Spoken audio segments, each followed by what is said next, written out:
record. This is ordinance number 117-2026 by Councilmember Griffin, by departmental request, an emergency ordinance to make appropriations to provide current expenses for the daily operations of all municipal departments of the city of Cleveland for the fiscal year from January 1, 2026 through December 31st, 2026. All right, we are now going to hear from the Department of Innovation and Technology, I believe. Yes. Okay. Innovation and Technology. Council team, can you please read this and give us the location? Page 170, Department of Innovation and Technology. Page 171, Salaries, 2025 unaudited, $6,327,854. 2026 budgeted, $6,957,856. Page 172, Total Expenditures, 2025 unaudited, $23,615,980. 2026 budgeted, $25,440,175. And page 174, Staffing, 2025 actual 82, budgeted 2026 93, Mr. Chairman. Thank you. And for some reason, I don't have it on my agenda, but there is a telephone exchange. Can somebody show me where that's at? To the chair, that should be on page 369 of the budget book. Since these two are together, can you read that one in together? Because we just don't have it in our records. So if you could just read that in addition, okay? Page 369, Telephone Exchange, Salaries, 2025 unaudited, $1,342,503. 2026 budgeted, $1,761,677. Page 370, Total Expenditures, 2025 unaudited, $10,610,666. 2026 budgeted, $12,066,276. 371 Staffing, 2025 actual 23, 2026 budgeted 23, Mr. Chairman. Okay, so we have both of these read into the record, Innovation and Technology, as well as Telephone Exchange. So, Director Crow, are you going to start us off? Yes. Do we have the PowerPoint? We didn't have a PowerPoint? Oh, Do we have a PowerPoint for have a the team? PowerPoint. Let me. Could we get it to her? Do you have a Yes. flash drive or anything? Hold on, everybody, for 1 second, if we could.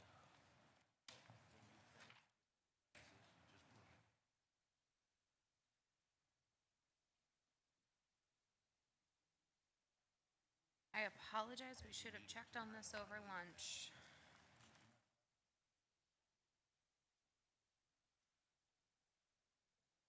I tell you what, while we're waiting for Director Crow to set up the PowerPoint, do we have any questions about Telephone Exchange, which is between 369 all the way to 371? So, no, I don't have a flash drive, but I can email. Thank you. So are there any questions regarding Telephone Exchange? I have a question, To Mr. the Chairman. chair, the telephone exchange is 311. 311? Is what the telephone exchange is. Okay, so Telephone Exchange is 311. Mr. Chairman, I have questions. Okay, I will put you down, sir, but I want to make sure that everybody knows that we're dealing with Telephone Exchange. That is 311, and then when the director pulls up her Innovation and Technology flash drive, we'll transition to that. So this is Telephone Exchange -311. Chair, could we just get an introduction of the folks at the table? Yes, that would be nice. Absolutely. If we could Ms. Crow, could you introduce yourself and all your staff? Yeah. Hello, everybody. I apologize. I'm doing two things at once. My name is Liz Crow, and I am the Interim Chief Innovation and Technology Officer, also the former Director of Urban Analytics and Innovation, so I'm representing both here at the table today. Kim, while I do this, can we go down the line and you and the team can introduce yourselves? Roy Wilson. Good afternoon. Kim Roy Wilson. I am the Director of Information Technology and Services. Good afternoon, Larry Jones II. I'm the Commissioner of IT. Good afternoon, Kate Warren, Director of 311.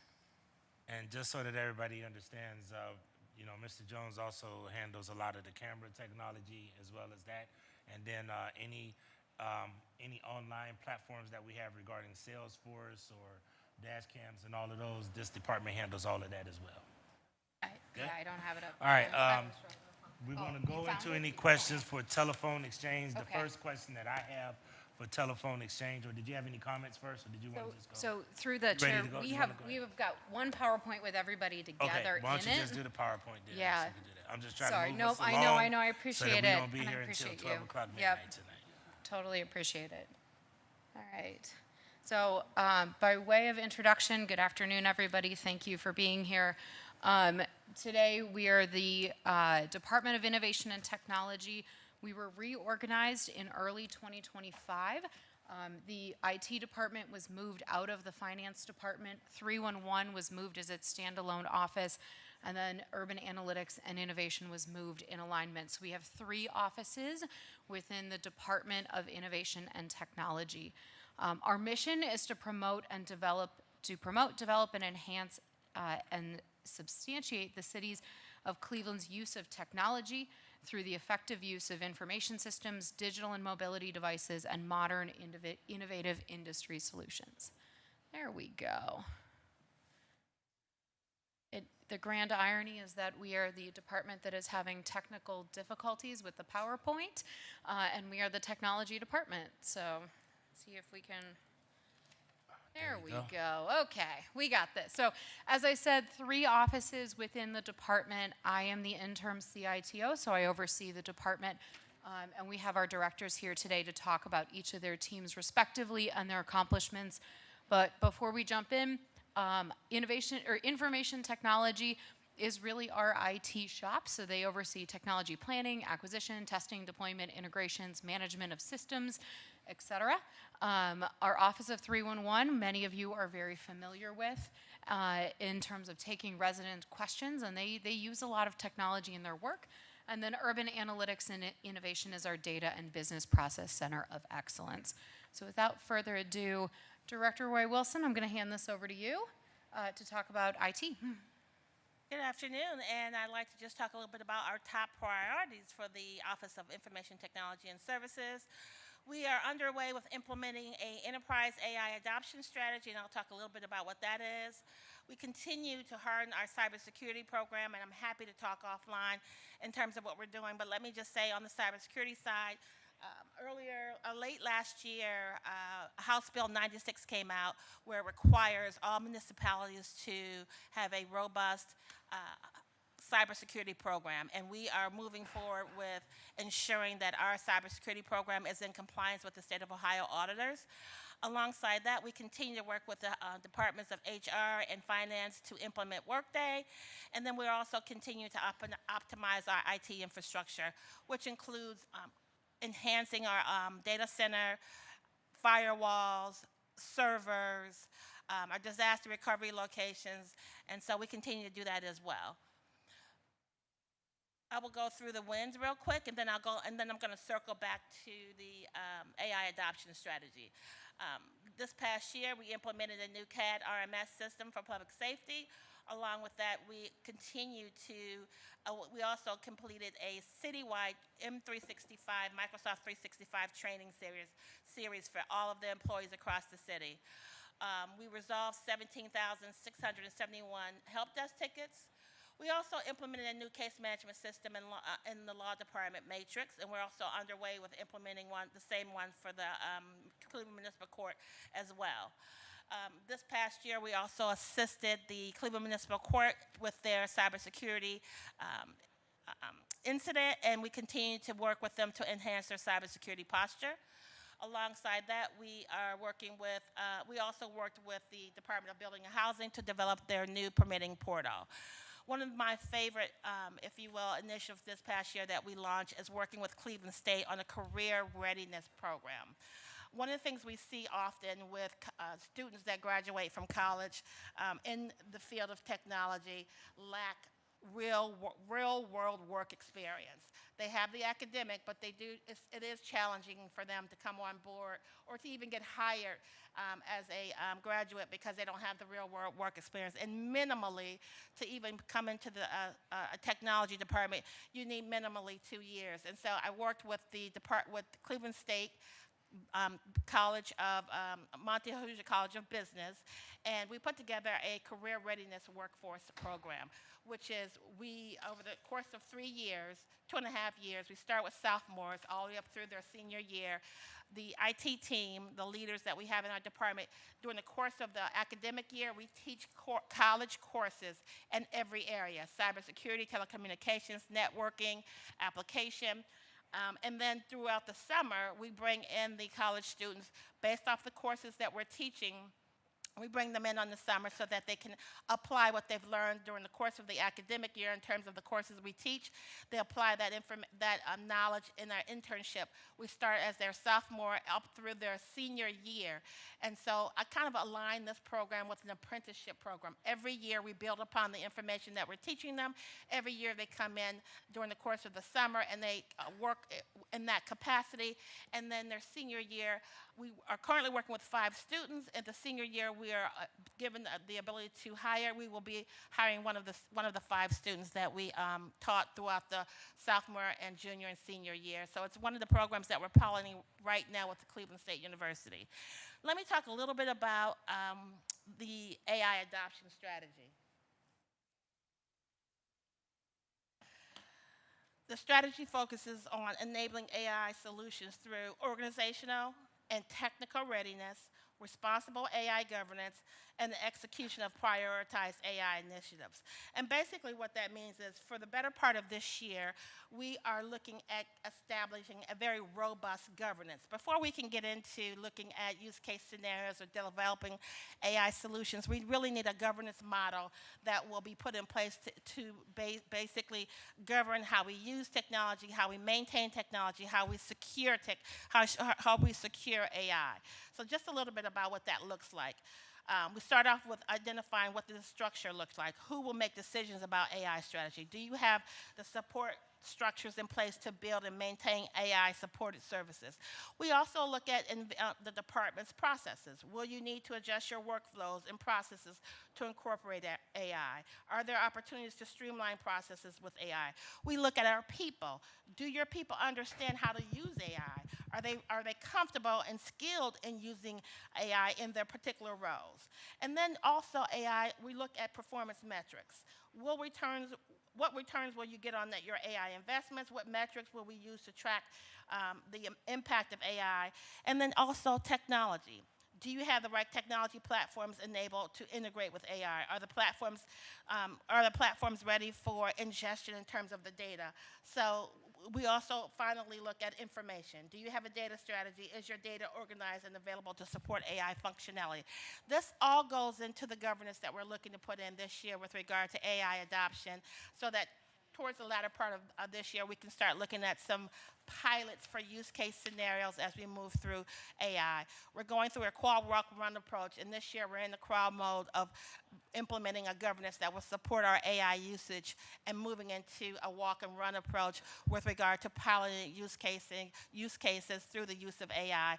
We intend to start out using a Copilot, Microsoft Copilot, which is a tool that will be used for employee productivity initially, teaching employees how to use AI or Copilot with regard to Office 365, emails, PowerPoints, turning outlines into PowerPoints, looking at Excel spreadsheets, being able to summarize documents with the use of AI. So, and that's in our walk and our, if you will, run stages. We'll look at some larger LLMs as we get to that point. But for now, we're going to start off the first of this year looking at crawl stage and building out our governance. Thank you. Thank you, Director. Director Warren, you're up next.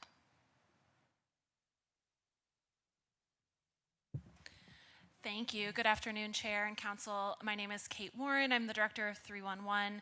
I'm glad to be here today to discuss 311. As you know, 311 is the city's non-emergency call center and website. We exist to make it easy for our residents to access city services or report non-emergency issues in the city. Our goal is really to provide high-quality customer service with each issue that is reported. We are available 24/7, and we provide service in any language using the city's language line solution.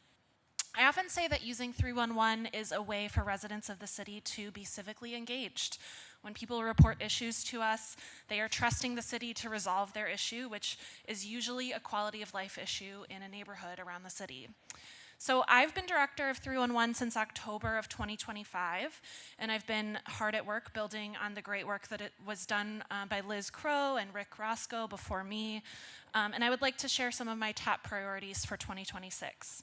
So the first is to improve our customer service and call quality. The key way that we are doing that is by implementing a new quality assurance process at 311. We have a call quality form that identifies all of the elements of a call that we believe make it a high quality customer service interaction. We listen to recordings of those calls and we score our citizen support specialists' handling of that call. And then we have coaching sessions with them where we discuss the things that they did well on the call and areas for improvement. And in just a short time of doing this process, we have already seen significant improvement in the quality of our calls. Our second priority is to develop measures of resident satisfaction with 311.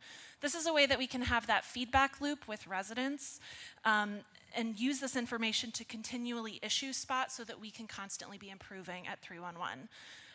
We want to improve both with our own service as well as with our processes with the divisions that are actually on the street providing services. Our third priority is to streamline operations for more efficiency. This includes making sure that our citizen support specialists have the right technology and tools. We are in the process, in partnership with ITS, of upgrading our telephone system to a cloud-based system, which will provide efficiencies for our team. I also want to share some of the areas that I'm proud of for 2025. The first is establishing our new leadership. I mentioned I'm proud to be leading this division. At the same time that I started, we brought on a new assistant director who is in the audience, Franco Formicelli. Franco, you want to wave? Franco joins us from United Way 211, where he was directing their call center, and his background is in private sector call centers. And together, we have brought a lot of energy to bringing more structure, accountability, and consistency to our 311 team. And that has had a positive impact on the residents' level of service with 311. I also want to point out that we are quite a significant operation. Up until in 2025, we handled nearly 150,000 phone calls, which was up 5% from the previous year. Of those, a little over 50,000 resulted in a service ticket. So sometimes residents call us and their call is really a call for information, but about a third of those calls result in a service ticket that gets sent from our system to the two major city systems that handle service requests and work orders. Those are CityWorks and Acela. And these are service requests that get routed to the appropriate department or division to handle the work on the ground. We saw an additional nearly 16,000 service tickets come in through our online portal, which was launched in September of 2024. So 2025 was our first full year with that online portal, but we did see, the number of those service requests increase significantly. And finally, I just want to mention what our top service requests are, because I imagine it would be of interest. So our top two service request types are waste cart concerns and missed waste pickup.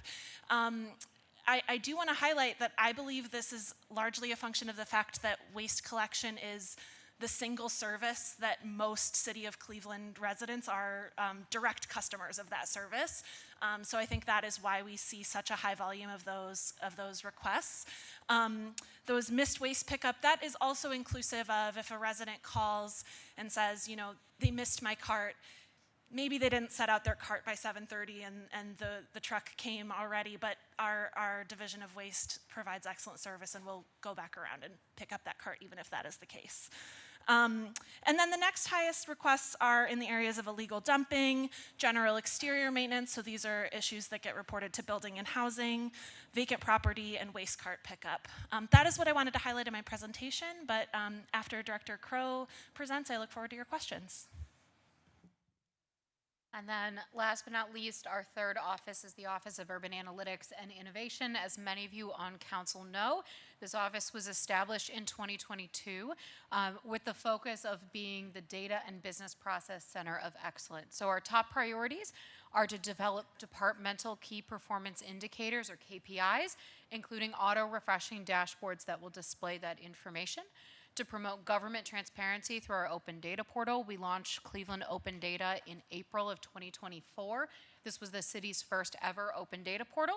And then we've also launched the Elevate CLE Innovation Accelerator program. So this is where we are quite literally doing process improvement boot camps with our departments. A couple of the wins from 2025. So we now have 141 items on Cleveland Open Data. This includes dashboards, data sets, maps, story maps. I would be happy to give anyone a tour of the portal if you haven't been there yet or haven't been there in a while. We have 110,000 visits to the Open Data Portal in 2025 alone. So we've got folks who are coming, they're using it. This does not include regular API calls. We are supporting 28 departments and divisions with their data. So we've established a network of data leads around the city. So we have data folks embedded with our chiefs, our directors, our senior managers, and we are helping them with data best practices, developing their own dashboards, things like that. We did 18 process improvement boot camps in 2025 through Elevate CLE. We have more than 27 sources ingested into our enterprise data warehouse, which we have also established in the last 3 years. And then we also were a key department in the early foundational work of launching the Hub, which is the employee intranet that is now live. So just to conclude, there's our last slide. So just to conclude, we have a budgeted head count in 2026 of 99 positions in IT, 13 in 311, and 16 in urban AI. We have about 10 vacancies across the board. Some of those vacancies have postings that are currently in flight and interviews that are in process. So these are vacancies where maybe someone's departed and we're working to refill them, but these will not remain vacant going forward. And with that, we're open for questions. All right, so just a couple of things, and once again, I'll ask my council members to please keep your comments to 10 minutes. Mr. Barrett. Yeah, through the chair to the committee, just in the interest of heading off any questions, I just want to point something out on page 171 before we get started. There were 4 positions that moved out of IT, so that'll answer a lot of the questions about why there's less for full-time permanent as well as benefits. So 3 of these positions were custodial workers and 1 was a building manager. Those got moved over to property management and public safety. We felt that they belonged more there than in IT. And you'll also see that reflected on page 174, which is the head count. So I just want to be clear here, we're not cutting IT head count. These are essentially custodial workers and a building manager that we moved over to public works. Okay, thank you. Thank you for that explanation. Just a couple of questions that I want to make sure that we touch base on. Revenues, and it looks like you are receiving significant revenues, especially in,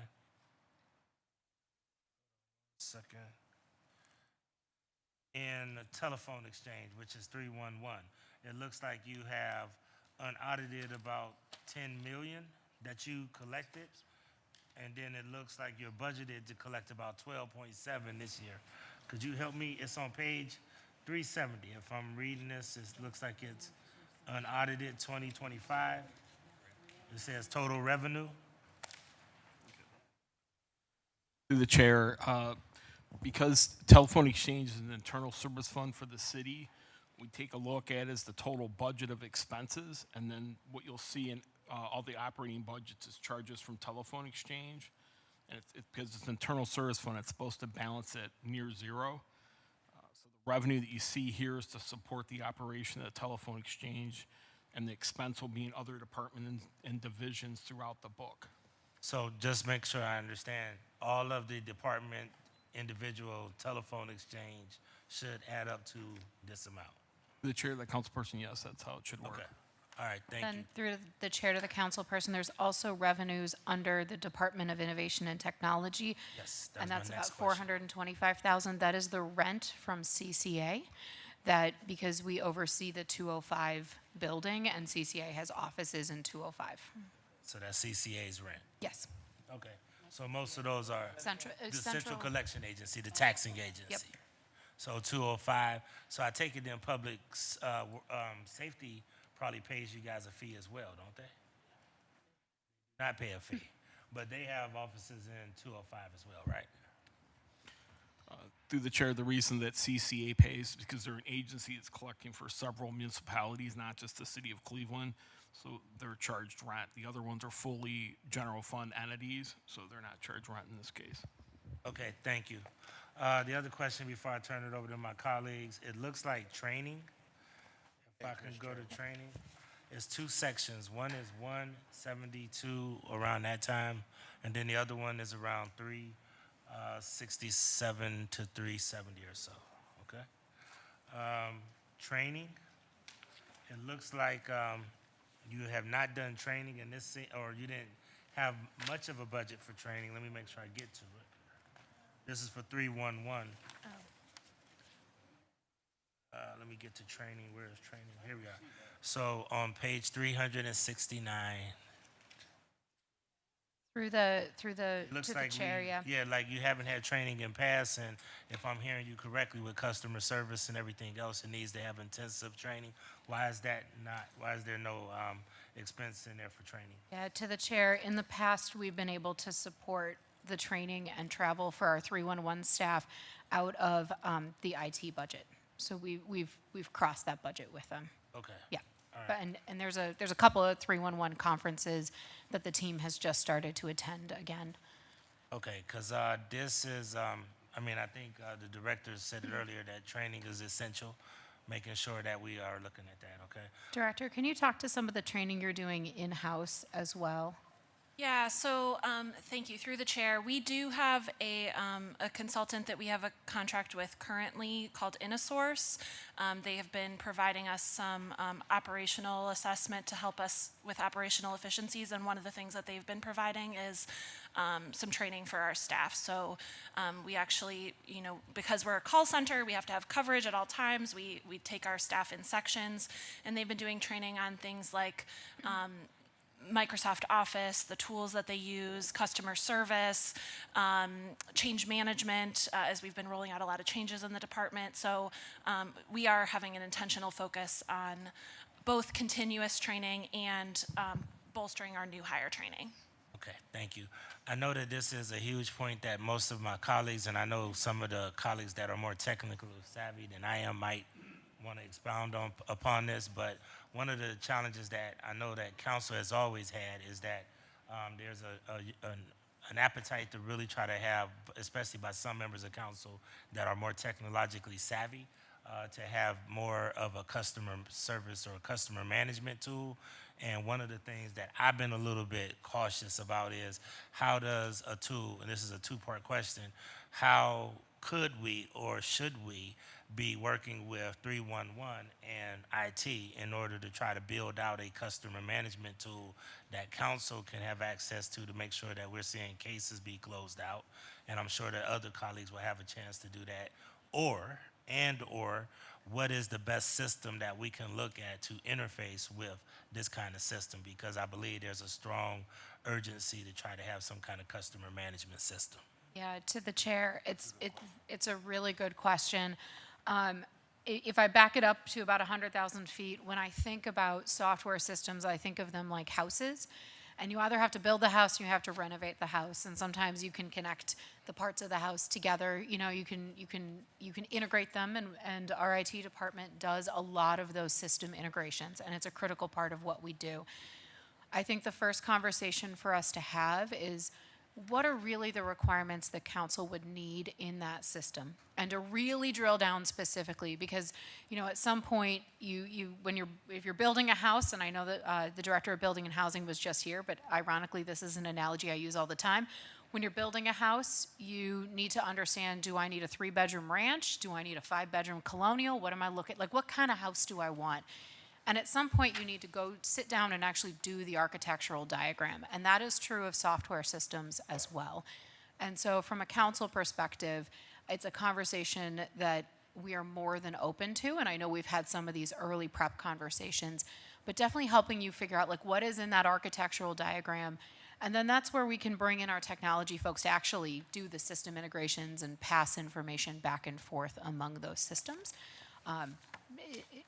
Director, anything to add from a 311 standpoint? Yeah, through the chair, 311 is at the heart of 311. It's a ticketing system, right? We receive constituent complaints or requests, and we get that service request to the division that's providing the work using technology. You know, I think to Chief Crow's point, depending on the scope of what council is wanting to do, it's very possible that what you need is more robust than what a service like 311 can provide. The public portal provides citizens, including council offices, access to almost as much information as our call takers have on the back end. So what you're seeing is pretty similar to what we have in our system and the capability. I just know that there's a lot of council members that's really adamantly, strongly believe that we need a public management system. Before we invest heavily into it, I always wanted to explore this option. As I understand that there may need to be work that goes into that, I'm going to let some of my more technically savvy colleagues maybe have a crack at having a conversation at this than me, okay? Cool. Yeah. All right. That's all I have. Who else do I have? I have Councilman Charles Slife, Councilman Joseph Jones, Councilwoman Stephanie House Jones, Councilman Mike Valencia. Thank you. Just so I because I walked in about 14 seconds late through the chair, Urban AI is within the IT budget, right? There's not a separate page for the Office of Urban Analytics. Through the chair, that's correct. Okay, just I want to make sure. My assumption would be that if we were to look at the telephone exchange budget over time, historically, I mean like really historically, there would have been a high head count because there were probably women in a basement manually connecting phones, and maybe over time that head count got lower as that process became automated. And now it seems that the telephone exchange budget is representing two things. It's the cost of our phones, but then also this growing call center. So we're kind of going, it's the back to the future. This is just something on my mind, so I just want to throw it out there, but maybe not worth discussing in this moment. But should 311 be treated as like an internal support service, or should 311 be a separate? Should Urban AI and 311 be almost separate divisions within the budget, merely because, as I understand it, in this format, if we all saw a whole lot of value in 311, or we didn't, you know, we could add or subtract from the budget, and that money could be used instead to pay for iPhones for city staff. And that's, I'm not suggesting anything unforetold, but one of the arguments that Councilwoman Jenny Spencer and I had for separating out the Division of Urban Forestry was so that we could more meaningfully budget for it. So maybe that is something we need to think through if we're going to get back into a situation where the telephone exchange is once again staffed. Through the chair to the councilman, first of all, we did find some old pictures of the telephone exchange, and quite literally it was secretaries with switchboards. I think I am personally open to it, working with the Department of Finance and then this council to understand what that needs to look like. If we look back over the last even 3 to 5 years, 311 is relatively new as a team. We launched the public tool in September of 2024 for 311, and then over the course of 25 really started to lean in on what that needs to look like. And I think Director Warren is just getting her arms around a more mature operating model where we can have a sense of call volume relative to staffing and things like that. Similarly with Urban AI, that's only a couple of year old team. And so, you know, I talk about Urban AI as going from startup mode to small business mode, where we're hardening processes, we're firming out what we're doing, and really codifying our role to go forward in the city. And so we welcome that conversation in 2026 as we look forward to the 27 budget. Okay, thank you. And then my other comment, Council President, as we talk about AI, and I've sometimes I feel I'm not the youngest on council, but I'm not the oldest. But the other people, I'm always surprised that people actually older than me are adopting AI. It seems faster than I am. I think I'm just kind of caught up in having kids and whatnot. But one of my apprehensions about AI, and AI is going to happen. So I want to think through how to use it best. We have, you know, ethics. If we talk about ethics are just agreed upon moral principles, but not necessarily codified in law. Like, it's ethical behavior for me to hold the door open for someone, but I don't have to do, versus the Ohio ethics law is, we have to follow that level of ethics because it is the law. Being in a people-facing, sector, and one that relies on transparency, I really would like for us to think, what are our City of Cleveland ethical guidelines around the adaptation of AI, and two, the transparency of our adaptation of AI. I can say if I were to email some system and say, how do I get a new garbage can, and that response came back, my assumption, and I think many people's assumption, would be that that came from a human unless stated otherwise. And if I had specific questions, or if it was an incorrect answer, that there would be someone who could go to or could be held accountable. And I just worry that if done in a way that's not thoughtful, we could sort of undercut our own, the trust we have within the community, or the trust we don't have in the community could be exacerbated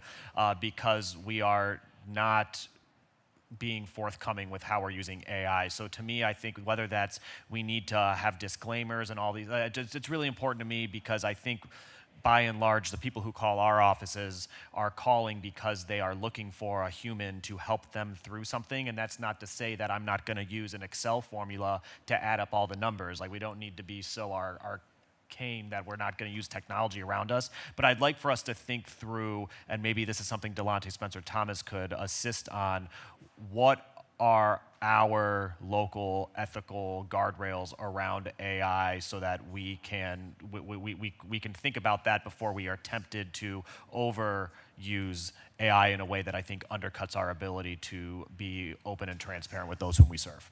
So. Through the chair to the councilman, completely agree.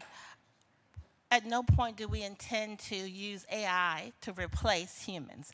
AI is meant to augment humans. And at the end of the day, our goal is to, one, ensure that we have the appropriate data strategy in place, that we are identifying, ensuring that our data is ready. So from a data perspective, so that we don't get into a position where data, the output of what you're asking from an AI, if you will, chatbot, is incorrect. So we're going through a process of assessing our data, ensuring that we can classify it, tag it, encrypt any sensitive data, so that any ingestion into the AI from a data perspective is properly assessed from a privacy perspective.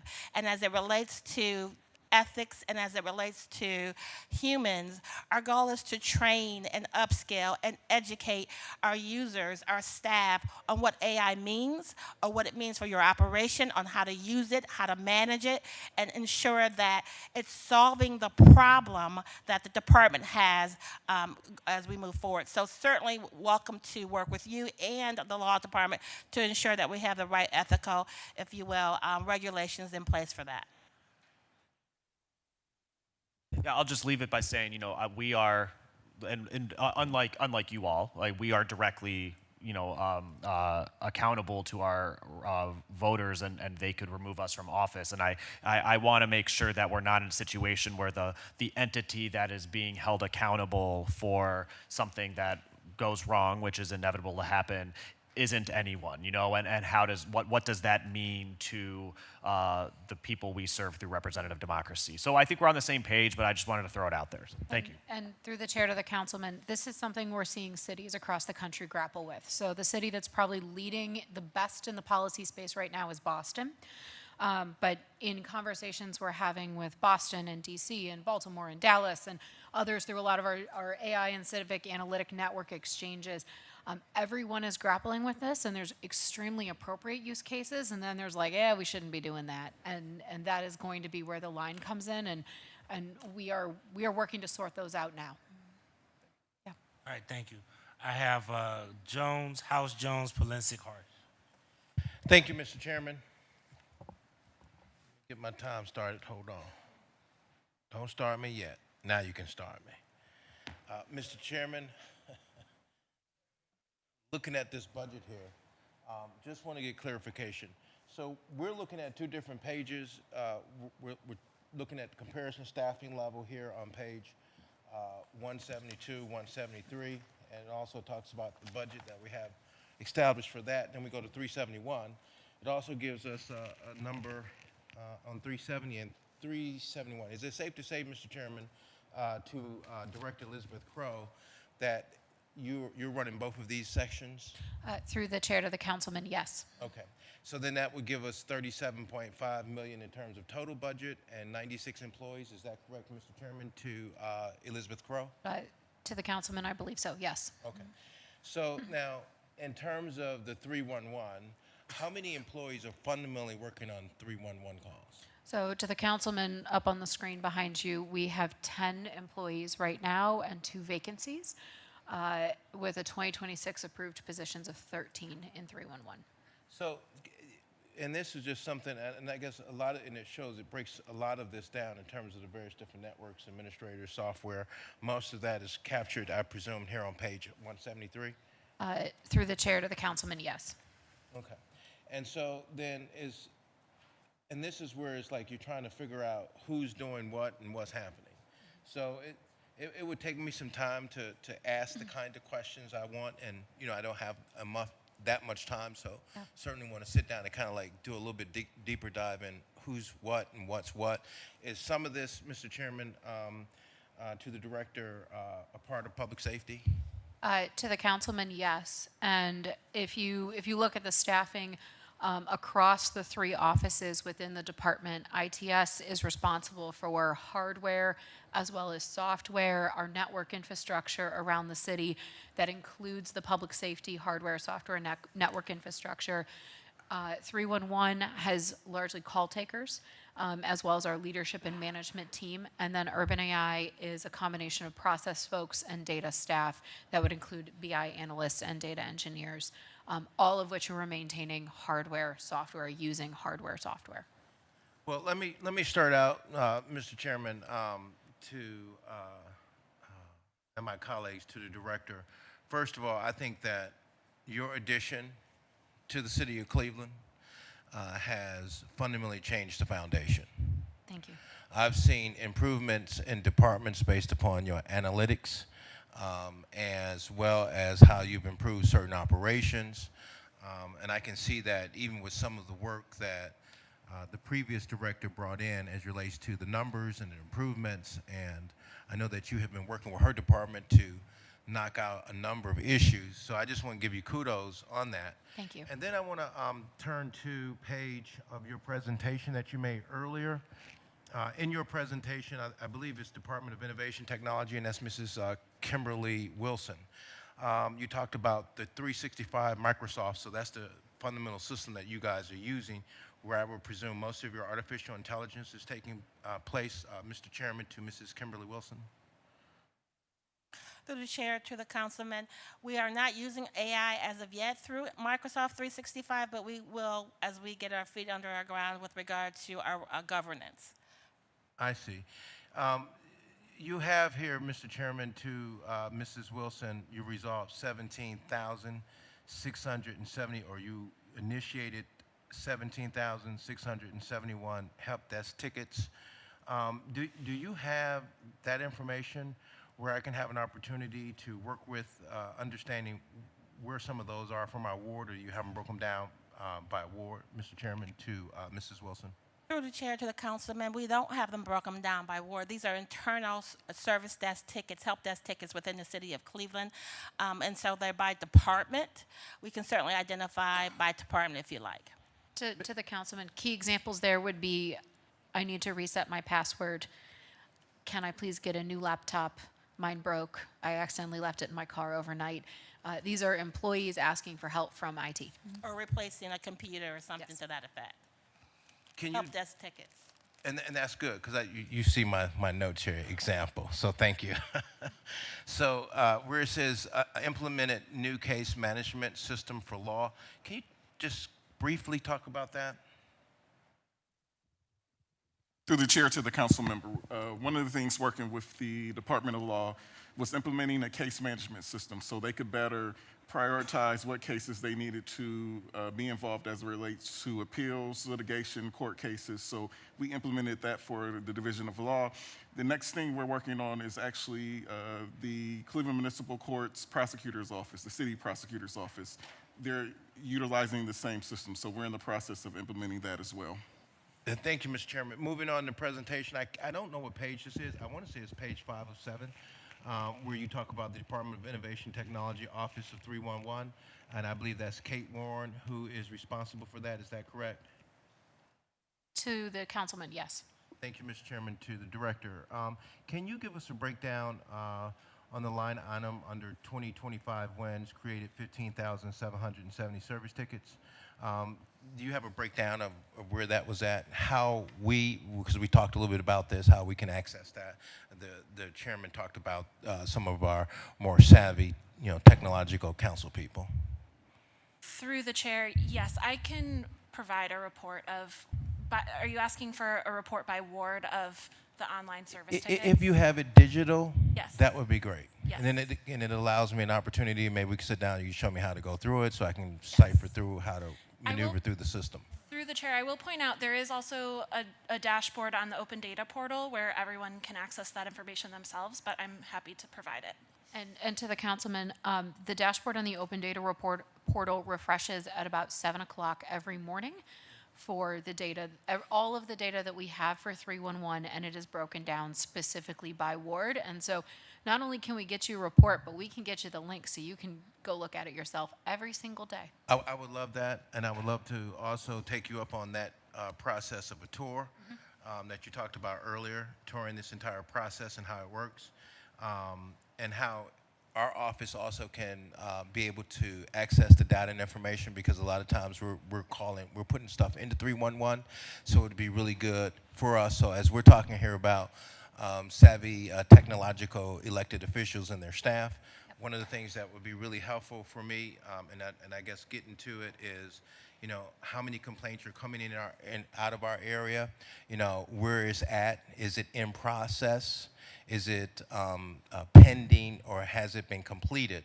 Those are the kinds of things that we need to have. We do our best to make sure that we take care of our customers, which are our constituents, but we call them customers, because we want to make sure that their satisfaction is at the highest level possible. So working with you to see how we can interchange our offices, as well as work on some of the newer technologies that we're looking to implement in our office. One of them is having a whole program 365. So I'm not sure if that would be engaging into your processes, and how would that work, or would we have to get new technologies? That's the question, Mr. Chairman, to whomever can answer. Through the chair to the councilman, can you repeat the question? The question is, right now, we're working with 365. We're looking to upgrade in our office so that we can have operating systems. How do we connect into your system somehow, or how do we work with your systems so that our processes are more streamlined and process of working together in a more efficient process? Through the chair to the councilman, so the 365 environments don't interconnect. They don't interface with one another. Certainly, we would be happy to help you with working with those systems in terms of streamlining those systems from a security perspective, from a tuning perspective. The city has been on 365 for the probably past 6-7 years, so we're happy to work with you and the council office on working to streamline, update, configure those systems as well. And then, Mr. Chairman, ending in conclusion, because I know my time is near, just really want to, again, give kudos to all of you guys who do this work, and setting the foundation so that we can have a much more advanced technological city. Really appreciate that work, Mrs. Elizabeth Crow, and your great team sitting here at the table today. Thank you for all the work that you do for our citizens. Thank you. Thank you, Councilwoman House Jones. Thank you. Through the chair to the team, good afternoon. A couple of questions. I know you kind of went into your goals for this year. Part of them, I'm just trying to figure out, to date, how many departments, divisions, programs have we actually processed, mapped? Do we have that? So, Because based on how you talk about your wins, I couldn't interpret if I'm on par with that. Fair question. So through the chair to the councilwoman, we tend not to process map whole departments because there are so many process functions within in any department. But we do scope sort of a beginning and an end for a process that we would like to map. We did in 2025 18 boot camps, which is where we would bring the department in for a full day. It's a pretty power pack day, and we start by defining the problem. We process map. We literally put it up on the wall with sticky notes. We identify waste in that process, and then we develop an action plan on the things that we're going to begin to solve around that process. We also did probably another 24 ad hoc process maps on top of that. And so we've done more process mapping than just the 18 boot camps, but the boot camps included process mapping, waste identification, and then an action plan after that. And through the chair to the councilwoman, let me also add that whenever we put in a new technology system, we go through a process mapping. We identify their current state processes, and then we go through a process of a future state process so that we align that with the technology. So we're happy to provide you with a list of technology that we put in 2025, which speaks to specific process mapping that we did to align with the technology. Okay, yeah, through the chair to the team, if you all can actually share, I know we have the Yes. numbers, but if you can actually Yes. identify which departments, programs, whatever, so we can see what is going on and if there are areas to identify from us that we may want to offer as a suggestion to be able to work with you all. As a follow-up that, I know you talked about this year, part of your goal, the identifying like the key performance indicators, and so do you have outlined specifically which programs, departments, divisions, or whatever that you are going to be working on those KPIs, and if you would be willing to just clearly outline what those are versus numbers, because it's really trying to be able to, how do we make sure we're going in the same direction, knowing the same information? Yeah, through the chair to the councilwoman, I would be happy to walk you through the entire program that we're using. The framework that we're using to develop KPIs is called results-based accountability, and it asks 3 core questions. How much or how many are you doing? How well are you doing? And is anyone better off? And it's really intended for public sector KPI development. To date, we have started work with the departments of Public Works, all of Innovation and Technology, so Urban AI, 311 IT, Building and Housing, Parks and Recreation, Aging, and some early work in economic development. We are working our way through the general fund. The development process for those KPIs is not just to figure out what we want to measure, but then to do the back end work of actually getting that dashboard built, which would include getting data out of source systems. Where a department may not have data, we might have to do some cleanup to get their data a little bit tighter. And I can kind of walk you through all the details of getting some of those dashboards built, but that's the core of where we started so far. Where we started, just a clarification Yep. through the chair to the director. Where we starting, meaning the process is underway and we are looking to get it completed in 2025 for those identified areas, or Correct. something else? For those that I've named, all but one have dashboard builds in process right now, or we're in data assessment. So yes, we are actively building dashboards and ingesting data. Okay. From, I think through the chair to the director, from those that you are currently building the dashboards from, have there been some repetitive barriers that you have identified that you may believe will require a policy resolution to kind of support what kind of the dashboard works that you all have done? Through the chair to the councilwoman, I would say the theme that we kind of see is maybe we're not tracking that data yet. Okay. And so a lot of what we're looking at is maybe a department would want to measure resident satisfaction. We don't collect that data yet. What we don't want is now every department in the city sending out resident satisfaction surveys, because that will be a distinct and new problem that we will accidentally create. And so as we are working through the development, it really is a question of what data is where, how are we tracking it? Maybe there are holes. If we don't, then figuring out what that process should look like. Okay, thank you. Through the chair to the director, so I know as part of this process, I believe at some point last year, your team kind of met with a little subset at Cleveland City Council to kind of map out some of our legislative processes. Yep. And I just wanted to kind of follow up to see, like, what was the result of that? Where did things go?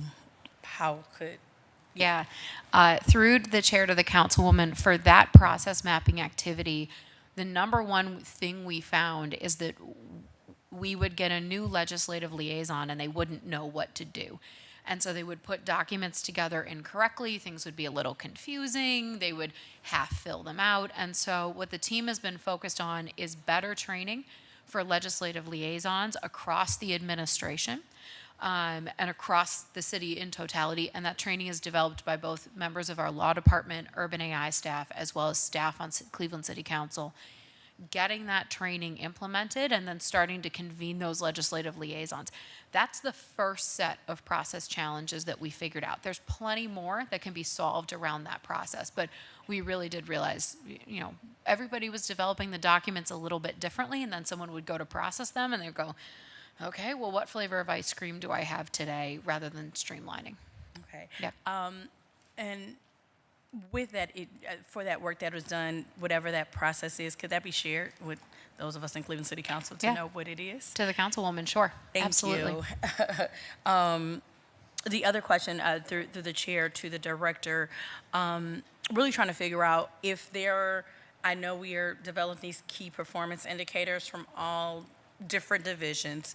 How can we in Cleveland City Council, because I think just answering these questions, how much will it cost? How well does it perform? Are we better off? Like, that type of process could be very insightful, at least in my office. So what would be the first step if there was something that I wanted to engage in the process? What do I need to do? Yeah, through the chair to the councilwoman, it's a really good question. My preference is not to bring you in all the data assessments and API configuration conversations, but as we're getting the dashboards built, I'd love to start to share them with members of council. We are roughly aligning the KPI development to the budget book, because the intent is, in time, we'll be able to say, hey, there's 3 offices within innovation and technology. You know, there's 8 divisions now within Public Works. Here are the KPIs that align to each of those divisions. And so I'd like to start to show you, here's where we are, this is what these look like. Get your feedback on each of these phases, and then as we work with directors across the city to begin to bring that information to their presentations, knowing it is new for everyone involved. We've not done a KPI program quite like this at City Hall, at least in the last 40 years. Okay. And then rounded off a couple last questions through the chair to the director. There was a group, I believe it was the policy team, that participated in Elevate University. They completed that. What is the next step? You've completed the Elevate, University. What's next from there? So through the chair to the councilwoman, the Elevate University is meant as professional development and training. So the hope is that staff are learning the language, the tools, and then they can bring that back as part of their operations. But much of what we teach in Elevate University is exactly what we do in the boot camp. So if we want staff to come to the course to hear the words, to learn the tools, the language, it's very similar to what you would learn in Alene, Ohio. We just are doing it in-house, so there's no cost associated. And then where folks say, hey, this is a process issue, if they can process map it themselves and use those tools, fantastic. But if they need help, that's what the Urban AI Elevate team is here for. So through the chair to the director, so a next step would be from the team that went to Elevate University possibly to present to Cleveland City, like to share that information like within your team itself, and then be able to determine where you go from next, right? Through the chair to the councilwoman, yes, we'd also love to have you or any of your staff participate. Okay. Truly. And to possibly, okay. Yeah. All right, and then I know coming up at the end of my question, we were talking about a case management system. This is something that I have harped on since I've been here. I know you, I believe, through the chair to the director, you came on in like 2023? Two. So it's 22, okay. So we went through this process, and I'm gonna explain, at least from my perspective. In 2022, we were told we're gonna wait until 311 comes on to wait, because based on our initial surveys, it was like based on the survey results, all you need is 311. That is what we were told. 311 came on board. They said, let's look at it, let's weigh it out.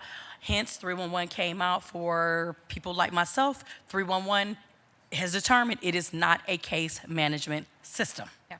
So for the desire that people had wanted, like myself, who wanted to be able to track things through and through and through, 311 is not the answer to it. And so how do we not go through another 4 years of this? I have offered suggestions of things that could be a case management system, and we continue to get to the point where people are saying we can use 311, but 311 is not a case management system.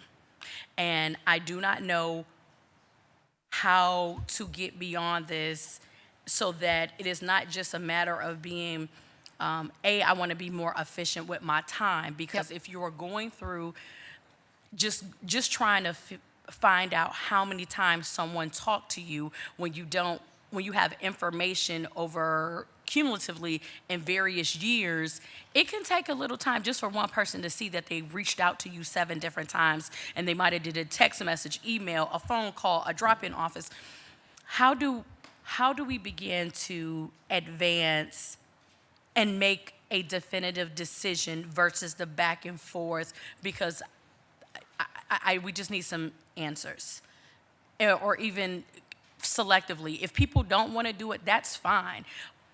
I want to in my office. I want my time to be efficient, and I want to be effectively communicate with people. And I spend a lot of time just doing, just like kind of the basic stuff of looking for information that I know a case management system would actually help bring everything together. And something that would take me 2 minutes is taking me 17 minutes, and you time that times out 200 people, and you see a lot of time is being lost. So through the chair to the Councilwoman Hurd, and I know that this is an ongoing conversation that we've had. Just for everybody's context, before we launched 311, we did a survey of all the council offices, staff included, and said, what are your most pressing needs? And what came out pretty clearly through that survey was 311 type issues, access to departments, which is why we said, all right, let's do 311 first and then figure out what's remaining. My professional opinion is that council is at a point where it is council's decision to choose a case management system, but we can help a little bit with the architecture conversations and the requirements conversations. And this is where we've said, okay, there's a need from some council offices to develop a system. Let's sit down and actually write out what you would need. And then you're going to have to go shopping a little bit, potentially through an RFP in order to identify the vendor that would provide that system for you. And we can work through that process. In this space, this is where we're kind of in that hybrid zone of we can integrate a system with a 311 system, but we're not there yet on council having their own constituent management system. I wish I had a better answer for you. I apologize. No, it's okay. Okay. Thank you. Thank you.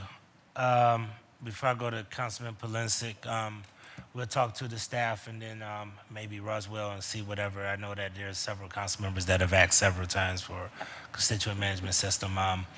I do want to say that part of we'll look at just whatever we need to do as far as make sure we integrate. We just probably would need to make sure that our team meets with your team in order to figure out how it looks. Okay. Yes. All right. All right, Councilman Michael Polinsik. Thank you, Mr. Chairman, my honorable colleagues, and to the administration, director, et cetera. On page 170, under the output metrics, I just had a question, some clarification here. So the citywide calls handled during business hours and after hours, you have it broken down. Your estimated in 2025 was 169,020. Do you know what percentage of that is after-hour calls? Director Warren. Through the chair, I don't know that number off the top of my head, but I can get it for you. But you do keep that? Yeah, we know the breakdown. Okay, I'd like to know what that is. And then under number of quality control inspections completed, explain to me what that is.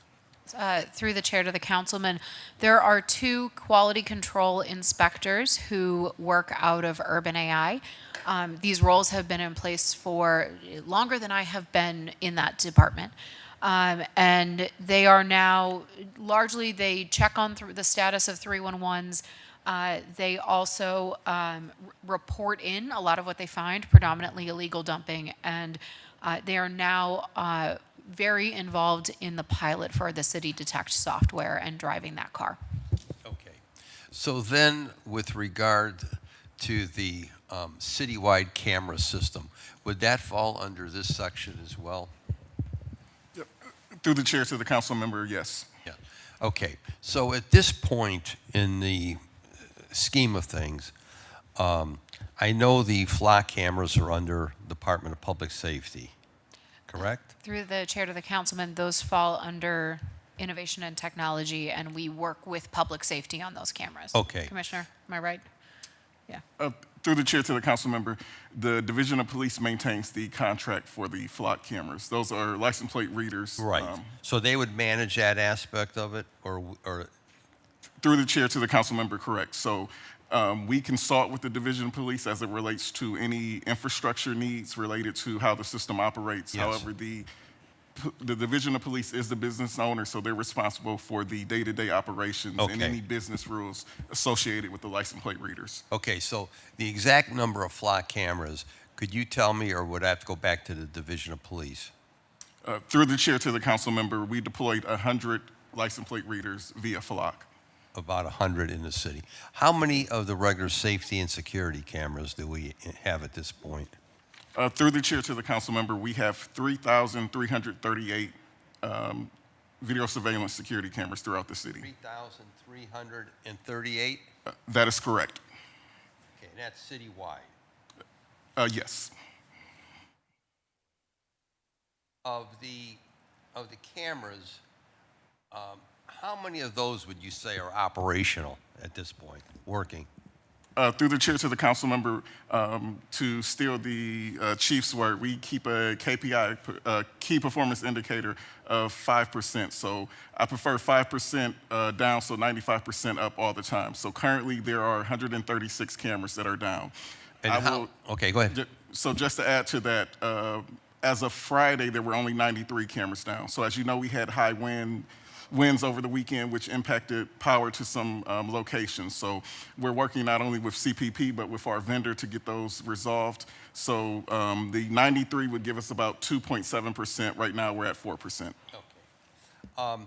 Are there still sections of the city, due to the geographic layout of the city, where we're not able to place cameras?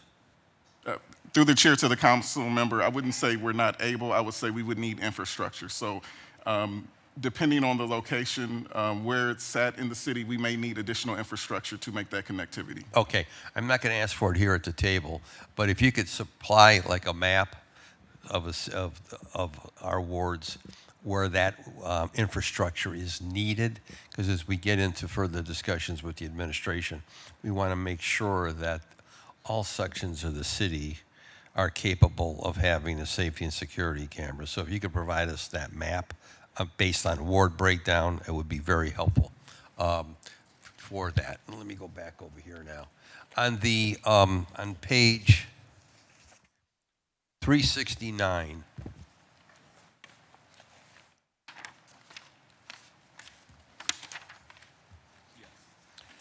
on telephone exchange, under utilities, the Telephone Ohio Bell, is that what they charge us for phone service? Under Telephone Ohio Bell? Through the chair to the councilman, yes, that is our AT&T circuits, our AT&T lines for our cell phone, for our desk phones, any AT&T related services, that is where we are charged. Okay. Is that, and how do we determine AT&T? Is that up for bid, or how do we do that? Through the chair to the councilman, we do not bid it out. We have a codified ordinance that identifies AT&T, or more specifically, the services that AT&T provides as a utility. Our circuits, unlike the POTS phones that we used to, POTS lines that we used to have that wires our telephones, all of our circuits that we pay AT&T for support and maintain our entire infrastructure. So what you're telling me is that that could not be bid out? Through the chair to the councilman, it can be bid out, but the infrastructure that Okay. the city requires to maintain its network, Yes. its telephone system, AT&T would probably be the only Okay. platform that can support the depth of what we provide, what we need. Okay. So then, looking at the dollar amount, you unaudited, 2024 actual was $4 million. 2025 unaudited was $6 million. Then we adopted, at your request, $9.5 million. So we're back down to $6 million. Obviously, we're over budgeting what the actual cost is. Explain that one to me. Through the chair to the councilman, a couple things that play into that. One, we go through every year an audit of all of our circuits. Okay. We, throughout the course of the year, are upgrading circuits, we're turning them off. We're expanding circuits depending on the technology that we need, because in some instances, we need circuits that support certain type of technology. That's number one. So through the audit, we find that there are many circuits that we are being billed for that we are now going back to AT&T and having them provide us with, if you will, credits. But in addition to that, last year, because of our budget goes up from January, or I should say January up through October, last year we wanted to go a full 12 months, if you will, of services in terms of billing. So we added 3 additional months in there to support our billing. Normally we cut off in October, but we added November, we added December, and then I think we even did a temp budget for January. So that's why you see the increase of last year. But because we've saved so much with regard to the disconnection of services, with regard to changing and optimizing our circuits, we're able to maintain at 6.1 now. Okay. So you don't think the actual number will be lower than that then, huh? Through the chair to the councilman, I will say this. There is an initiative right now where the AT&T is requiring that all of the cities decommission their POTS lines. And so these lines are used for they're used for security alarms, they're used for faxes, Okay. elevator alarms, and so they're transitioning those copper lines to digital services. As a result of that, we will see, because they're pushing us out of that, they're coming out of that business, we'll see a spike in some of those lines until we pull out. So throughout this year, we'll probably see a spike in the services, and then we'll level set at our 6.1, if you will, million going forward. Okay. Then on page 371, under administrative support, you have down 10 citizen support specialists. I'm assuming those are the folks that answer 311, correct? Through the chair, yes. Okay. Do you believe 10 is sufficient? Through the chair, yes. So there is a formula that exists where you can pretty straightforwardly look at your call volume, the service level that you want to provide, and how many folks you need to meet that formula, and we monitor that actively. So we are sufficiently staffed. Okay, so you wound up with 8 last year. You allocated, the budget was 9. You're going to shoot for 10. The reason I say that, to me, this is very critical, because we have been asked in council to make sure that we promote 311, which we have been doing. I've been doing in my own ward. So I want to make sure that I'm trying to empower my citizens more than ever before to be the eyes and ears out there in the streets, which are very important, that citizens become engaged more than ever before. So I just want to be assured that that is sufficient. And that will be from what time to what time, 311? Through the chair, with these staff that are budgeted, our regular full-time staff, we staff our call center from 7:30 in the morning to 5:30 in the evening. And then we do have an after-hours contract with United Way that handles our after-hours calls. I will say we have 8 currently. We are in the process of onboarding a 9th in March, and then we will look at our needs and bring on the next person when it is more appropriate. And you, Mr. Chairman, are you satisfied with the United Way 211 service Through the after chair, hour? yes. United Way is a great partner, and it's a Okay. good fit for our calls because their call takers that are answering the phone for 211, they get training on 311, but they're already trained to provide an exceptional level of Okay. service that matches our goals at the city And then of just my Cleveland. last thought and question is, what's the protocol internally in 311? I get these calls now and then where people say, I've been told by 311 to call you. So what's the internal protocol on having 311 operators say, call your councilman? Through the chair, I would invite you, if you receive a call like that, please reach out to me and let me know. Okay. We train our call takers we train them that every call counts. Okay. And that they are to try to help resolve the issue with that caller as they do. I will say, we, just like your offices, handle complex issues, and sometimes there are residents who Yes. are really frustrated and they're going to call around and look for somebody who can help with a solution. But we train our folks to own each call. Answer my phone. We have become a jack of all trades, and that's our challenge. We become a jack of all trades and really a master of none, okay? Because of the volume that we get on everything you can think of, including wanting us to counsel their children, okay? And so I've had, I think I've had every call I can think of under the sun, and I'm still expecting to get something new. Okay, Mr. Chairman, I just want, this is an important section. I want to make sure that 311 is adequately staffed. I want to make sure that the cameras that we worked very hard for within the council, the safety and security cameras are up and that they're working and that they're having the impact that we want them to have. Thank you very much. Thank you, Councilman Christopher Hart, Star Conwell. Thank you, Chairman. I'm sure that we're venturing into already asked questions, so I apologize. Just want to make sure I've got all my T's crossed. I'll pick up where the Councilman Plunsik left off through the chair to Ms. Warren. Are any of our intake support specialists bi or multilingual? Through the chair, we have one multilingual support specialist today. Okay, I think that's a step up from last time, so good to see that moving in the right direction.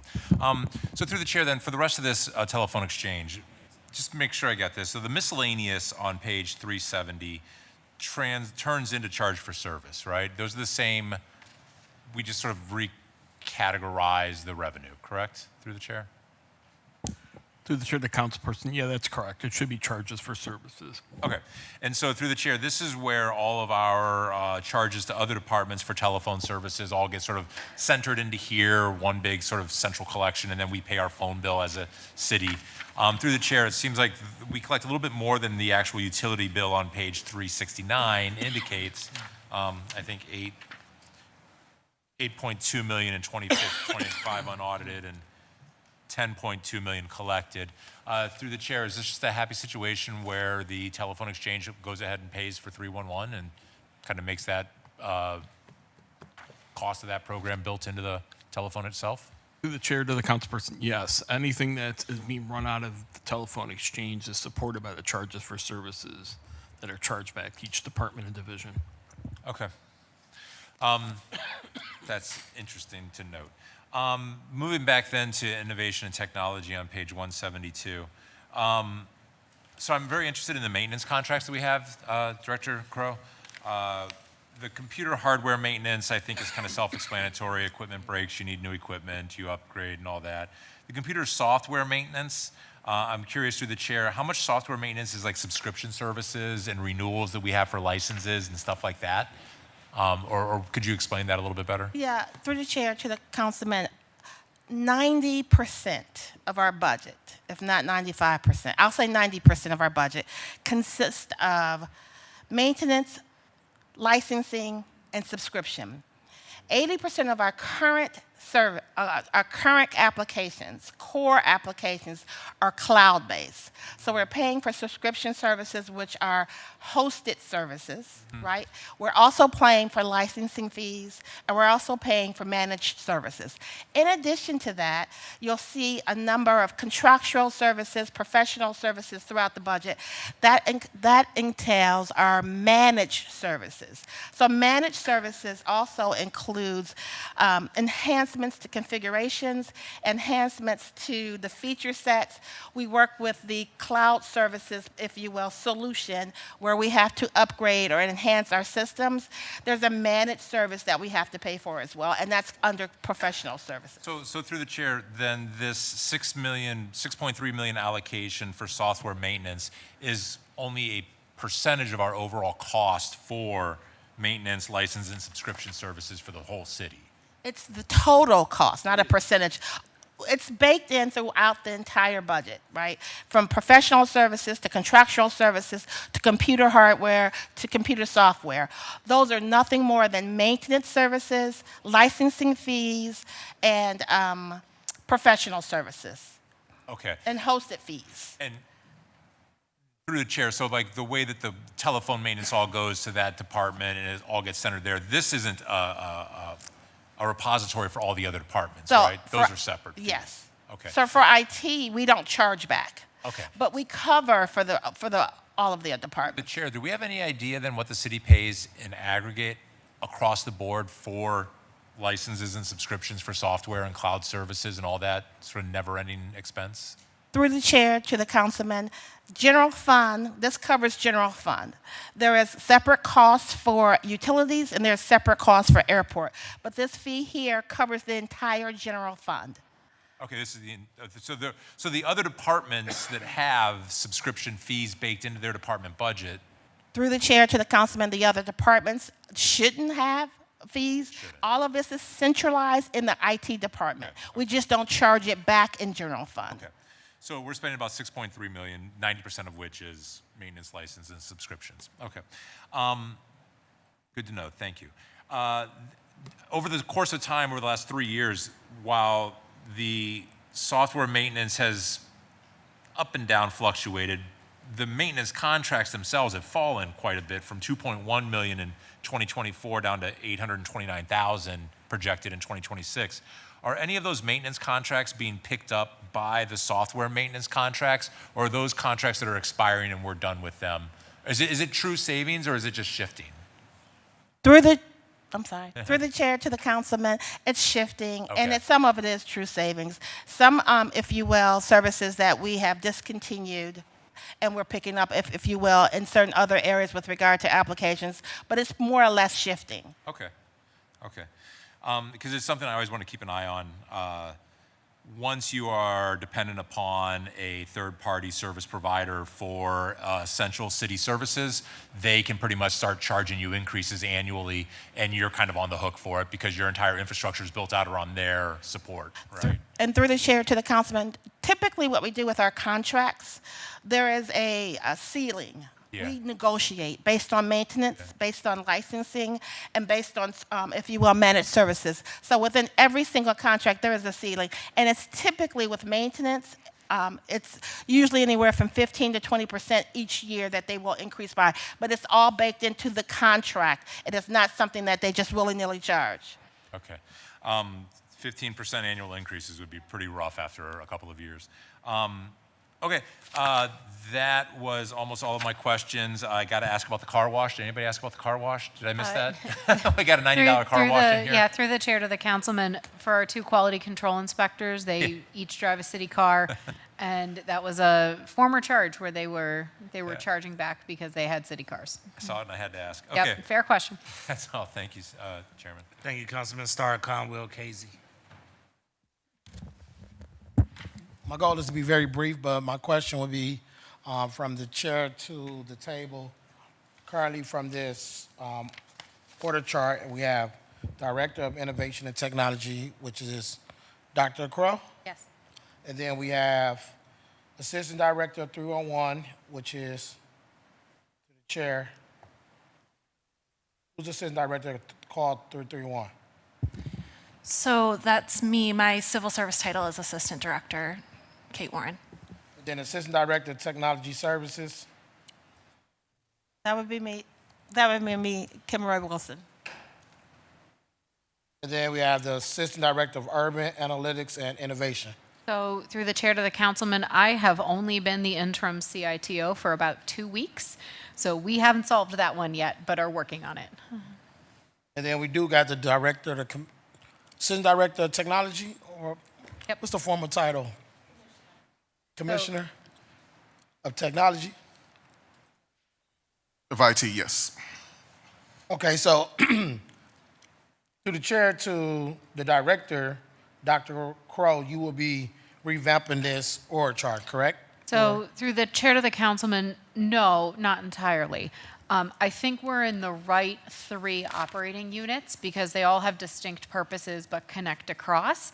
I've had the privilege over the last 3.5 years to work intensely in 2 of the offices, but not with IT, but not in IT specifically. So I'll be spending a good chunk of time going forward working with our technology services team, but continuing to oversee Urban AI and 311. Okay, so through the chair to the Assistant Director of Technology, that means, do the commissioner report to, so technology would all be all under one. So you two is under one. Through the chair and to then- the councilman, yes, the Commissioner of Technology reports to the Assistant Director, myself, yes. So through the chair to the councilman, Commissioner Jones is a deep subject matter expert on many of our systems. And so it's always helpful for both Director Roy Wilson and Commissioner Jones to be here because we get a breadth of questions and we work across so many parts of the city. Sometimes we've got to bring a bench. We've got a few other subject matter experts in the gallery as well. No problem, just want to make sure I understand. Great question. How this org chart is working. And then through the chair to the Assistant Director of 311, how long have you been with the city of Cleveland as an employee? How many years? Through the chair, I started at the city in December of 2022. So 3 years and some change. But through the chair to the councilman, Director, you've been in your role since October. Correct, 4 months. Yeah. And then to the Commissioner of Technology through the chair, how long have you been in your role? Through the chair to the council member, 15 years. 15 years overall with the city through the chair? Through the chair, yes. And then to the Assistant Director, how long have you been in your role? Through the chair to the councilman, I've been with the city for 30 years, and in this specific role, in leadership, probably 18 of those 30. 18 years? Through the chair, yes. Wow. And then through the chair to the director, you've been in your role how long? I have officially been this interim CITO for about 2 weeks, but I've been with the city about 3.5 years. And then before you became the Director of Innovation and Technology, you served in what role with the city? I was the Director of Urban Analytics and Innovation. Which is another department? Nope, it's the third piece. So Oh, that other one where it says Yep, Assistant Director? I just bumped up, and then we're going to backfill over the next couple weeks. It's just we're in transition right now. That's all. Okay. And then one of the questions I definitely would like to ask Council President is nothing to you, Dr. Crow, or anything. Obviously, That's okay. People move in and making decisions for staff is not dealing with the actual employees. I'm just trying to get the understanding of the processes of what's going on.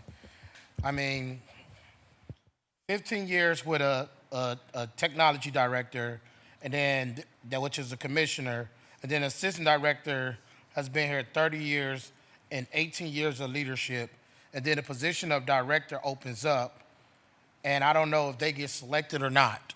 And that's just me being transparent, and it's nothing to deal with anyone at this table, but it's something that I'm noticing where I've worked with the assistant director of technology, obviously when we were dealing with the system getting hacked and everything. Obviously, I've worked with commissioner for numerous years, former Ward 5 resident as well, and a leader in the city, as well as former board chair for Burton Bell Carr Community Development Corporation. And then obviously we have 311, Ms. Warren, who's doing a great job.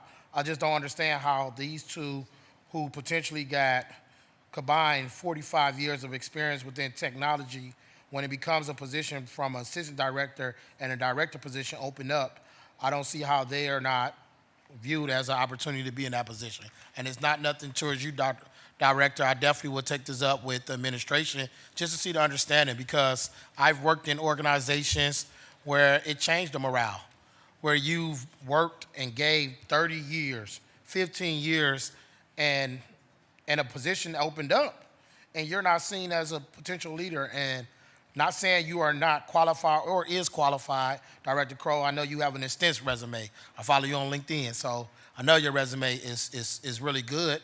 But I'm just trying to get an understanding of what we're doing within these positions of opportunities for individuals. And if I would just say it straight bland, and I yield, Council President, after I finish this statement, I mean, if I don't speak up for those that look like me, I don't know who will. And it was a time when we first got here in 2022, I seen a lot of different people that was in leadership that looked like me and resembled the city. And I'm not seeing that take place currently with this administration.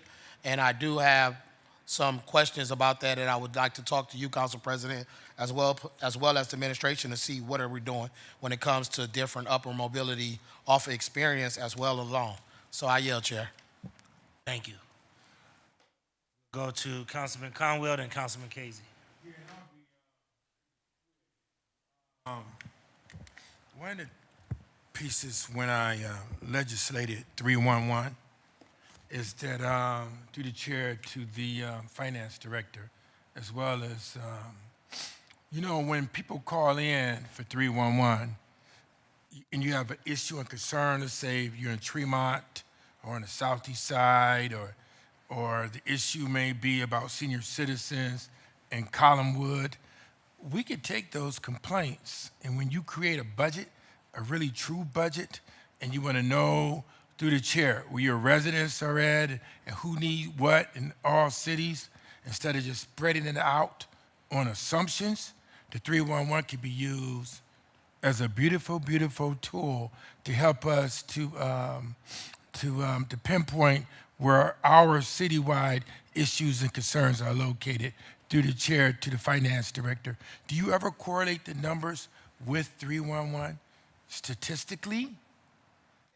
So through the chair to the councilman, I mean, I think it's a helpful tool. I think they're still developing a lot of this with urban AI and KPIs, and I think that's something that we can build off of as we move forward and as these things get built out. I mean, we have had several workshops with urban AI, for our own processes within finance. So I think this is relatively young, and I think as we build this out, I think you bring up a good point. We can look at where the needs are and maybe better closely align our budget with the needs. We try to do that year to year based on patterns and that sort of thing, but if urban AI and 311 calls or whatever we're analyzing can assist us, we're more than happy to look at that data. Yeah, we could take the numbers and correlate them with, like, when people call in to the chair for building and housing issues, or when they call in for unsafe routes, unsafe streets. And when you do that budget, and you can use it as supporting evidence to the chair, to the to my good friend, the doctor. We always talk about project management, but I'm not going to talk about that today. Where you at? What do you think?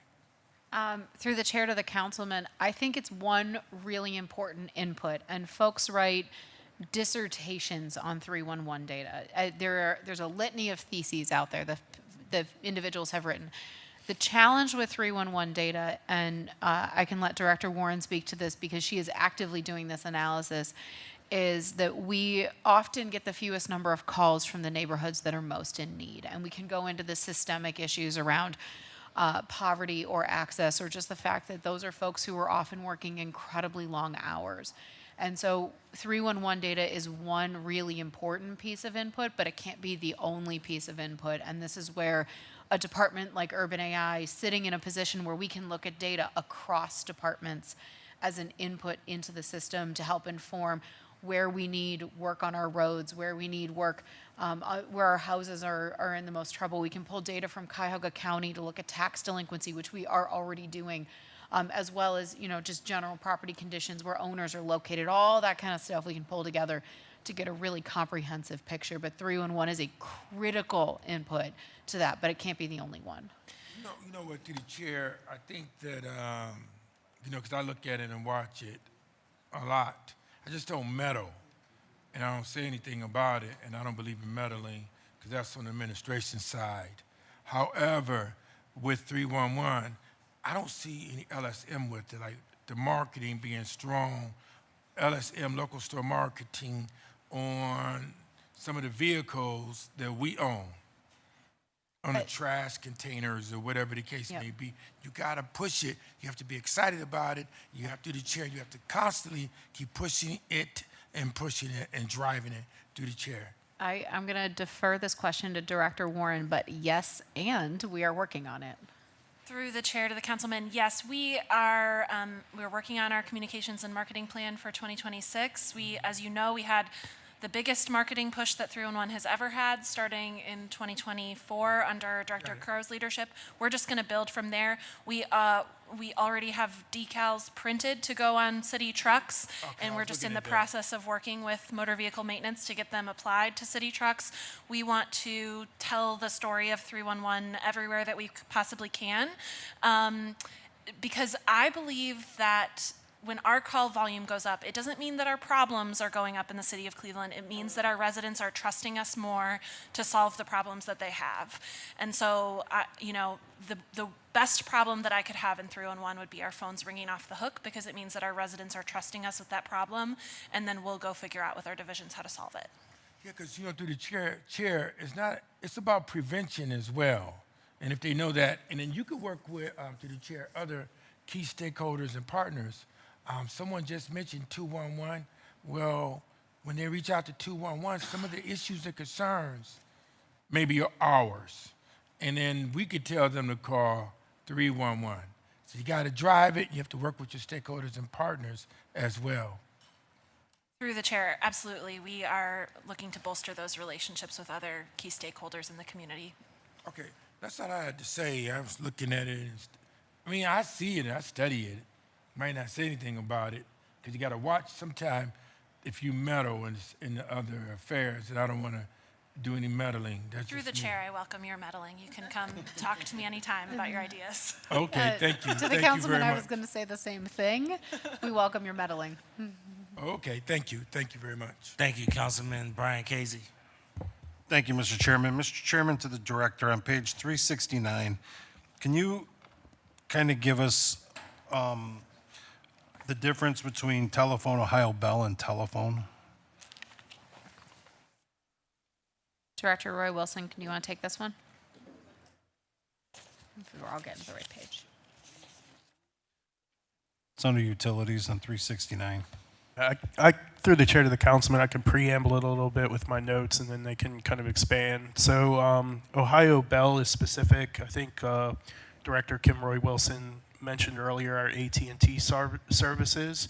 And then when you look at telephone, that's PS Wireless, that's cable services, as well as other miscellaneous services.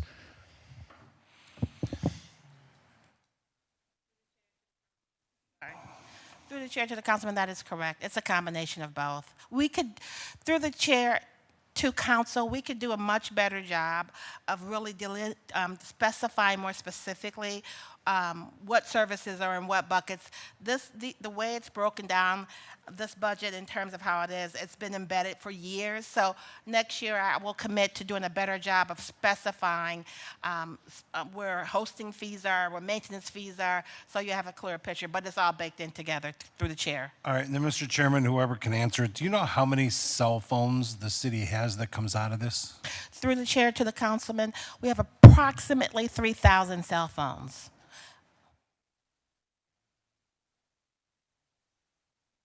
Can't ask that. All right, and then 3,000 cell phones, and what do we have, about 7,000 employees, Mr. Chairman, to the CFO? Through the chair to the councilman, that's approximately correct. Okay. All right, and then if we could get a breakdown, because it looks like the Ohio Bell is one of these is hard lines, one is cell phones, one is internet access. Is that what you're telling? Because I'm just looking at $6.18 million for a phone bill. Seems like an awful lot. I could be wrong, but I don't know, especially when you have, that's not the cell service. The cell service is only 1.7.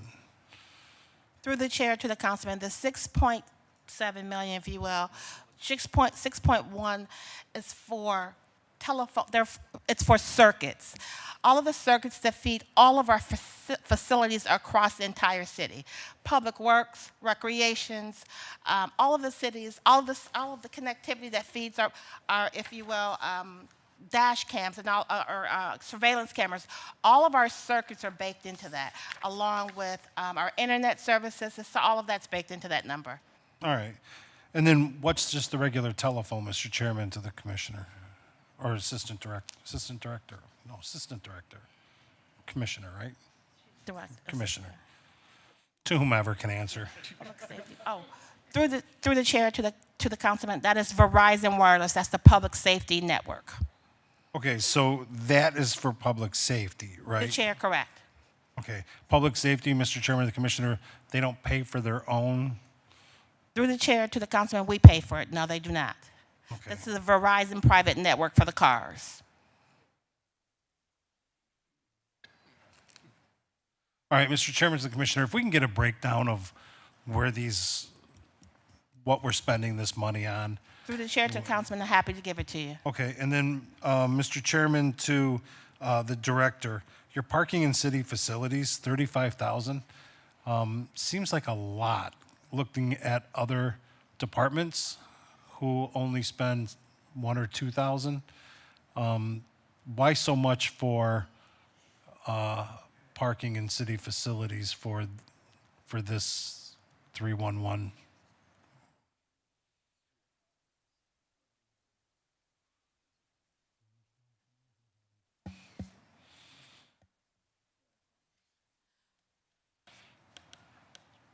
Through the chair to the councilman, this parking includes both the 205 and Erie View.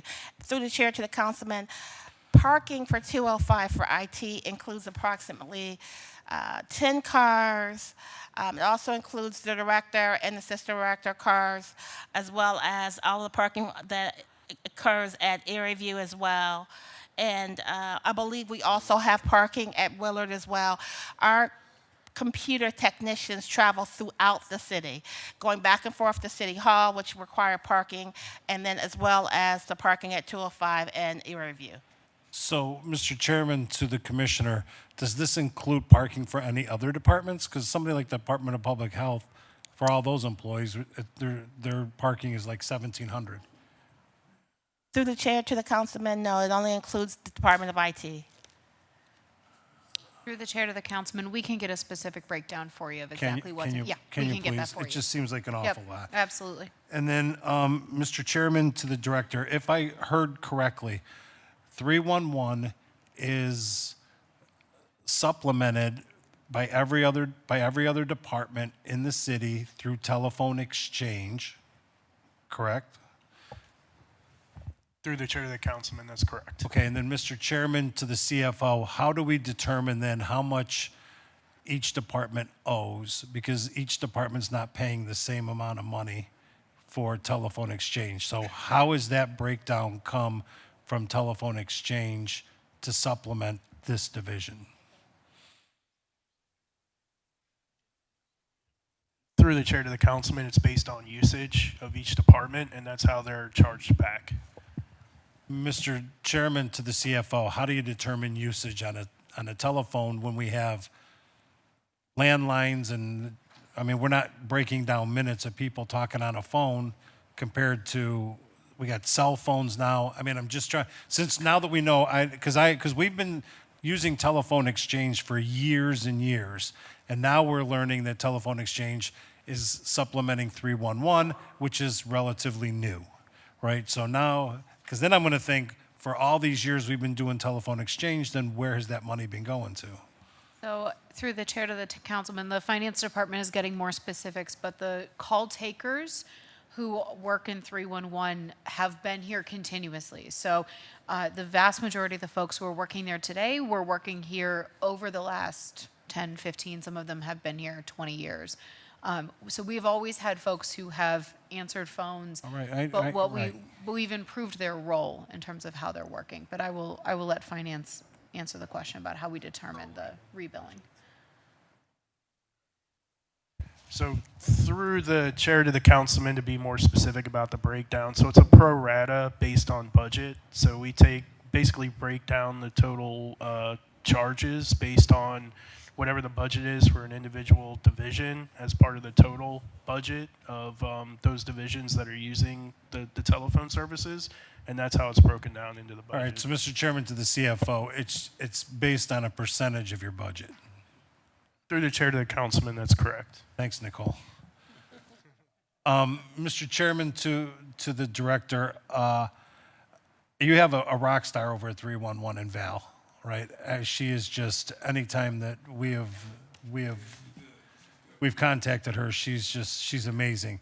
But something that I have run into more recently, Mr. Chairman, to the director, is if I call a director or a commissioner, they're always willing to help, but they're also, some of the employees or some of the people that used to be able to help would always say, who would help us in the past, now have a tendency to say, sorry, councilman, we can't help you, you got to go through 311. For me, as an elected, Mr. Chairman, to the director, if I call another director or another commissioner, it would be my anticipation that they would just be able to help us, and then if you have to log it into 311, usually if a council person gets as far as having to call the director, the commissioner, we don't have time to play around with putting something into the system. We can do that afterwards. So, Mr. Chairman, to the director, there is no policy with the administration that you are aware of or through your office that instructs any council or any council staff not to deal with anything through a commissioner, director, or anybody, and that everything has to go through 311. Through the chair to the councilman, there is no policy. I can confirm that. I do believe we're in a growing period where we're developing some muscle strength about when to go to 311 and when not to go to 311. And we see this come through parts of the administration. So, for example, historically, the Division of Streets set up their own call center in snowbird operations, and they would tell residents to call snowbird operations if they would need, hey, you missed the snow plowing on my street. Now we're routing more folks through 311. So our staff are figuring out and in that figuring period. So I do apologize if they told you that. That is not the intent. That's not the goal. That's not the mission. And we are trying to have more folks who are able to provide those services. So note taken, and we can continue to work on that. All right, Director, anything to add? Sorry. Yep, go Can ahead. I add a point through the chair? Yeah, go ahead. I was just going to say, I think one of the great things about 311 is it becomes a source of truth that shows that the issue has been reported. So something that I think works very well with council offices is if they put something in through 311 and then for whatever reason you need to elevate it, or you get that reference number, you could shoot me an email, you could shoot another director an email, and we could figure out how to keep track of that issue. Right, and I'm just, Mr. Chairman, to the assistant director, I'm just going to use this as an example. If I call the Division of Waste because somebody's garbage didn't get picked up or they needed a new garbage can, somebody over there shouldn't tell me, well, call 311. Right? I'm just, that's me as a council person. I'm not a bang my chest council person, right? But I don't think that we should be told we can't do it unless you call 311. We should just get it done, and then if it needs to be entered into 311, it can be entered into 311 for your purposes. But aside from that, every time we use 311, Through the chair to the councilman, your growing pain, I think we're in growing pains, heard, felt, and we'll take it back and talk to the team about okay. it. Yeah. All right, thank you, Mr. Chairman. Thank you. That concludes Department of Innovation and Technology. And I do want to just take a very brief personal privilege to say thank you guys for getting us through the cybersecurity attack. And I know that, Ms. Rory Wilson and your team really did an exemplary job of making that happen, so appreciate it. Thank you. All right, we're going to go next to, where's my cheat sheet? We'll go next to the Community Relations Board.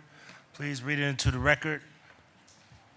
Page 80, Community Relations Board, Executive Director Angela Shute-Woodson. Page 81, Salaries, 2025 unaudited, $1,371,593. 2026 budgeted, $1,763,212. Page 82, Total Expenditures, 2025 unaudited, $2,675,388. 2026 budgeted, $3,865,574. And page 83, staffing, 2025 actual, 27, 2026 budgeted, 38, Mr. Chairman. Thank you. Director Woodson, did you want to open up with any remarks? Good afternoon. To the chair, to the council, we do have a presentation for you that we would like to go through before we actually go over the numbers. Behind me, I do have represented in community relation boards my three dynamic managers, Tammy Hanna, who manages the district representatives over the 5 police district, as well as covering the 1st police district. Sharice Dawson, who manages our liaisons, as well as the youth diversion program, and Jackie Simmons, who manages our street outreach team. So I'm not going to go through the whole presentation. We'll be real quick.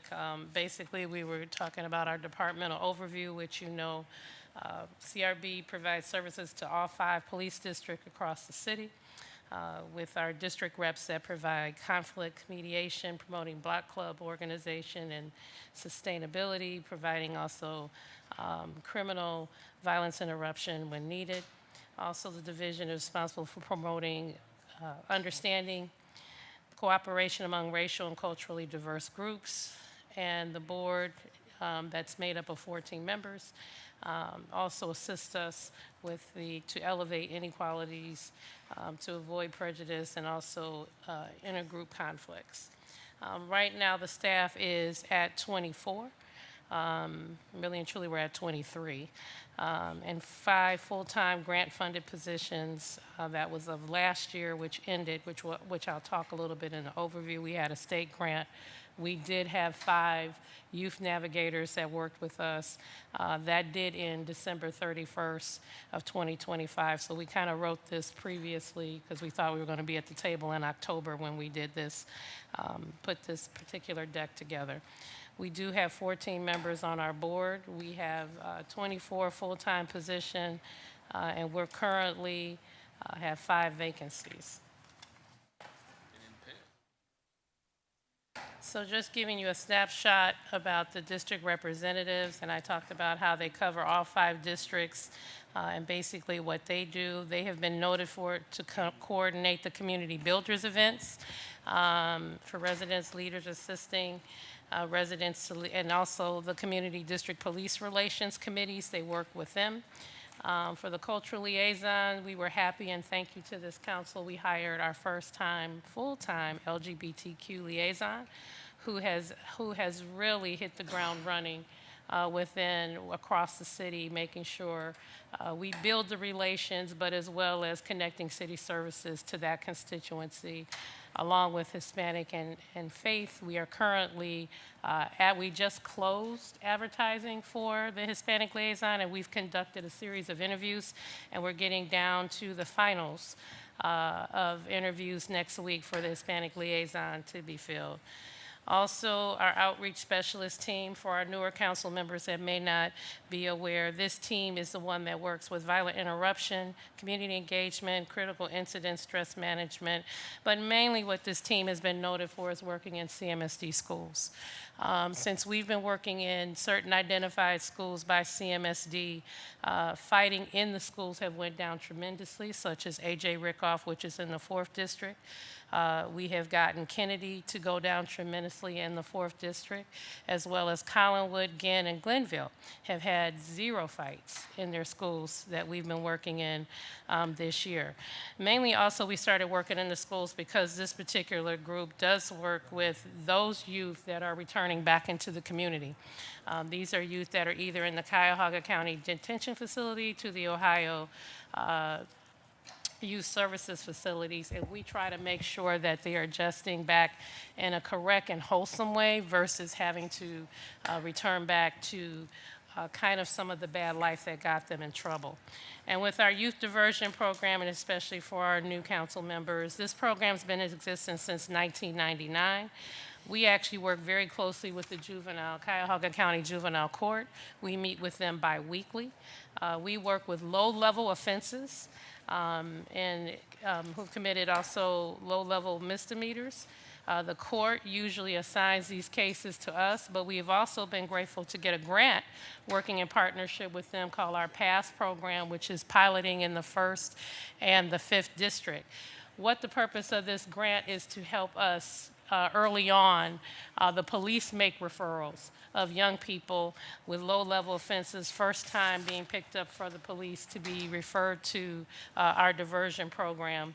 And this also prevents some of the paperwork of going through the actual court system. So we're trying to get to these young people early on. This is a lot of our restorative justice efforts.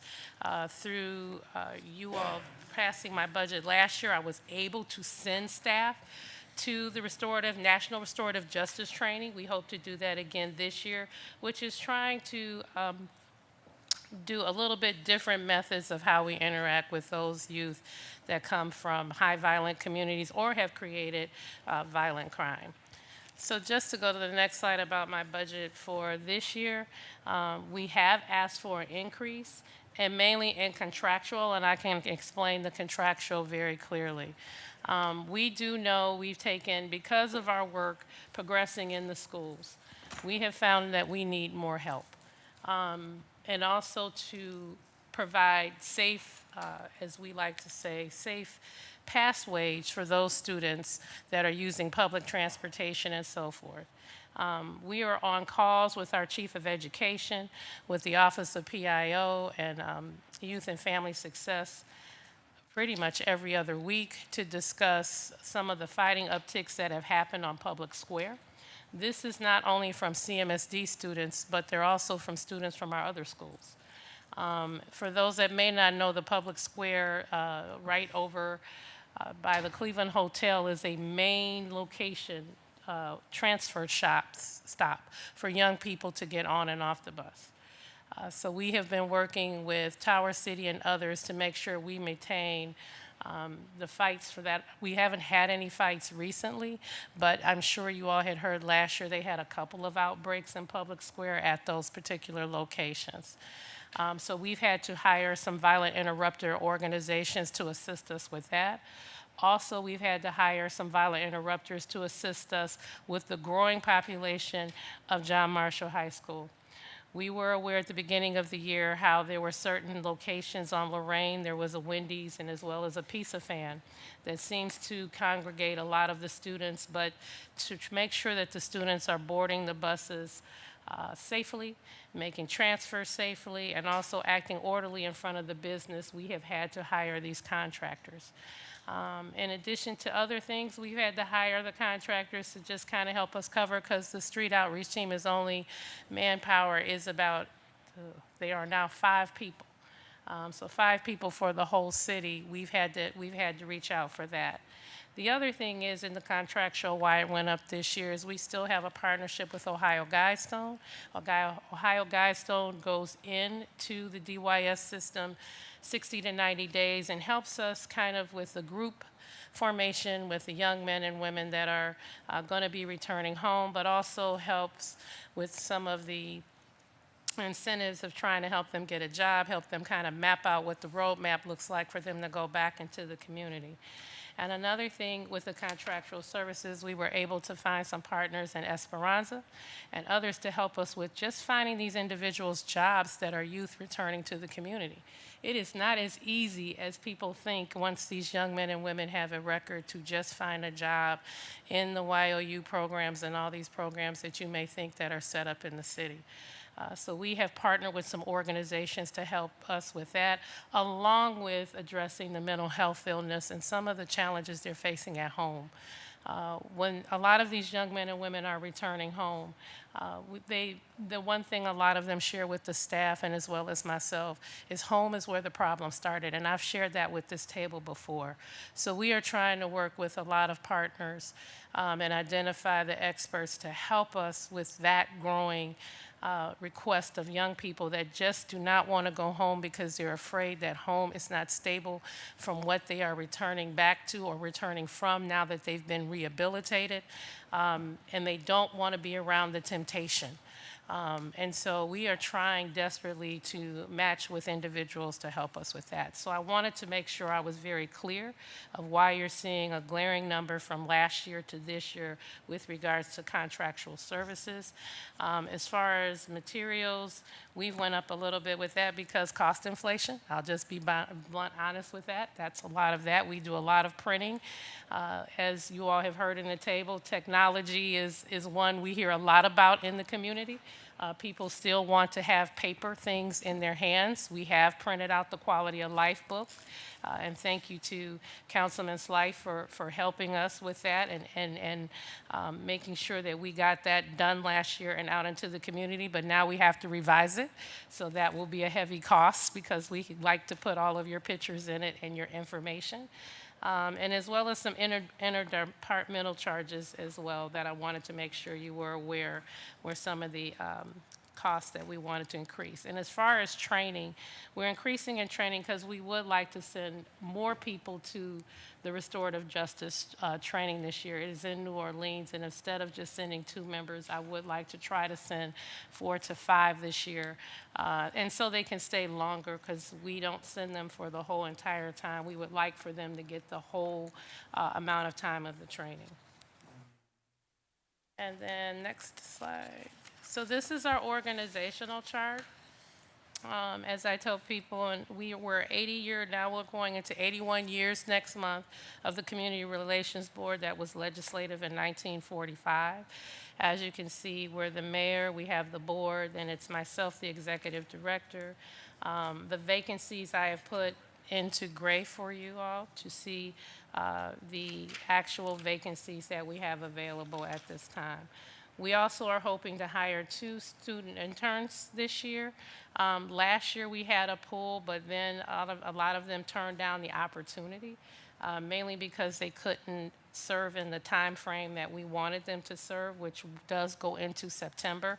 And a lot of the reasons why we wanted the interns is because we're really trying to dive deep into the different cultural languages that are within your different wards. We recognize that a lot of your wards are growing beyond just the Spanish language, just beyond even the French language. We're learning Swahili is becoming a language, as well as you have Arabic that we know is growing within your wards.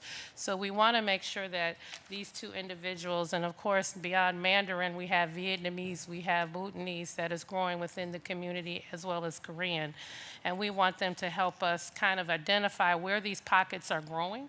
Also, we think this will help us as we're preparing for 2030. I'm sorry, I'm a forward-thinking director. I'm nervous about the 2030 census, and I want to make sure that we are preparing ourselves to know where these pockets of individuals are so we can speak the language and so they can understand not just our services, but the overall reasons to be counted, because before we know it, 2030 will be here.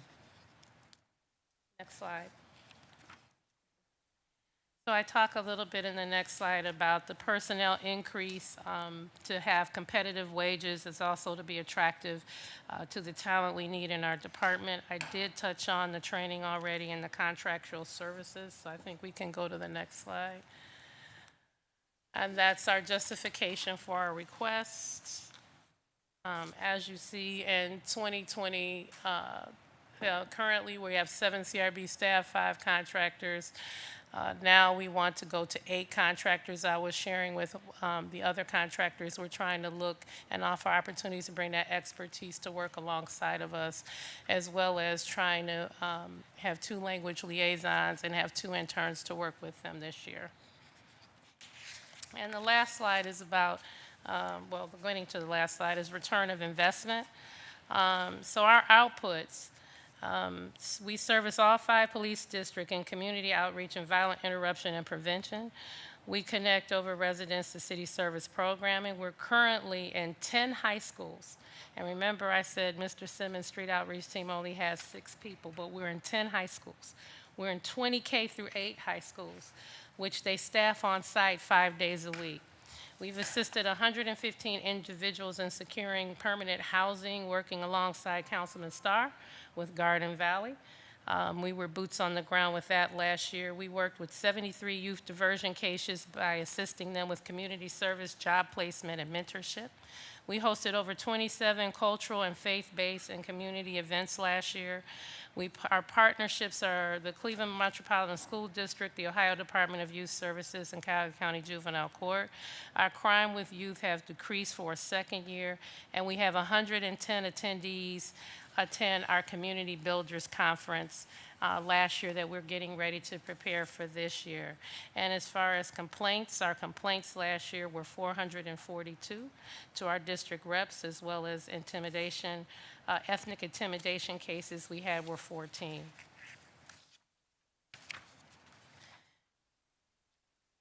And that just gives you another output about return of investment.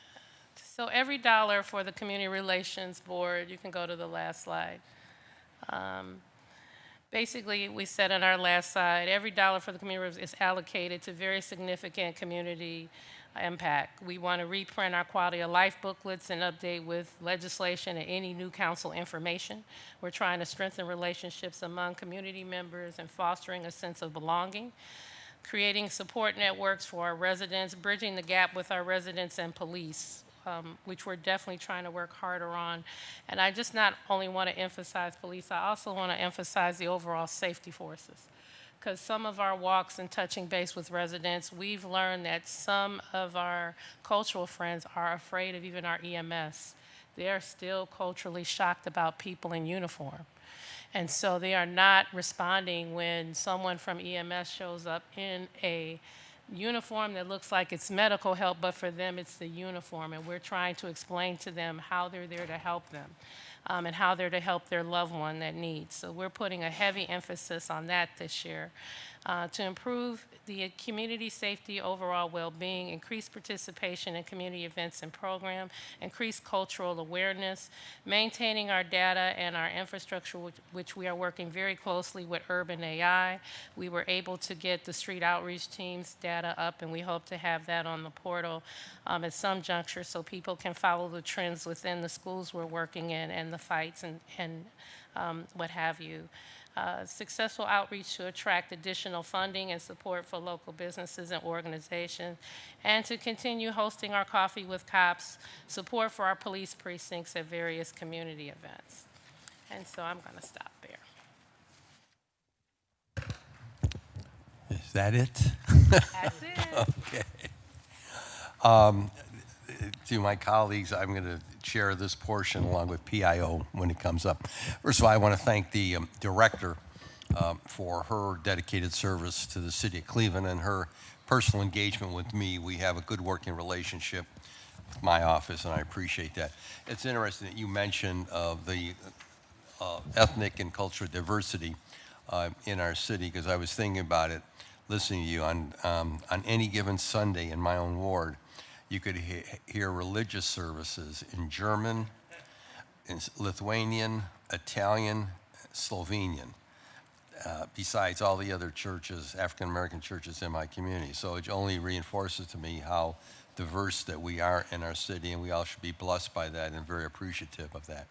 One of the things I wanted to ask you, first of all, I'm going to go back right to the budget book. On page 80, under your district reps 1 through 5, and by the way, I have Councilman Jones on. Anyone else would like to go on? Okay, wait a minute. Hold on a minute. I got you. Okay, wait a minute.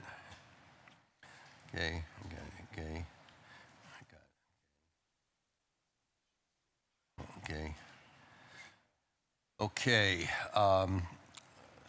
The district reps 1 through 5, are those positions all filled? Yes. They are filled, okay. And then under your faith liaison, who is that? Or is that just That's Reverend Theo Cavanis, Oh, that's, okay, okay. Junior, Junior. one. okay, okay.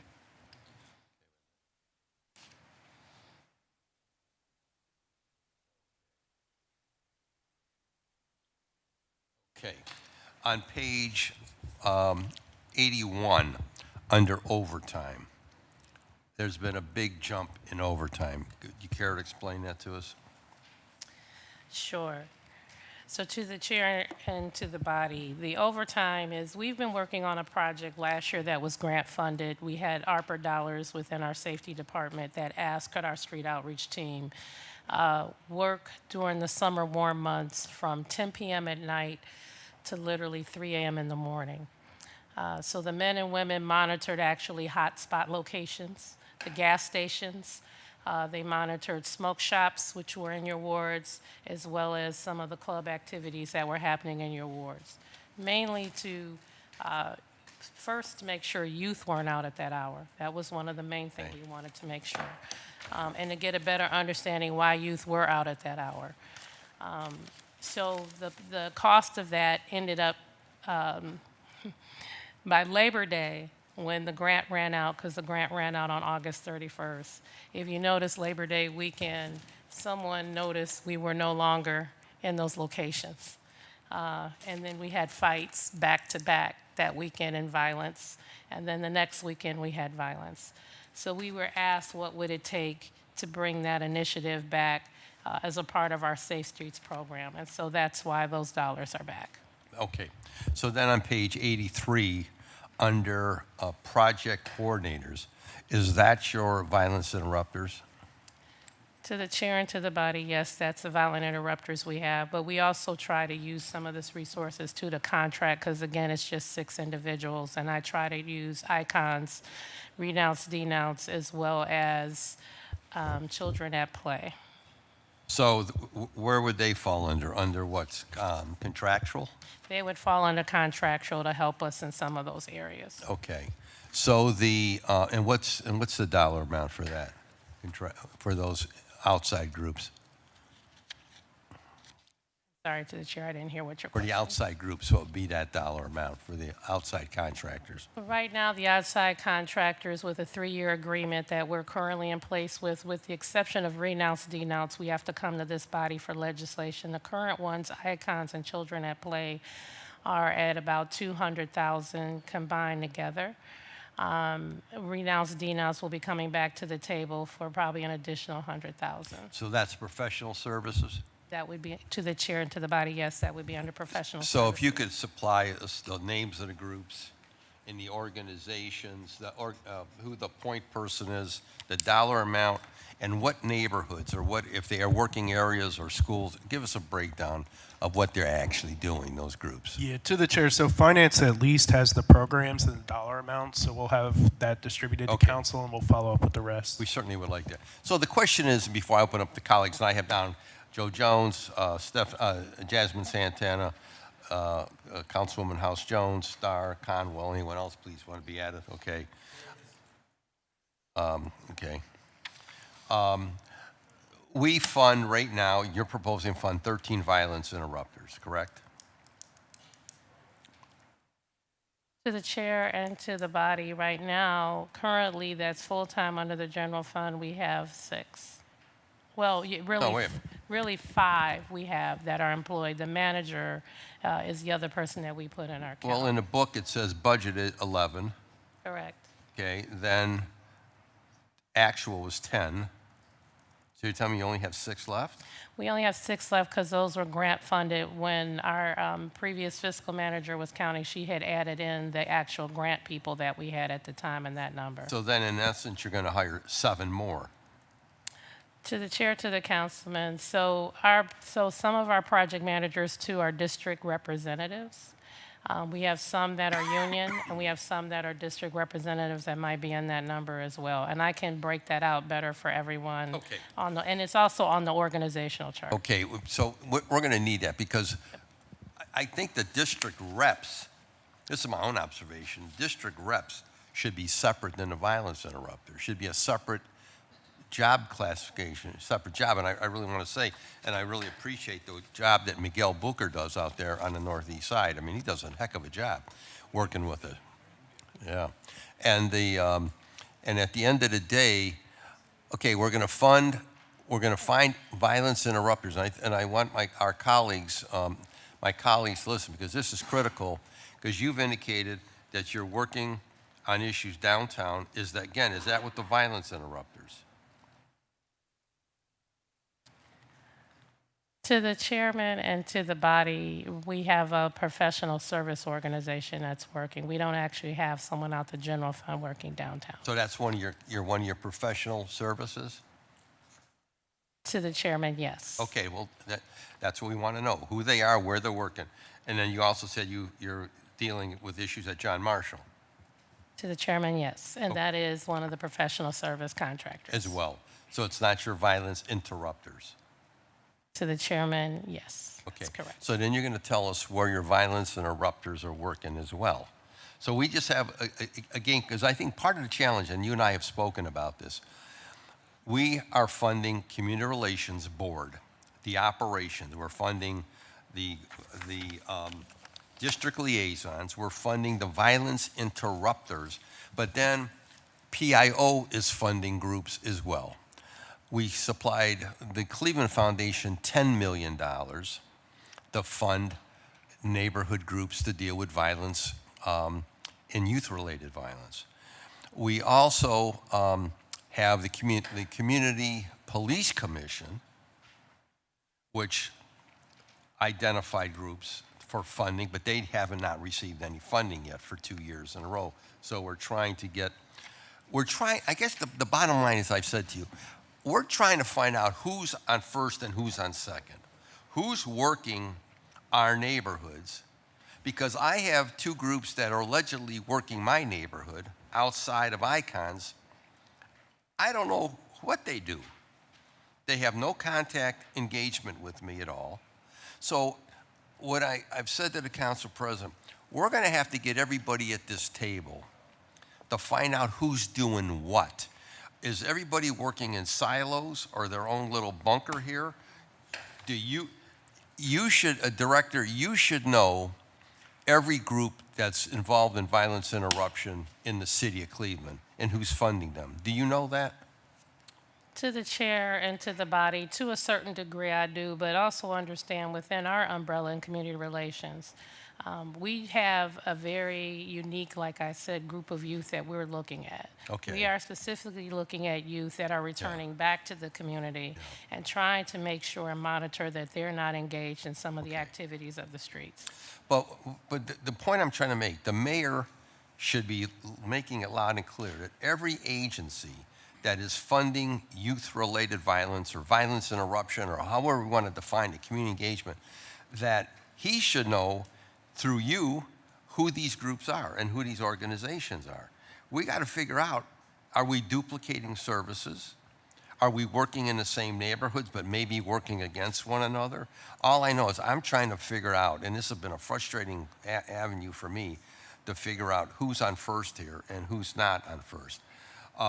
The other thing is, I want to stress this, and I'm going to stress it when PIO comes up here. You've expressed your desire, and the new director of PIO was indicated to me that they want to see, both of you want to see a better working relationship between your two departments, because that hasn't been there. Let's get it out on the table. That relationship has not been there. And we gotta all work together. We're all in this thing together here, because there's no freelancers here. This is a big concern, and being on the Board Again Academy and dealing with Ted Ginn, who's really been at the forefront of trying to put young men back on the right track in life, and he's been the one who's also indicated to me that you've got to get some of these kids out of the environment that they're in at home. He's repeatedly said that to me. You got to get them out of that, because they're coming out and they're going right back in to the bad environment that they came out of. So I'm going to stop it right there, and then I'm going to open it up for questions. And all colleagues, 10 minutes. I'm going to ask Councilman Slife to time everybody. Please be respectful, because this is a very important area for all of us. Councilman Joe Jones, you are up. Thank you, Mr. Chairman. I know it used to be 15 minutes. I ain't going to beat that at the table here at this moment. It ain't but gonna work. We do have 10 minutes. Keep going. But it's not enough time to really fundamentally get into really talking about the real problems that are impacting our community as relates to having boots on the ground. And when we look at the director that's in front of us right now, a lot of her programs is about boots on the ground. When we started off 5 years ago with this new administration and looking at her department, and we've had great discussion about it, Mrs. Angela Shute Woodson inherited a department that was doing everything. In fact, I don't know what it was that she wasn't doing. And so now we've spent a lot of, and some believe wasted a lot of, ARPA funds on a lot of programming that we don't have any results to from other departments. So this is kind of like leading off from, Mr. Chairman, from your back end of the questioning to who's doing what and who's on first base. And so when we start talking about who's doing what and who's on first base, it's going to take more than 10 minutes if you're going to get serious about it. Well, there's because other right now, councilmen that what have we did, questions, too, we spent okay? a lot of money at this table on ARPA funds about talking about how we're going to deal with these issues in our neighborhood, and I ain't heard, have not even seen, whether we're sitting here at the budget hearings, Mr. Chairman, or we're at legislative hearings, do we ever get a chance to talk about how these programs progressed and their success in our respective territories. So now with that being said, Mr. Chairman, I think that our executive director, Mrs. Angela Shute Woodson, is doing a wonderful job with what she has. And I want to get into parts of her presentation that she made here to our distinctive table this morning. The first one is the first page. And is coming into talking about who is doing what. And Mr. Chairman, I would ask who all from your department, Mr. Chairman, to our directors assigned to Ward 1 to assist in Ward 1 issues? Director? To the chairman and to Councilman Jones, for the 4th district which your ward is located in, it's Edwin Perez who is the district representative. Is that it? Jaquise Simmons, who is working in your John F. Kennedy High School as part of the street outreach team over there with LaToya McDowell. Okay, And so then we got she's at 3 your people. Whitney Young area. And she's at Whitney Young too? Yes, and then you also have DeCarlo Briscoe, who is working at A.J. Rickoff. Can you Also in your do me a favor, Mr. Chairman? So if you could write that down and put it in writing and what it is that they're supposed to fundamentally be doing. And then that way I can reach out to every single one of them. If we could set up a team meeting to talk about some of the problems that we're having in our neighborhood, I really need to sit down with them and see where they are, what the issues are that they're dealing with, and how we can work with John F. Kennedy, because we've been having ongoing issues there, and I'd like to see some resolution there, Mr. Chairman, to the director. Good request. Also, Mr. Chairman, to director, I think this is the, I don't know what page this is, 1, 2, 3, 4 pages, or 5 pages. On your 5th page, you have your organizational chart. That would be 83, page 83. If you could, no, this is in her actual presentation, Mr. Chairman. The community relations Okay, piece know, that's is up there a here. PowerPoint? Okay. Yes. If you could, Mr. Chairman, to our director, put the names next to the titles or a request of information of our committee to do that. And then second, Mr. Chairman, of our ARPA group, or the people who have our staff that has been working on ARPA funds, would like to have a breakdown, Mr. Chairman, of those funding sources that we gave to community-type programs such as this, and the ones that we're talking about here today at the table as relates to dealing with crime issues and the sort, those organizations we gave millions and millions and millions of dollars to. Okay, so and wait a then minute, I'd like to know. your question, so staff can hear it. You want all the groups that were funded specifically with ARPA funds, correct? Correct. And what was the other? And all of those groups, and there was, I think Mrs. Pryor Jones ran those programs. But that's under PIO. We'll get that up. That's They right. Come up. So I want to know about all of them. Okay. and have a chance to really look through that. We spent a great deal talking about that, and I advocated, Mr. Chairman, at this table that I didn't have no problems with giving $10 million to the Cleveland Foundation to help mitigate a program so we can have ongoing funds, so that we could always pull those funds down in perpetuity. And Mr. Chairman, I'd like to get a report on where we are with that, Thank you. talking about in Staff, perpetuity. Hear that request? Thank you. Go ahead, Joe. And then also, Mr. Chairman, to our director, I'd like to work with you in getting a partnership to work on a security program for my neighborhood. And we're going to be working with outside groups to actually fund it. Want to see how we can work with you to be able to make that happen in our neighborhood. One of the most important things is, and I've always talked about it, if we're going to talk about bringing people back to the city, talking about community relations, then we have to make them feel safe and secure. No one's going to move into the city of Cleveland if they don't feel safe and secure. And so one of the things that I think that we want to start fundamentally working on is how do we make our citizens feel safe and secure. Thank you, Councilman. The next, I'm not finished, Mr. I Chairman. didn't think you were. So justification for request, Mr. Chairman, page, and that's increasing our communications. You have a number of programs that you're working on, Mr. Chairman, to the director. Citizens in our area really want to be a part and participate, so we want to find out how we can get connected into some of the various programs that you're talking about, and especially the ones that deal with faith-based community events, in addition to our John F. Kennedy High School. Return on investment, Mr. Chairman. I think that you have done a great job. We can see that, Mr. Chairman, to our director, that crime has went down in the city of Cleveland.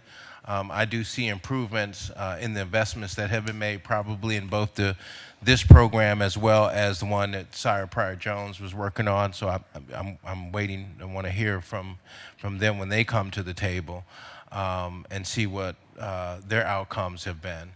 But certainly would like to get a copy of the work, Mr. Chairman, to the director as relates to the various different programs that you put out, especially when we're talking about the quality of life booklets and any other kind of brochures that you offer to the city of Cleveland in general. We would like to be in some kind of working relationship with you so we can put some of that in our newsletter.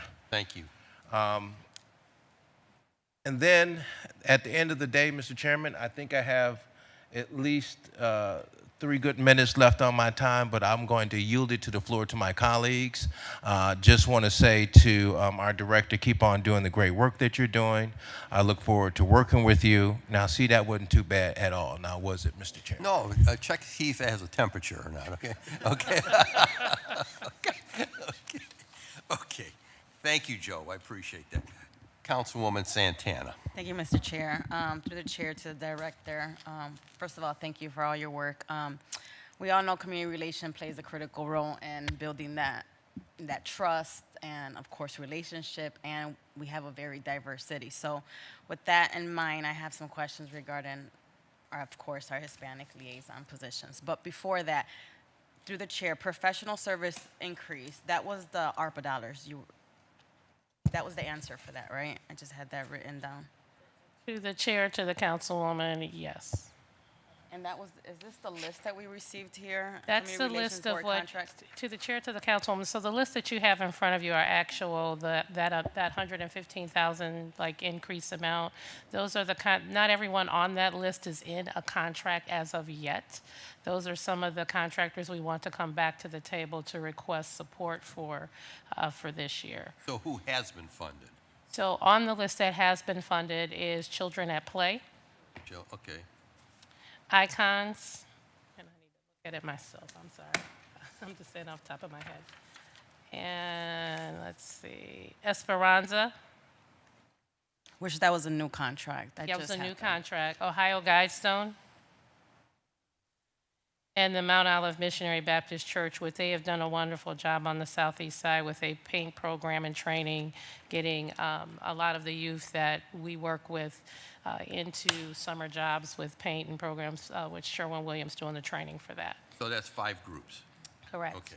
Council Lady? Okay, but through the chair to the director, these are not all ARPA funded because, for instance, Esperanza, that was funded through the NEF funds, neighborhood. To the chair, to the councilwoman, you're Equity correct. funds. They are not all ARPA money at all. In actual fact, all of those are general fund dollars.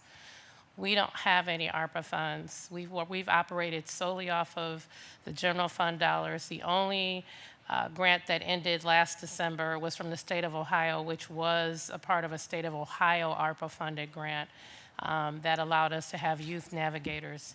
And that's why you saw that number and the number as far as the staff.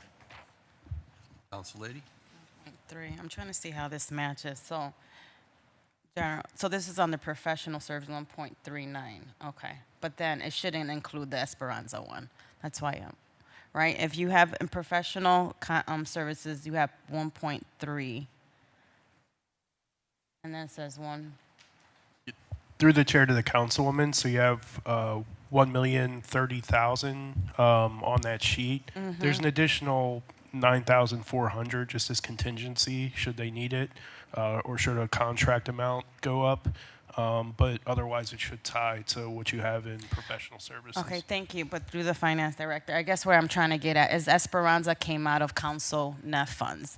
So why is it in our general fund? So the council lady funded that. Yes.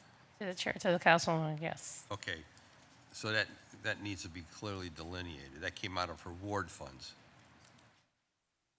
Correct. So while you're looking, you're recommending that we're going to fund 1,030,000 this year. That's being proposed. To the chair and to the council body, yes, we're proposing that for this year. Okay. But yes, that did come out of the council, but not, like I said, none of what's on the sheet in front of you are ARPA funds at all. We did not Okay, get awarded thank any you. ARPA funds. Director, you have any? Yeah, so through the chair to the council person, these are all general fund dollars. These are not NEF dollars. So these are monies like coming directly out of the general fund. Okay, so then I could assume Esperanza is going to get funded twice through the 100 and then the general fund. To the chair and to the councilwoman, yes, they are going to get funded because we need to continue because we needed a West Side partner, like I had shared with you, and they fit all the criteria of a West Side partner that we needed to help us. Got it.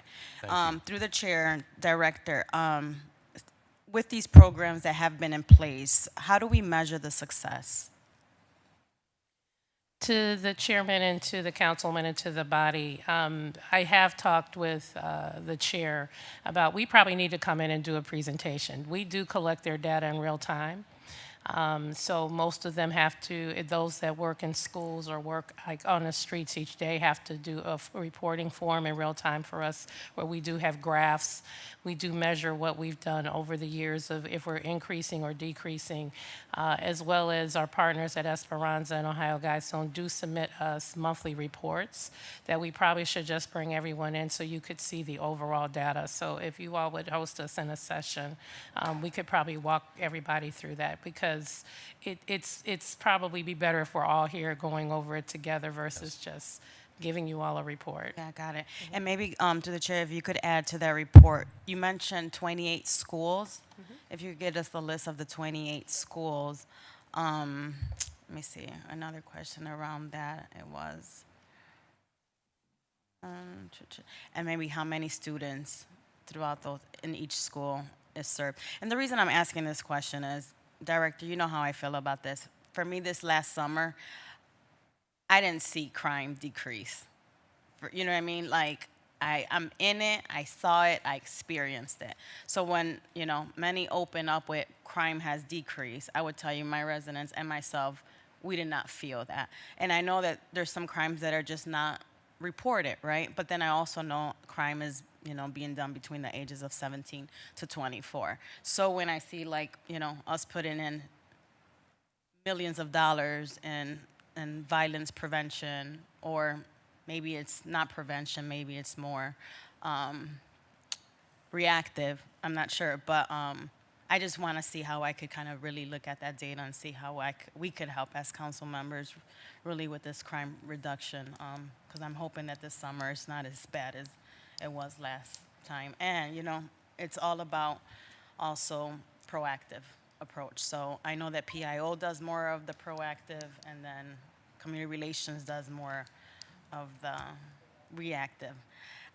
Does that make sense? To the chair and to the councilwoman, and even to the chairman, as he made a very, the statement that he made earlier about PIO and community relations now, the current conditions since December of last year has gotten very close.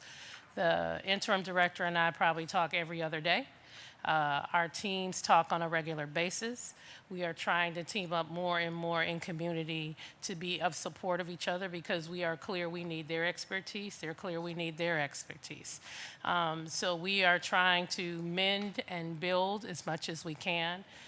Because as we've told them right now, we deal with youth to a certain degree, but we need somebody that can help us with families. The reality is we're dealing with a family crisis.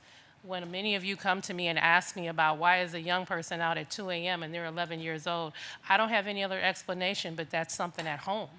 And so to the home degree, and even to my staff, this is where we honestly need the help, and we recognize this. So the interim director and I have talked about that, and what does that look like, and try to build upon it for this year and this summer, because we know that problem is going to exist this summer. Okay, thank you. Through the chair, director, I noticed that there's been a decrease, right?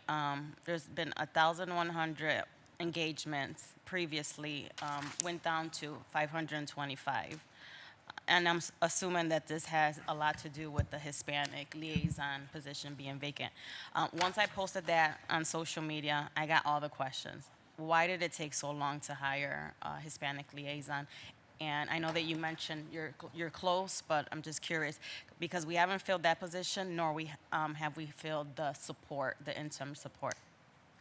Director? To the chair and to the councilwoman, as I've shared with you, a lot of it was getting it through, of course, our systems to be able to post the position, and also just trying to be reassured if the previous liaison was coming back. So we were a little bit put on hold for a few months because they were out, of course, on FMLA, and so therefore kind of left the office kind of pinch hitting with other staff that could speak Spanish in the office, and also trying to, upon their work, reach out to the community.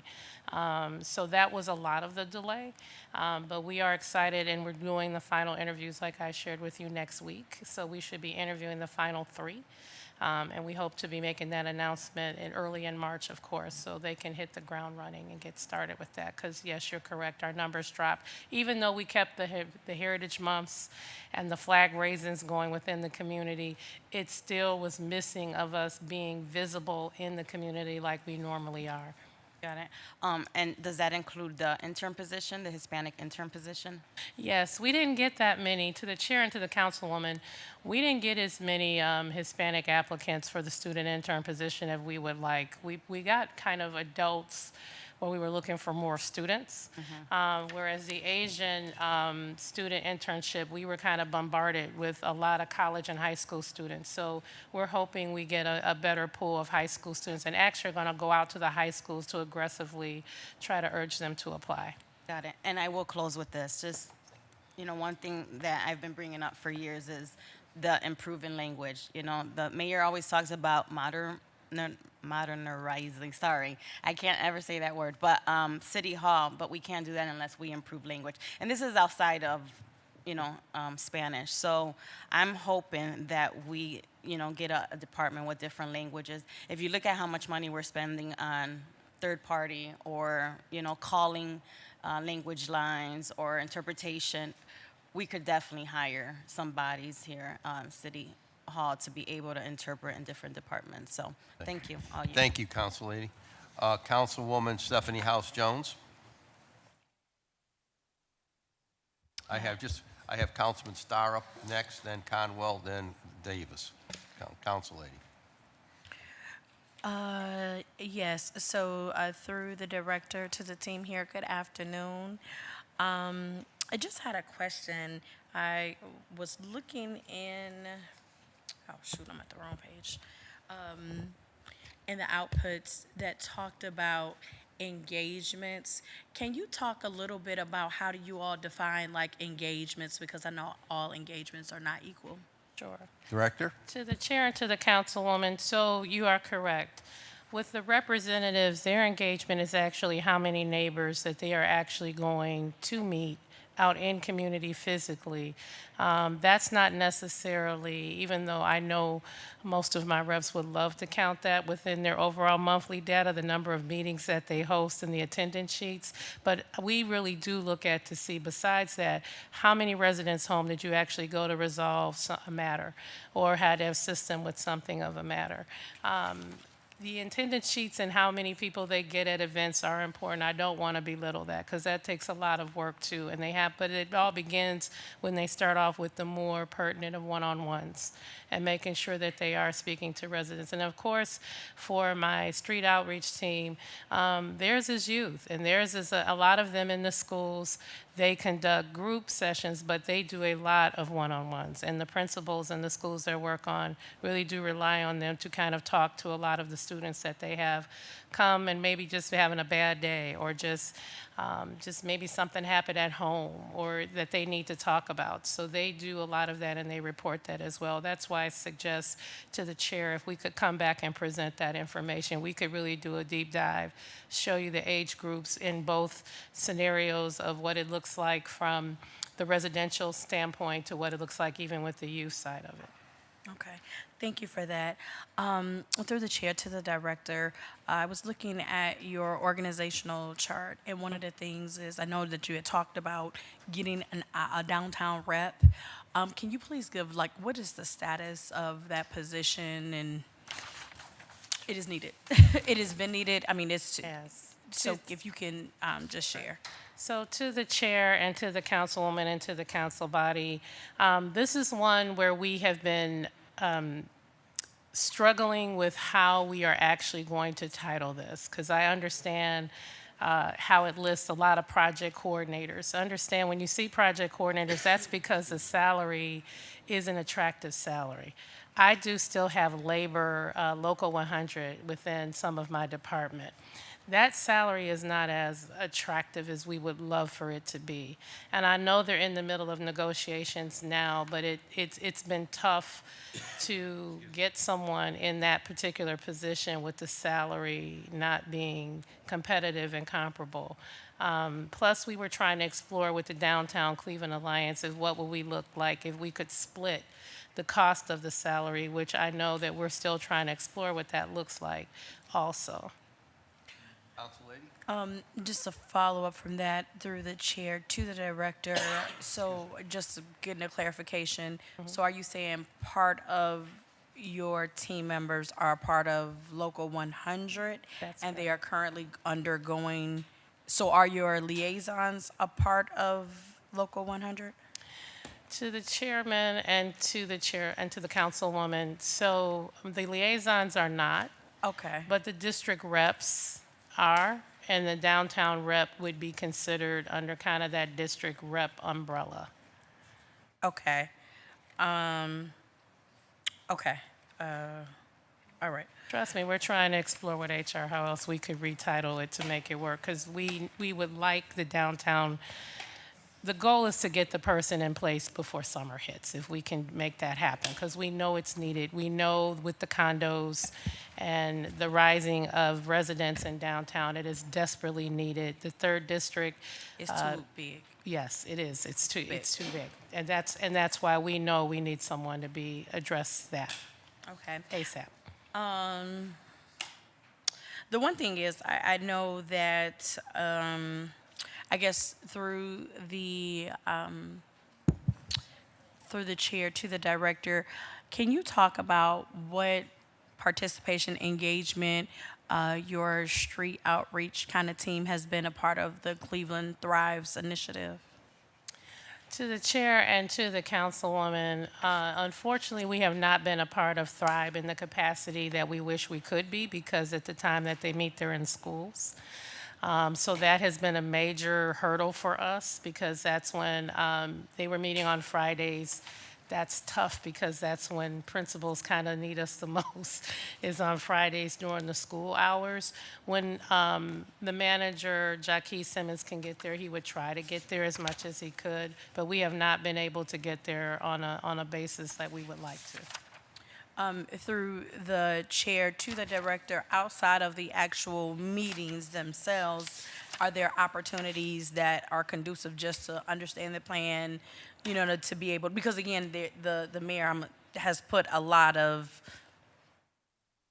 effort, you know, along with the PIO team and others that are supporting it. And if this is supposed to be our blueprint for, you know, violence prevention, it just, we have to find some type of way, you know what I'm saying, to ensure that all players are a part of it. But getting to this point when we always, you know, I hear at the table how we talk about we're putting so much money into violence prevention. From the very onset of this process, it was specifically outlined that we needed to invest anywhere from $30 to $40 million in violence prevention. Most people can't tell you right now, I just did the numbers. In this budget, between the Community Relations Board, Prevention Intervention Opportunities, the Community Police Commission, it's 11.7. That's 4.9% of what we are putting into our police department. 4.9%. 11.7. It was said at 30 to 40 million. And then we continue to have like complaints where people saying, we don't know what people do. We don't know what people do. There is an actual plan, right? That is being written. And I would encourage my colleagues to read it and see we are falling woefully short of the investment based on the money that we put into a plan, woefully short. So we're going to continue to talk about we don't see anything, we don't see growth if we are not willing to invest the necessary dollars in this sector of work, right? And the collaborations. And like you said, I mean, you talk about, you know, many times a lot of the work that you're focusing on is on youth. Justice involved youth. Through the chair to the director, do you know just generally how long do you have maybe one of our young people maybe on your caseload? Like, is it a week, a day, months? To the chair and to the councilwoman, that's a good question because sometimes we have them beyond the period that the court, even though we look at them and they realize they've been through everything, they still come back to us. And we don't close our door to them. And as I was sharing, even with the Office of PIO, that's where they've even been helpful with us because they have kind of aged out of our area and they're moving into their area, so it's that connection. So that number I don't have off the top of my head, to be honest with you, because we just don't turn any youth away once, if they come out of DYS and we know they've been out of DYS 2 to 3 years, our doors are still open. We still try to help them as much as we can. Yes, thank you for that. Through the chair to the director, and that's one of the things. So many times we know the community relations boards where you're dealing with many of our justice-involved youth and young people, helping to have some targeted places with your small but mighty team, and helping with, I would say, neighbor-to-neighbor relationships through our liaisons. When we look at our prevention intervention opportunity, it's more of a wider, broader base of individuals looking to partner with many of the preventative services. They do some intervention, but a lot of it is the preventative times to get to young people before they get into the court system, because they're not dealing with many of the justice involved children like that kind of make some determination. And then when we think about our Cleveland Police Commission, the grants that they're doing, it could be whatever that, you know, target is. But when we're looking at many of our grants, and again, I will always encourage people to look at the Cleveland Thrives plan, the strategy. I think they just had an event last week. We were in budget hearing, so a lot of us couldn't go and participate. But one of the things you will even find, even in this industry, many of the people don't have health care, don't have benefits, things of that nature. So again, I thank you so much for what you do, but I think it's really important for us to understand the context when we just say, oh, we're giving so much money. In context, based on what we should be, we aren't giving. We're not even meeting the bench line of where we should be. So thank you all so much for your service. Thank you, Council Lady. Councilman Richard Starr. Wow. I think my colleagues covered most of my questions. Just in regard, definitely I would just speak to, through the chair to the director, thank you for the work that you do. I know community relations has been around since 1945. In addition, even our council dean wasn't here yet. He wasn't even born in at all. So that just shows how young he is as well. But within that point being, over the years, community relations have oftentimes had to revolve or pick up different roles depending on the climate of the community.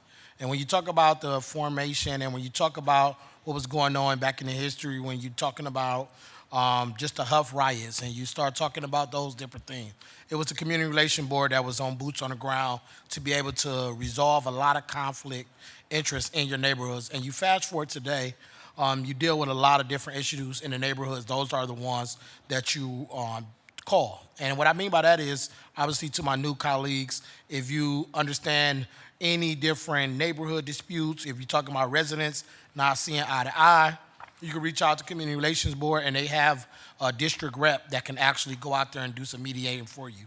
I know residents may call and say, Councilman, my neighbor is doing X, Y, and Z. Can you tell them to cut this bush? And they don't want to cut these bushes. I'm glad you clarified that, okay? I'll let you know. Because I couldn't tell what you were saying, okay? With the bushes. Bushes, and okay. what happened with those... With the B, bushes, okay. Yeah, the right. bushes. Okay. Okay. Because what happens is, a resident will call you, say, my neighbor won't cut these bushes, and they want you to come out there and cut it. And what happens is you can reach out to a third district rep, I mean, not your third district, your CRB rep, and they will be able to go and have that tough conversation between the two and mediate those. Or that one resident who just refused to put their trash can in the backyard after the trash has come. Your district rep can help with those different things. So CRB does a lot of different work, and I think it's something that we definitely have to look into, making sure we provide the right of support. And I do know that Councilwoman House Jones did mention the downtown rep, which is very important. We need some representation down there. And as you know, third district stretch from downtown and all the way across Midtown and further. So there's so many different areas that they have to cover, and just having one rep do that, it's kind of hard for just Tiffany. But one question I would do, and just make sure I know Director through the chair spoke on a little bit, I was definitely looking at just the pay bands and the salary ranges for those project coordinators, which I believe are the actual liaison. And I do see a difference in salary. Some people make low 50s and then some make mid 60s. And I'm just trying to figure out through the chair to the director, what will be the reason why their salary is fluctuating that way? Is it certain areas, neighborhoods, requirements? Because I remember last year we seen some around this 53 range. Then I see a couple that is now in the 60 range. If I was a person that I seen on there last year at 50 something, and now I know that somebody else is making more that probably just came on, what would be the real reason for that? And if so, are you the one able to determine the salaries, or how does that is determined from your department through the chair? To the chair, to Councilman Starr, so that varies. So as I shared, we do have labor union individuals that are in the district representatives umbrella. I actually have one that is the I want to make sure I say it, that the Community Relations Rep 3, who is actually a union person within the district representative umbrella that works alongside of other project coordinators, okay, that aren't under the union umbrella. That's kind of a situation that I've inherited, that I have been myself complexed, trying to figure it out, probably driving finance and both HR crazy, still trying to figure out how do you bring it to make it make sense across the board. But also it is about experience. When I came in this position, I was stunned to learn there were people with masters in social work that had not gotten a raise and had been in the position for over 12 to 15 years. So you had individuals in this department that went back and got master's degrees and were never brought up to a standard just for recognizing their work in the position, to going back to school to advance themselves. As well as you've had individuals that do go to trainings to get certified in certain expertise of the work. So we weigh all of that when we're looking at the raise increase or where their salary should fall. Thank you, and that does make sense. And to that standpoint, also, when you talk about different vacancies, salary matters. With your department, there is not no 9 to 5. It's whenever something calls, you're Johnny on the spot. So I think even though with some people credentials, some people may have life experience credentials that also require for them to have a higher salary too. Prime example, case in point. When I call and I ask individuals who are doing violence prevention, doing this type of work, and when I say, hey, I got something going on East 28th Street, on 30th, I done call multiple departments. None of them walk out. But when I call CRB, we get somebody out there to go figure out what's going on, to try to help the people that are out in these streets or in these neighborhoods that others don't want to go to.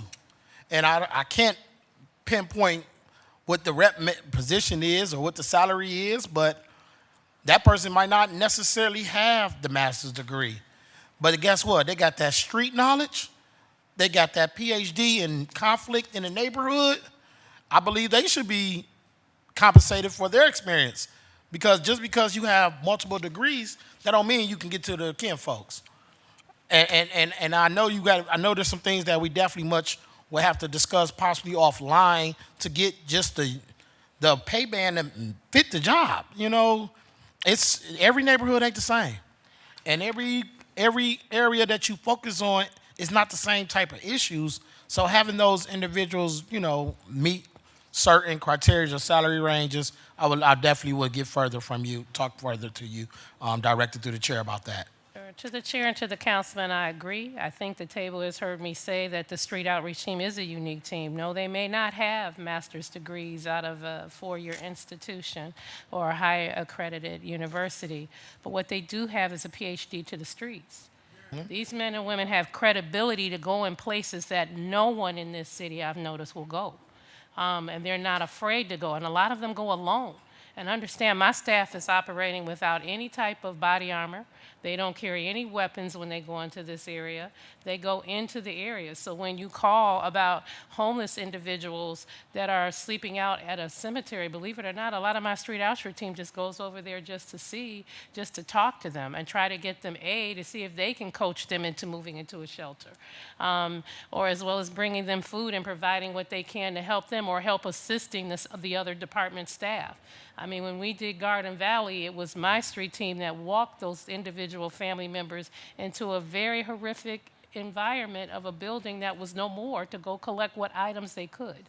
And we ended up dealing with trauma to where we even said ourselves that we had to step back and even reflect, kind of seek some professional support for us. Because some of the things that we encounter mentally, yeah, it's just like we tell people, we're similar to the police. We just don't carry a badge and we just don't carry a weapon, but we're facing a lot of that trauma pieces of it that often people don't realize.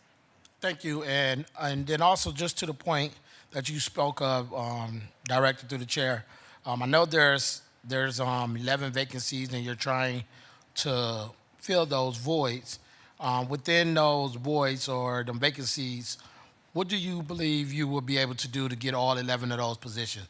Are each one of those vacant positions a competitive wage as far as salary when it returns to those individuals' openings, or do we need to look at making sure you have the right salaries for those individuals' openings? Because I know people leave, you know, and sometimes they leave due to the fact of needing more money and also having more flexibility or certainty with their hours instead of working all over the place. So within those 11 vacant positions, what would it take for you to have all of those actually filled for 2026 budget? Director? To the chair and to the council, and I think it's a combination of all of the above. I think it is us, looking at to make it a competitive and attractive salary, but as well as also just seeing how the labor negotiations work out as well, which, neither one of us at the table really have any kind of control over that. But it's also getting our labor friends to understand, too, to come up in the labor market with some of these positions that they want us to still have union jobs. I mean, we're for the union being a part of things, but to a certain degree, too, it's also making sure that it's level across the board as well, because it's becoming difficult, I know, within our department, but also it's becoming difficult because, as you just said, our job is not a typical 9 to 5. We're not a typical factory job. You just don't clock in at 9 and you leave at 5 and you may get a few hours of overtime. We get calls in the middle of the night from many of you around the table, and we get up and we start to address them. They could be at 1 o'clock in the morning or as early as 6 a.m. in the morning. So the job has to have flexibility and somehow looking at salaries that complement that. And I'll wrap up, Chair. My last point would be, from the community relations standpoint, and the combination of events that you do in the community, could you name like 5 or 6 events that you oftentimes host in the community in different neighborhoods? Are there certain things that you're legislatively allowed to do in the community, and how you use general fund dollars to host those events? Do you have some events that you could name that you actually do that is open to the community using general fund dollars to support those events? To the chair. Director? To the chair, to the councilman. So, of course, we have our safety fairs. We also have our night out against crime. We also do, the district reps work very hard to put a health or even art activities together, trying to bridge a lot of the police relation and safety forces relations within resident activities that we work on. But also something we're trying to focus on even more is definitely this reentry piece around youth. We're trying to partner more with our workforce folks to figure out how do we actually not just have an expungement clinic, but actually call on the carpet some of these businesses that are looking to hire those that just have a youth record. A lot of youth don't realize once they leave, they still have a record. They think it's automatically expunged. And they don't know until they go apply for the job, and then they find out they have this record. They just take for granted because they served it as a youth. They got out at 18. Here they are 25, 26 applying for a job, and they still have that weight that they're carrying of this record. And so we're trying to definitely explore that this year, because a lot of this, and I know you all have heard the prosecutor even say, these kind of returning youth that seem to come out of the system and then go right back into the system because they go back to commit a crime. Well, a lot of it's because they can't find a job because of they still have that weight hanging over them and still having a record. So we're definitely exploring how to be a little bit activated in that. We've talked about it, but now this year is to be activated in that area. Thank you. Yep, Councilman? Thank you. And thank you, Director, for that. And also to our finance team at the table. This is why I'm trying to get extra dollars over to CRB to put on some of those events to help support those initiatives, such as reentries, such as different night outs and safety agendas.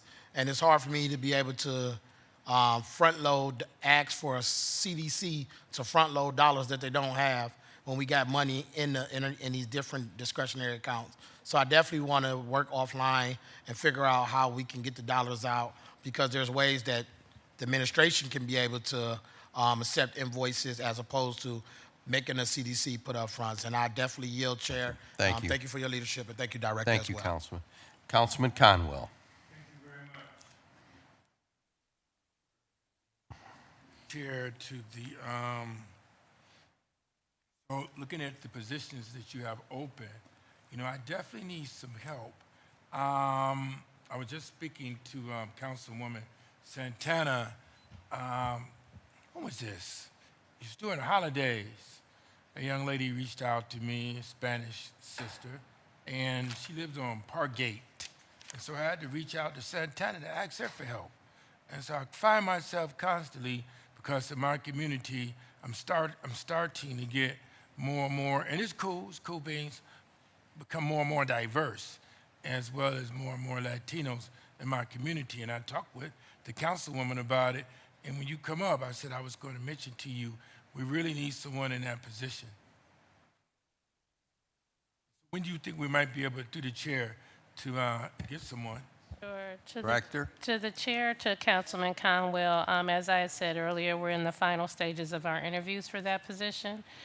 So we're actually interviewing the final 3 next week. So we hope by the following week we'll be able to announce who that person will be. Thank you. Thank you. Councilman? All right, we definitely need someone for that. And I reached out to you even about in the Islamic community. Do we have someone in that position already? Through the chair. Sorry, Chairman. Through the chair to the council, to the councilman. So we have been working with our board members who are from the Arabic and Islamic faith that have been helping us to host the Ramadan activities. We are trying to also explore, also they have been wonderful, our board members, and that's the beauty of the diversity of the board, because they help us in these areas where we may not have an actual full-time liaison for that particular constituent cultural group. But they have gone out into the community to help us a lot with translations. I know when we did Night Out, last year, 2 of the board members were extremely helpful, just speaking Arabic, letting people know what Night Out was.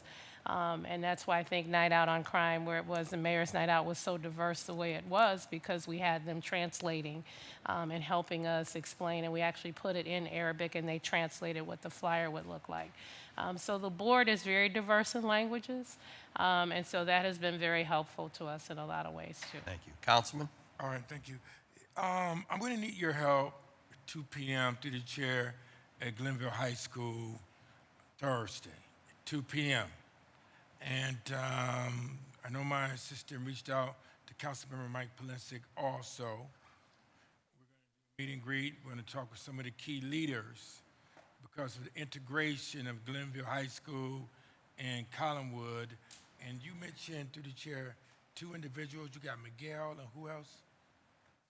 Mr. Chair and Councilman Conwell, we have Deontay Phillips. He's the one that specifically works in Glenville, and Collinwood High School. He's also the one that coordinates the college bus tour that we have every year, taking those 3 schools down to visit a college within the state of Ohio. And this year, the tour will be going to Wilberforce, to tour Wilberforce. And just so you know, one of the young men from Ginn has now got accepted into Central State based off of our tour. So he is going, and he was actually a D student, and he increased his grade since he's been involved with Deontay, we call him DJ, in the school system, and he went on the tour, and he actually had never really been out of Cleveland. I loved the campus and applied at Central State and got accepted. So we're very proud that he's going to be one of the students going this fall. Thanks. That's a great outcome measure to put them into in college. Do you know what his major will be? Do you know? To the chair, to the councilman, no, I don't know what his major was going to be, but it was just the impact of, he said it just, it was a lasting impression to just, be on a campus, to see how serious students were taking their studies, which makes a lot of these young people come back wanting to be serious about their school studies. And that's why we take the ones that they kind of, like I've shared before, they earn their way to go on this college tour. These are the students that are usually tardy, high absentee rate, not doing so hot in classes. Once Deontay gets them in their program and he does group sessions with them, they have to earn, they have to show that their grades are going up, they have to show that they're turning in their assignments to be a part of this tour. And we've had some success with them applying for college. Thank you. You know, Councilman? Thank you. Back to the Glenville and Collinwood integration. I'm going to need to meet with your guy after budget hearings because I need to get deep into the students at Collinwood, I don't really know them. They know about me, but they don't know me, and I know that. At Glenville, it's cool beans there. They know me at Glenville. So I need to seek to understand what's going on because I have to show leadership. And I need your people to be there, and we need to find out what activities they're doing so that we can do activities together. So if they plan to attend Glenville, they know that they're welcome. They know they're welcome. We have the residents in the Glenville community that will welcome them, because to me, they're really the same community. They're really the same community. But what I'm looking at is that Collinwood comes from a strong, very strong culture and tradition. And I don't want to lose that when they integrate into Glenville. Isn't that right, Councilmember Mike Polinsky? Yes, you're correct. Right, and we don't want to say, I mean, Glenville is a building, it's a building. But the people from Collinwood must also have that culture and that tradition right in the building of Glenville with the students. So we got to figure out how to do this integration very, very strategically. Through the chair to the director. Thank you. And to the chair, to the councilman, both you and any of the council people, if you wish to go visit Collinwood in one of Deontay Phillips' group sessions, we open you to do that. He would be more than happy for you all to come sit in and be a part of one of his group sessions with the youth over there. Make us aware of those when those meetings take place. Thank you. Councilman, anything else? Yeah. Still on Glenville and Collinwood. Through the chair, I know that I think Thursday, it was Thursday, their last basketball game at Collinwood, and they reached out to Councilmember Mike Polinsky and I, invited us to attend. However, we were here at budget hearings, which is important, but we want to be at a lot of their events, because just meeting someone and not trying to seek to understand what's going on, it's not good. So we got to be in there so when they see me, that at least they know, and they know that you care. That part is important. So that's 2 p.m. at Glenville High School, and then I'll see you also, or someone at 10 a.m. I think we're meeting in zoning or landmarks, but that's a different meeting. It's dealing with another diverse issue in my ward. You know, as you mentioned earlier and you narrated, my ward is getting very, very, which is good, diverse. Very, because we're building over there, and it is what it is. You got to get ahead of the curve. So thank you, and thank you, Mr. Chair. Thank you. All right. Thank you, Councilman. Councilman Davis, and he's the last one on CRB. Rapid enough. Thank you. Through the chair to the director, thank you for joining, of course. I have one just very easy question, I think. I couldn't help but notice that your second district rep had an exceptional number of outreach engagements and has over the years. Louise is great. And I'd love to learn more about what makes the second district or Louise different. Why is the second district doing so well on this kind of thing? Is it Commander Moffo Judd? Is it your team? Tell me more. To the chair and to the councilman, I would say it's a little bit of a combination. Each rep is kind of unique in their own right. The second district rep does work very closely with the community engagement officers. They really do a very aggressive job to make sure the notices go out. We have learned in our district rep umbrella that some have, very ready to be boots on the ground with us community engagement officers than others that are in the officers department. So a lot of it is that. And also it helps if you have some community organizing experience. And so the second district always seems to luck up and get a second district rep that comes from community organizing background. So that kind of helps too. Thank you. Councilman? Through the chair. That makes a lot of sense. It's a big community organized, but they all are. So I'm glad to hear that those skills are being put to good use. I yield. Okay, that's it? Okay. Again, we're going to be scheduling, we haven't set the date yet, but we're going to make an effort to bring all the agencies that we have funded through various channels, bring them to the table. One of the challenges that I've heard from my colleagues, that if just some of the groups that we have funded would communicate with council members, might be a big improvement. That would be very helpful. So council members would know who's working in their neighborhood, contact person, et cetera, et cetera. Councilman Jones asked to staff and to the chair, he'd like to know, before we move on, what we have invested in CMSD over the last 2 years, either indirectly or directly in CMSD with city dollars. Okay? Thank you very much.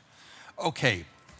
Without any further questions of the Director of Community Relations, again, I continue to look forward to working with you, Director. Appreciate what you and your team do. And we're expecting a much closer working relationship this year in a whole lot of fronts. So again, thank you very much. Appreciate you always. PIO, come on up. You're it. You are it.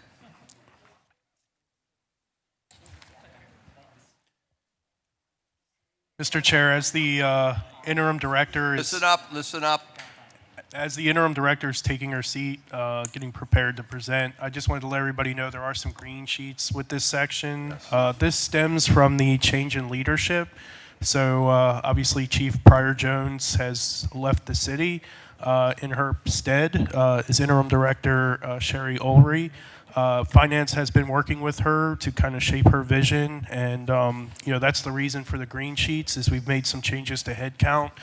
We've added one project coordinator since the creation of the budget book to the budget, and it affects the amounts on pages 100 and also the staffing on page 101. So we just wanted council to be aware of those changes and the reasons why we did that after the budget book was published. Listen up, everyone. A new director has been appointed, correct? To the chair, this is the interim director. Yeah, but when will the new director take over, do you know? To the chair, I don't have that definitive information. Okay, thank you. Welcome to the table. Introduce yourself, acting director. Chairman. Interim director. Okay, read it. Staff. Page 99, Prevention, Intervention, and Opportunity, Interim Director Sherry J. Ullery. Page 100, Salaries, 2025 unaudited, $1,499,056. 2026 budgeted, $1,870,315. Total expenditures, 2025 unaudited, $6,024,673. 2026 budgeted, $6,073,450. Page 101, staffing, 2025 actual, 26. 2026 budgeted, 38, Mr. Chairman. Okay. Interim director, welcome to the table. And again, I want to say I appreciate you reaching out to me and your willingness to dialogue with me on a whole host of issues. And again, I want to thank you for your willingness to work with the Community Relations Board director. I think that's very important, very, very important. So I want to just acknowledge you for that. And Director, the floor is yours. Good afternoon, Council Chairman and City Council. Through the chair, I want to thank you for the opportunity to share the work that we are doing to enhance the lives of our residents across the city. I would like to acknowledge our team seated in the audience who show up every day prepared to support our youth and families as they advocate for our residents and serve as navigators to connect them to the resources and services to help them live their best lives.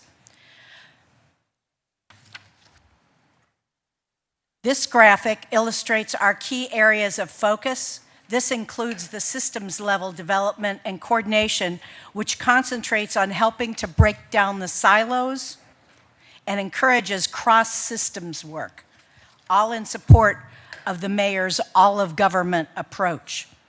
As you can see, our headcount is 23, with 2 vacancies of social support service specialists. These vacancies are posted, and interviews are being scheduled for the first 2 weeks of March. This slide also describes some of our highlights for 2025, which we will discuss in more detail later on in this presentation. In 2025, through Case Western Reserve University, we continued the professional development series for our specialists and center managers in trauma-informed care practices. Our fabulous social support services unit supported 1,021 unique residents. As you can imagine, based on the situations we find ourselves in at this time, many of the issues our residents bring to us require more than just one contact to address. And at the conclusion of 2025, we had a total of 4,509 contacts with case management services. Our workforce development specialist is in high demand, as you can imagine, and she has successfully helped 50 residents obtain full-time employment. Our Ecovia case management system, which was adopted in mid-2024, provides a reliable method for documenting our contacts and ensuring follow-up. This year, 707 youth were either employed in our summer youth employment program or participated in a stipend-based program. We also had 26 young adults go through a 2-week career readiness training. 18 of those participated in a paid work experience, and 11 obtained full-time employment as of the end of the contract with Towards Employment. For 2025, we had 28 contracted partners who provided programming across our neighborhood resource and recreation centers and in community spaces. In collaboration with Recreation, our year 4 of the Hoops After Dark program had 132 players on the roster.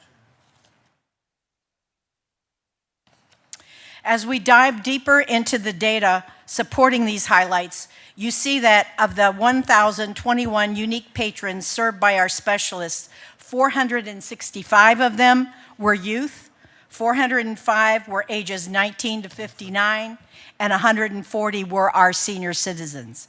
It is important to note here that we work very closely with our Department of Aging, and many times will refer our patrons through a warm handoff to the Department of Aging.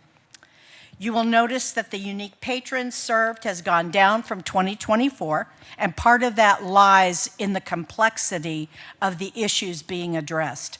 When you look at the interactions with patrons, you see that those numbers have gone up. Some of our specialists have organized youth groups that meet on a regular basis to address issues and concerns that our youth have. Many of you have referred your residents to us with sometimes very complex issues that take multiple contacts to build trust and address the issues. The category of youth support and guidance continues to be our #1 service to the community. Our specialists work hard to build relationships with youth who come into our neighborhood resource and recreation centers. As you know, this takes time, as trust is a fragile commodity that is built over time. Employment is our second highest area of service. We have a workforce development specialist on our staff who has had a great deal of success with helping our residents with resume writing, practice interviewing, and application completion, especially those applications that can only be done through technology. 50 of the 176 unique residents that she has worked with have obtained employment. Basic needs is our third highest area of service, and this includes food instability, clothing, and issues surrounding hygiene. We have worked closely with the food bank to maximize our residents' access. Our specialists engage with our nonprofits to obtain hygiene kits to provide to our neediest patrons, especially during those periods when we open up our warming centers through recreation. Behind every one of these numbers is a story, many a story of basic survival.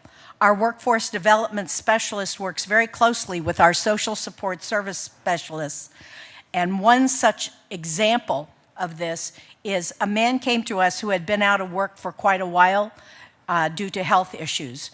Carly worked with him, putting together his resume and helping to identify potential employment opportunities. She provided encouragement when he did not obtain interviews and urged him to keep trying. His persistence paid off, and he was offered a very lucrative position with a well-known business downtown. However, he shared with Carly that he was about to be evicted and his utilities were shut off, and he was one step away from living out of his car. He had gone to family members that he had helped in the past, but they were also struggling. Carly connected him with one of our specialists, and together they worked to resolve these issues, and the resident was able to report to his first day of work without worrying about where he would sleep, shower, and prepare for the workday. This is an example of the kinds of stories that are behind the numbers that you see on the screen. We also partner with Murtis Taylor Human Services System, and their data is shown here. They support us not only through our neighborhood resource and recreation centers, but also in times of crisis. They have clinicians, therapists, and deep connections to other service providers. For example, they were right by our side during the Rainbow Terrace tragedy, helping to coordinate services and helping residents obtain lost documents. When the devastating loss impacted Ginn Academy, we were able to draw upon grief services from Murtis Taylor to help teachers, administrators, students, and families deal with the loss of a member of their community. The next category of our work is youth employment. This is a very important piece of our work. Research, both nationally and locally, indicates that youth who participate in summer employment opportunities are less likely to be involved in youth violence as they age. In 2025, thanks to the generous $500,000 increase from City Council, we were able to increase the number of 14 to 18-year-old Cleveland youth served in our partnership with Youth Opportunities Unlimited. In addition to this program, we offered stipend-based programs that explored career paths, taught employment soft skills, and introduced community service to our youth. This next slide shows the number of youth employed by ward, and with a comparison to 2024 data. YOU, and I just want to point out that we realize that we've changed the wards from 17 to 15, and for this upcoming year, we are focused on the 15 wards. So the data will be organized by the 15 wards. YOU has compiled more extensive data on individual and have completed individual data sheets for each ward, and we'll be sharing that data with you in the next week or so. In collaboration with the Department of Parks and Recreation, we provide a variety of expanded programs both in the neighborhood resource and recreation centers and other community spaces such as Karamu House and some of our arts partners. We continue to grow these opportunities for our youth as we believe that violence prevention rests heavily on youth having constructive, positive, engaging activities to occupy their time. As I said earlier in the overview, as we look at our systems level work, it is important to identify cross-systems work in the youth development space and break down some of the silos that exist. Our summer soundtrack program is an effort at doing just that. Here we are identifying some, not all yet, of the opportunities for youth in our communities. Summer soundtrack is divided into 3 tracks. The first track is the summer employment through YOU. The second track is our educational opportunities through the summer learning program from CMSD. And the third track is out of school time activities. This graphic shows the number of recorded activities with a total of 16,334 youth experiences provided. These programs served at least 11,504 unique youth. Our priorities for 2026, again, focus on our three primary areas of work. Our social support service unit continues to be a core element of our approach. Nothing is more important to us than helping our residents. As Reverend Jesse Jackson said so eloquently, the only time you should look down at someone is when you are helping them up. Every member of our team is deeply dedicated to serving our residents. Going? We continue to look for ways to increase opportunities for our youth through expanded programs and youth employment programs. Growing these programs will help provide a strong foundation for our city's future. As the stewards of the DOJ grant, Cleveland Thrive Grant, we are committed to completing the deliverables of the grant. We do this in partnership with CRB, other city departments, and our external partners. Through our systems level work, we will continue to deepen our coordination and partnership with CRB, Parks and Recreation, and Education, and look for other opportunities for departmental collaborations. We are committed to the all-of-government approach. This next slide represents the contracts we anticipate being able to implement in 2026 from our budget contracts line. Of these 22 potential contracts, 6 are in the process of or have already been executed. For example, Murtis Taylor was approved through Ordinance 244-2025. Our YOU contract has been heard through the first reading and is scheduled for the Workforce Committee meeting for March 3rd, and that is Ordinance 31-2026. 8 contracts have been submitted for scheduling for first reading, and 7 are under $50,000 and are scheduled to go before the Contract Review Committee. Thank you for your attention to this presentation, and I'm open for questions. Thank you, Director. You just mentioned Murtis Taylor's under contract. YOU is first reading. What were the other ones you said are already implemented? Karamu House was Ordinance 558-2025, and it's in a renewal phase. So that was passed? Yes, that was passed last year. And Rhonda Crowder, 559-2025, was passed last year as well, and that's in a renewal phase. Rhonda Crowder, I'm looking for that. I'm sorry, that's the Marketing Academy. What is it? The Marketing Academy, it's on the in our RCs. So the way we have this organized, we have programming that we're putting in community spaces, and then programming that is going into the neighborhood resource and recreation centers. Okay. And I do want to point out, through the chair, that the 4 summer arts programs that City Council has asked us to fund every year at $25,000 each will be funded again this year through this budget. Okay. And that's... Thank you. Thank you, Director. Okay. Interim Director. On page, let me see, on page 100, so your other contractual, that's the total amount of the groups that you're funding, correct? 3.4 million, yes. Okay. So on the summer youth employment, the 1.499 million, how many jobs how many youth will that serve? That contract's for, I believe it's 489. I want you to confirm that to us. I will confirm that. How is that compared to the previous year, number-wise? So it is a little fewer. Last year, we served 570 youth through that program for 1,499,337. This year, the contracted amount are fewer, but they always over-enroll because we understand that our kids don't always work the full 6 weeks.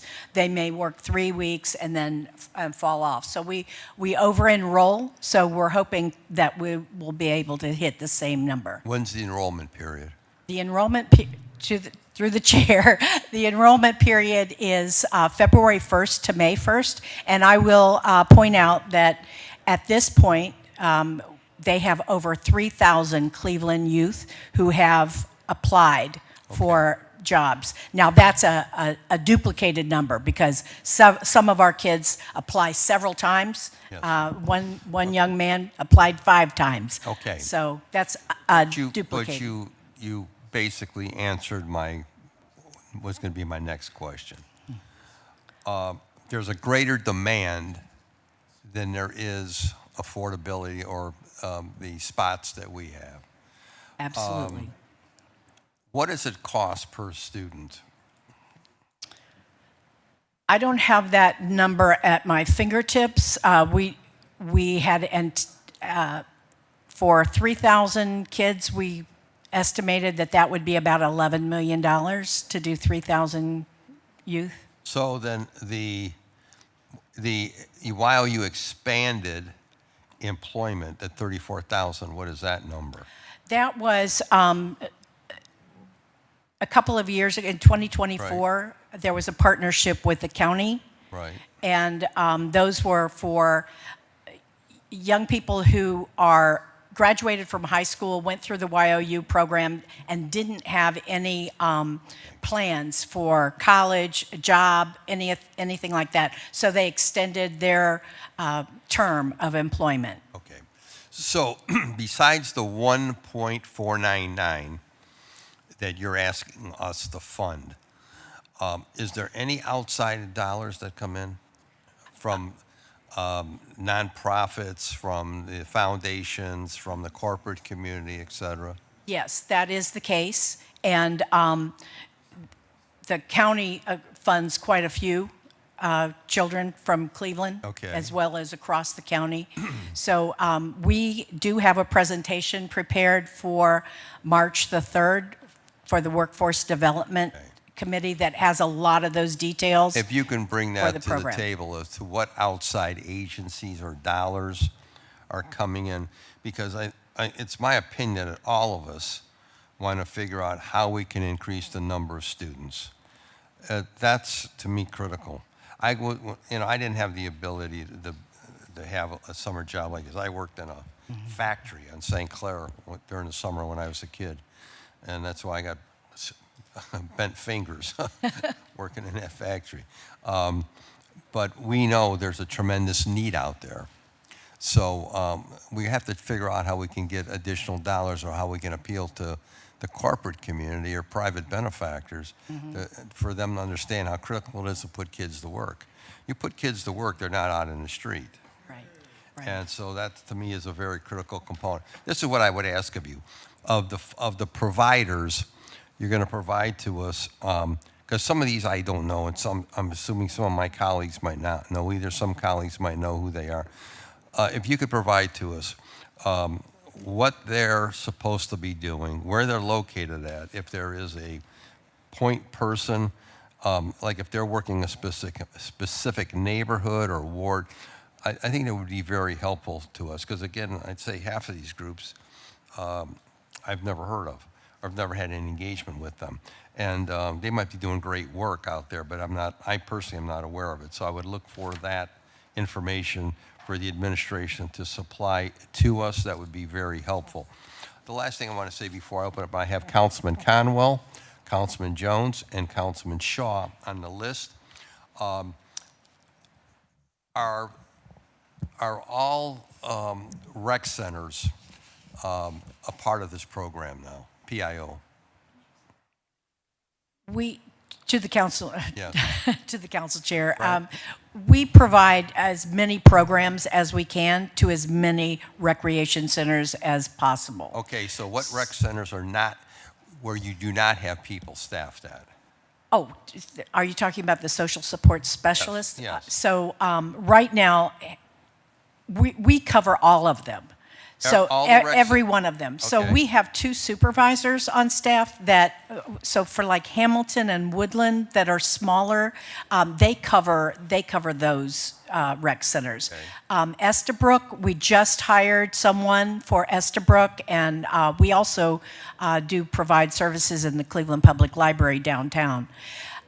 We are in the process of hiring 2 more people, and one of them will cover the Thurgood Marshall and Fairfax Recreation Center. Okay. So I want to make sure. That's So a you're vacancy right now. You're telling us that every rec center is covered with individuals there. Not 5 days a week, 7, Okay. but yes, they are Well, covered. And I've sent, I think January 8th, I sent the most current schedule of who was assigned to each rec center and what days they would be in that particular rec Has there center. been any changes from what you sent us over initially?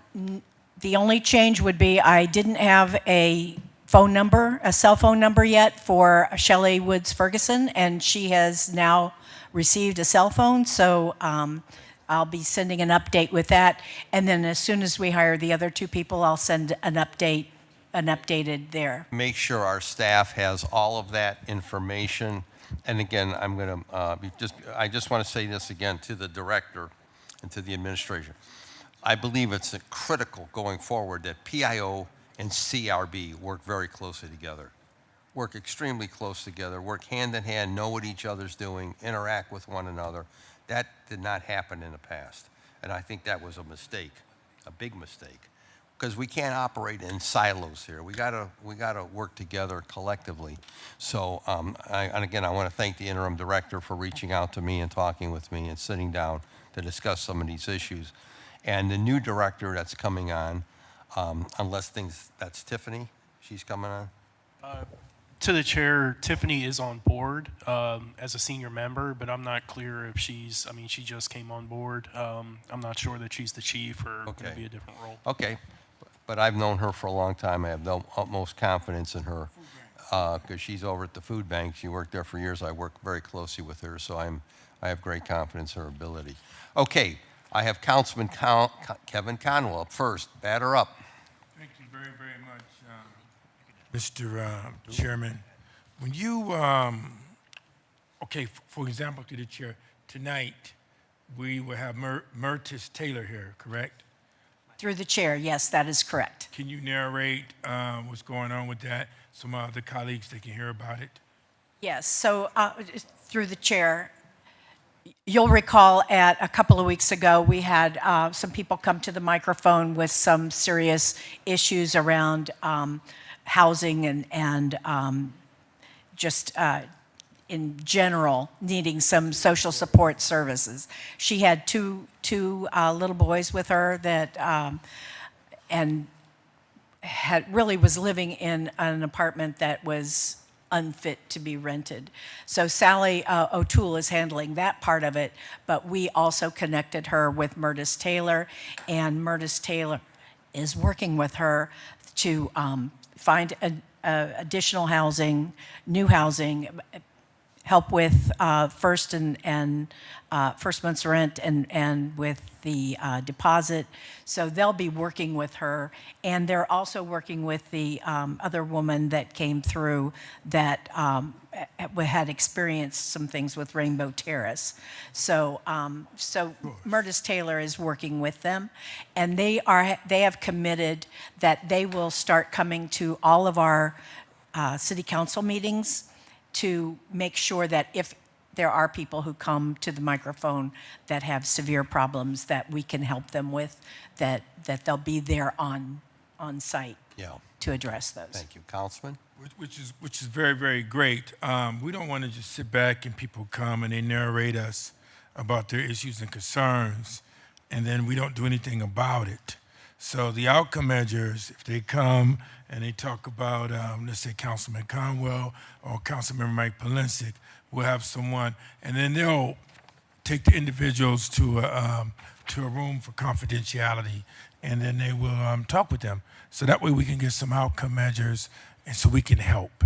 And then other people will come here and not talk about mainly what we hear, Councilmember Mike Polensek, they're actually coming to ask and request for help. And that's what we really mainly need. And we want to thank you very, very much. I know when I reached out to Lavelle Custard, he said you guys had already reached out to him about that. Yes. And that's very, very important for me. Now, moving right along with the jobs, and that's important. Is there a way we could, with the arts, with workforce, you could some kind of way integrate that in together? For example, you might have someone from John Marshall or from Cleveland School of the Arts, a young person that could teach young children about arts. But they turn around and they get paid a stipend for that. You see what I'm saying? Yes. And they'll feel so happy. And a lot of times when someone is teaching another person, they become a better at that craft, or a better drummer, or a better trumpet player, whatever the case may be. Is there a way we could do that with YOU or with dealing with workforce? Through the chair to the councilman, yes, absolutely. In fact, this summer, we're starting a new academy through YOU. You know, they have a number of academies, construction, the marketing academy. We're starting a new academy that is focused on youth who are interested in careers that are focused on teaching, camp counselors, recreation, and so that seems like that would be a natural fit for that kind of program. And we're doing literacy camps as well, and part of the literacy camp is an arts instruction, so I can see where that might fit in to that as well. So thank you very much for that recommendation. You know, I did that when I was a kid at Marching DePore Center through the chair. And it took me through Kent State University. I was able to tour and travel and play music professionally. I brought my instrument more through teaching. And I stayed out of trouble in the streets. And so with that experience, I want other children to be able to experience that as well. You know, I come up, your door is always open to me unannounced. I come Through up the chair, unannounced, absolutely. And I look at things. So I love the program. I love what you guys are doing with children. Is there a way you want to reach out to businesses too? Because they can help through the chair. Through the chair, yes, we are looking for more opportunities for employers to come to the table, to accept some of our youth as working in their businesses. We do have a lot of our arts organizations and Cleveland Rape Crisis Center, a lot of our nonprofits are taking on youth through the YOU employment program. So we are always looking for more. You know, through the chair, I think City Hall is having a job fair. Is that March 4th? I believe so. So here's an idea, and then I'll yield to you, Sherry Ullery, Interim Director. If we could send a job developer to meet some of these employers and pitch this idea to hire young people in internships for the summer, that would be good. And if one person get a job, the entire community will benefit. But we want more than that one person. And if you had someone to go to different job fairs to push that, an outreach worker, some kind of pitch to give interns employment for young people, not just at this one on March the 4th, but they read the paper, they see we have a job, there's going to be a job fair, and we go to several. Just constantly going, because you have to put that on their minds, and that's very important for us. If we could do that, that's ongoing. And thank you, Mr. Chair. Thank you, Councilman Conwell, for keeping time. Councilman Joe Jones? Okay. Councilman Shaw? Good afternoon. Thank you to the chair. Just quickly, Director, my apologies. I haven't had the chance to meet with you or the department. I tried my best to get to every department before budget hearing so I could understand a little more. And since I'm new here, I was just wondering if you are aware, or if you could just walk me through a little bit of the history of this department and how it came to be. I'm just trying to understand kind of the differentiating factor between the CRB and some of the Parks and Rec programming that we've seen, and just what the history has been with the department. To the director, through the chair. Okay. Just I want to make sure everyone's aware, we're meeting tomorrow morning at 9:30. 9:30 a.m., the Finance Committee will resume again on the budget. So make everyone, administration, aware of that. Thank you. Ms. Ullery. Thank you very much for that question. I started my work in the Office of Prevention, Intervention, and Opportunity in 2018. And at that time, it was just 2 people. And as we progressed over the time period, the administration at that time wanted to put social support service specialists in the rec centers to help engage our residents and help provide direction and navigation to reach out for resources. At first, we hired a company to do that, and then it quickly became obvious that we needed to bring this in-house, and so that's how we got the social support services unit set up. He also wanted to, the administrator at that time, the mayor at that time, recognized that a lot of recreation was revolved around sports, and he wanted to introduce some other kinds of activities. So we started looking at arts programming, youth and mentorship programming, health and wellness programming, some non-traditional sports programs. So we started doing some of that and engaging program providers with our centers, our recreation centers, putting those programs in our recreation centers.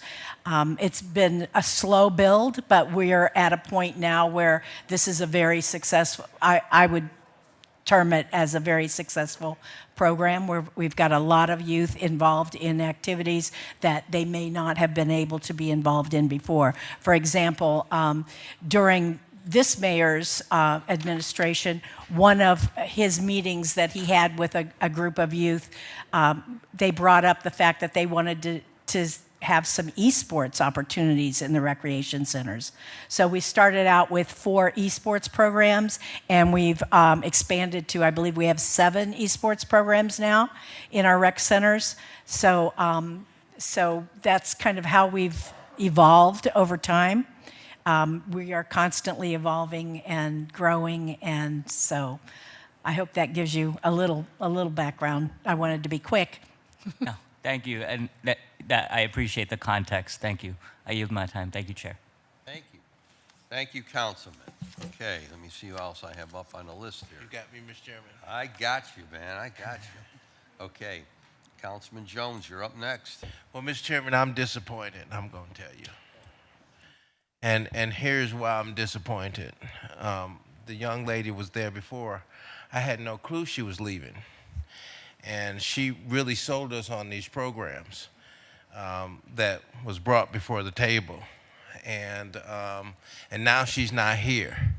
So I was chopping at the bit to have her come here at the table so I could ask her some questions, some follow-up questions that I'd had when we initially started talking about how we spent ARPA funds and the spending of the programs, and also its effectiveness and how would it be effective, and how do we begin the process to measure success. When I started out the presentation with the director before, Mr. Chairman, Mrs. Woodson, I stated out about the crime being lowered, or at least the homicides in the city of Cleveland have went down. So I haven't heard anything from the table, from her or from the distinguished lady that's in front of us, to tell us that maybe there's some correlation and the reasons why some of these numbers are down. So I guess my first request of information is, Mr. Chairman, and this was something I'd asked before earlier as a point in terms of Robert Rules of Order of information, how much money have we spent in ARPA funds for these particular programs, to the director? Acting interim director, or to the finance director, if you have that number. To the chair, through the chair to the councilman, we do not use any ARPA funds in these projects. Mr. Chairman, Mrs. Jones came in and she had a whole bunch of grants. So we didn't use any of the grants funds at all whatsoever in any of these programs? What you said, Ms. Jones, what Ms. Jones? Mrs. Pryor Jones. Oh, you prior director, okay. Yes. Through the chair to the councilman, I believe you're referring to the Neighborhood Safety Fund, and that was the ARPA funds, and those funds were given to the Cleveland Foundation, and the Cleveland Foundation administers those through a committee. No, we're not talking about that. We said here we gave $10 million for that. That's part of the funds. that we did with the Cleveland Foundation. But what we sat here and actually she asked for money and she had grants that she brought to the table. So I wanted to know what was the total expenditure from ARPA funds and grants and the grants from the ARPA funds to the department. How much money was expended in those programs total?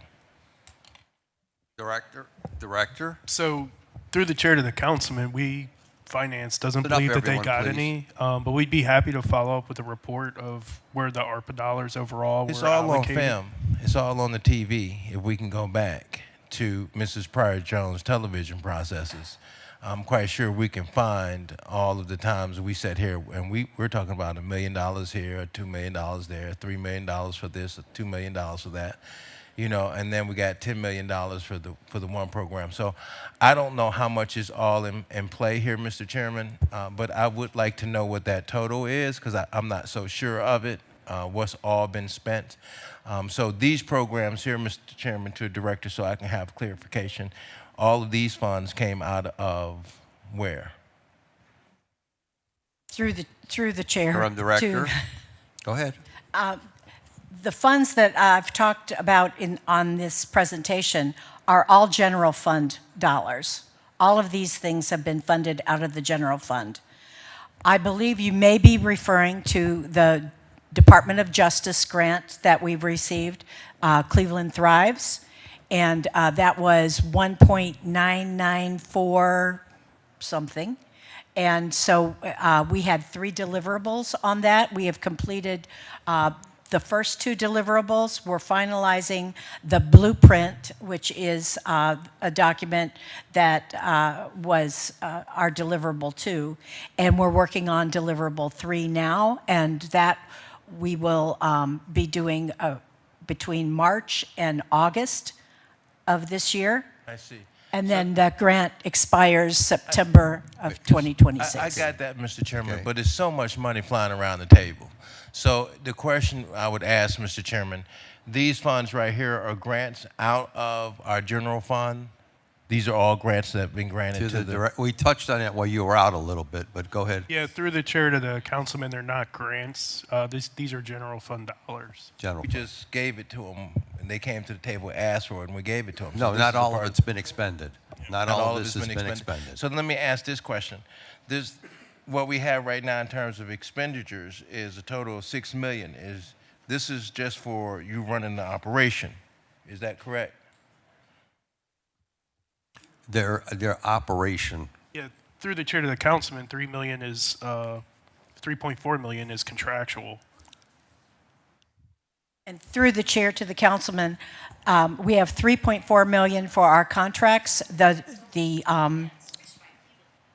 go ahead. The projected contracts that you see on the board come to 3,343,000, I believe. So we have about 60,000 that we are holding to determine if we want to increase some of those.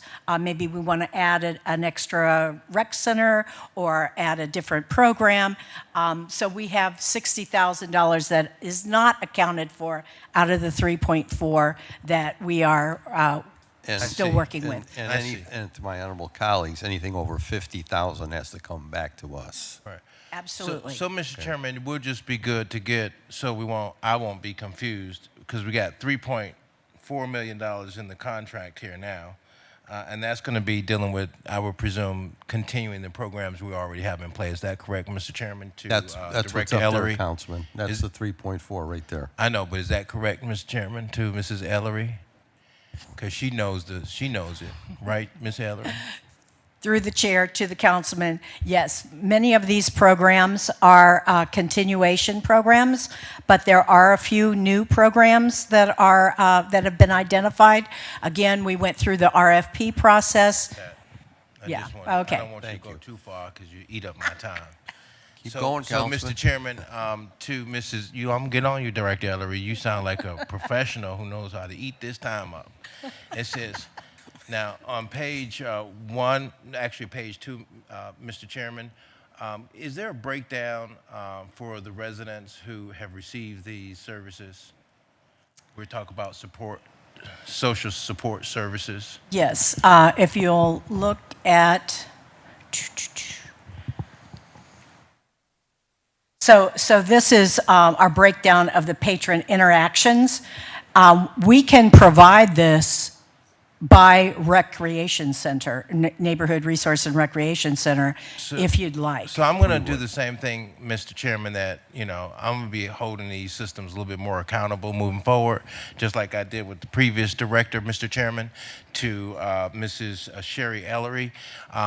If you could give me a total breakdown for these people working wherever they're working at in terms of my neighborhood, who are they, so that I can work with them in partnership, have a better communications, because we don't have that communications established where I know exactly what they're fundamentally doing. I'm sitting here proving everything, and then you give me a flowery presentation, but I don't know because I haven't been there, Mr. Chairman. Councilman, we to asked for Mrs. that. We asked for that. Okay, good. So I'd love to know who those people are working out of my neighborhood, and I'd like to also get the breakdown on those residents who were serviced in the community. Okay, thank you. Through the By rec center, provide that to us. yes, Thank you. and through the chair, I cannot give you individual names of. No, okay. that's fine. So I just want to make sure that we're not violating any HIPAA. The chairman already got it down. He already told we got you. So we good. So did the jobs here, so I am impressed here on the jobs. There was 13 lifeguards that was trained. Did they get jobs in the city of Cleveland's recreational facility in the swimming pools? I believe, through the chair, I believe 11 of them did. That's excellent. If we could continue stuff like that, now that helps because that keeps our pools open, and we've had a lot of problems with that over the years. Now, when I look through your stuff here,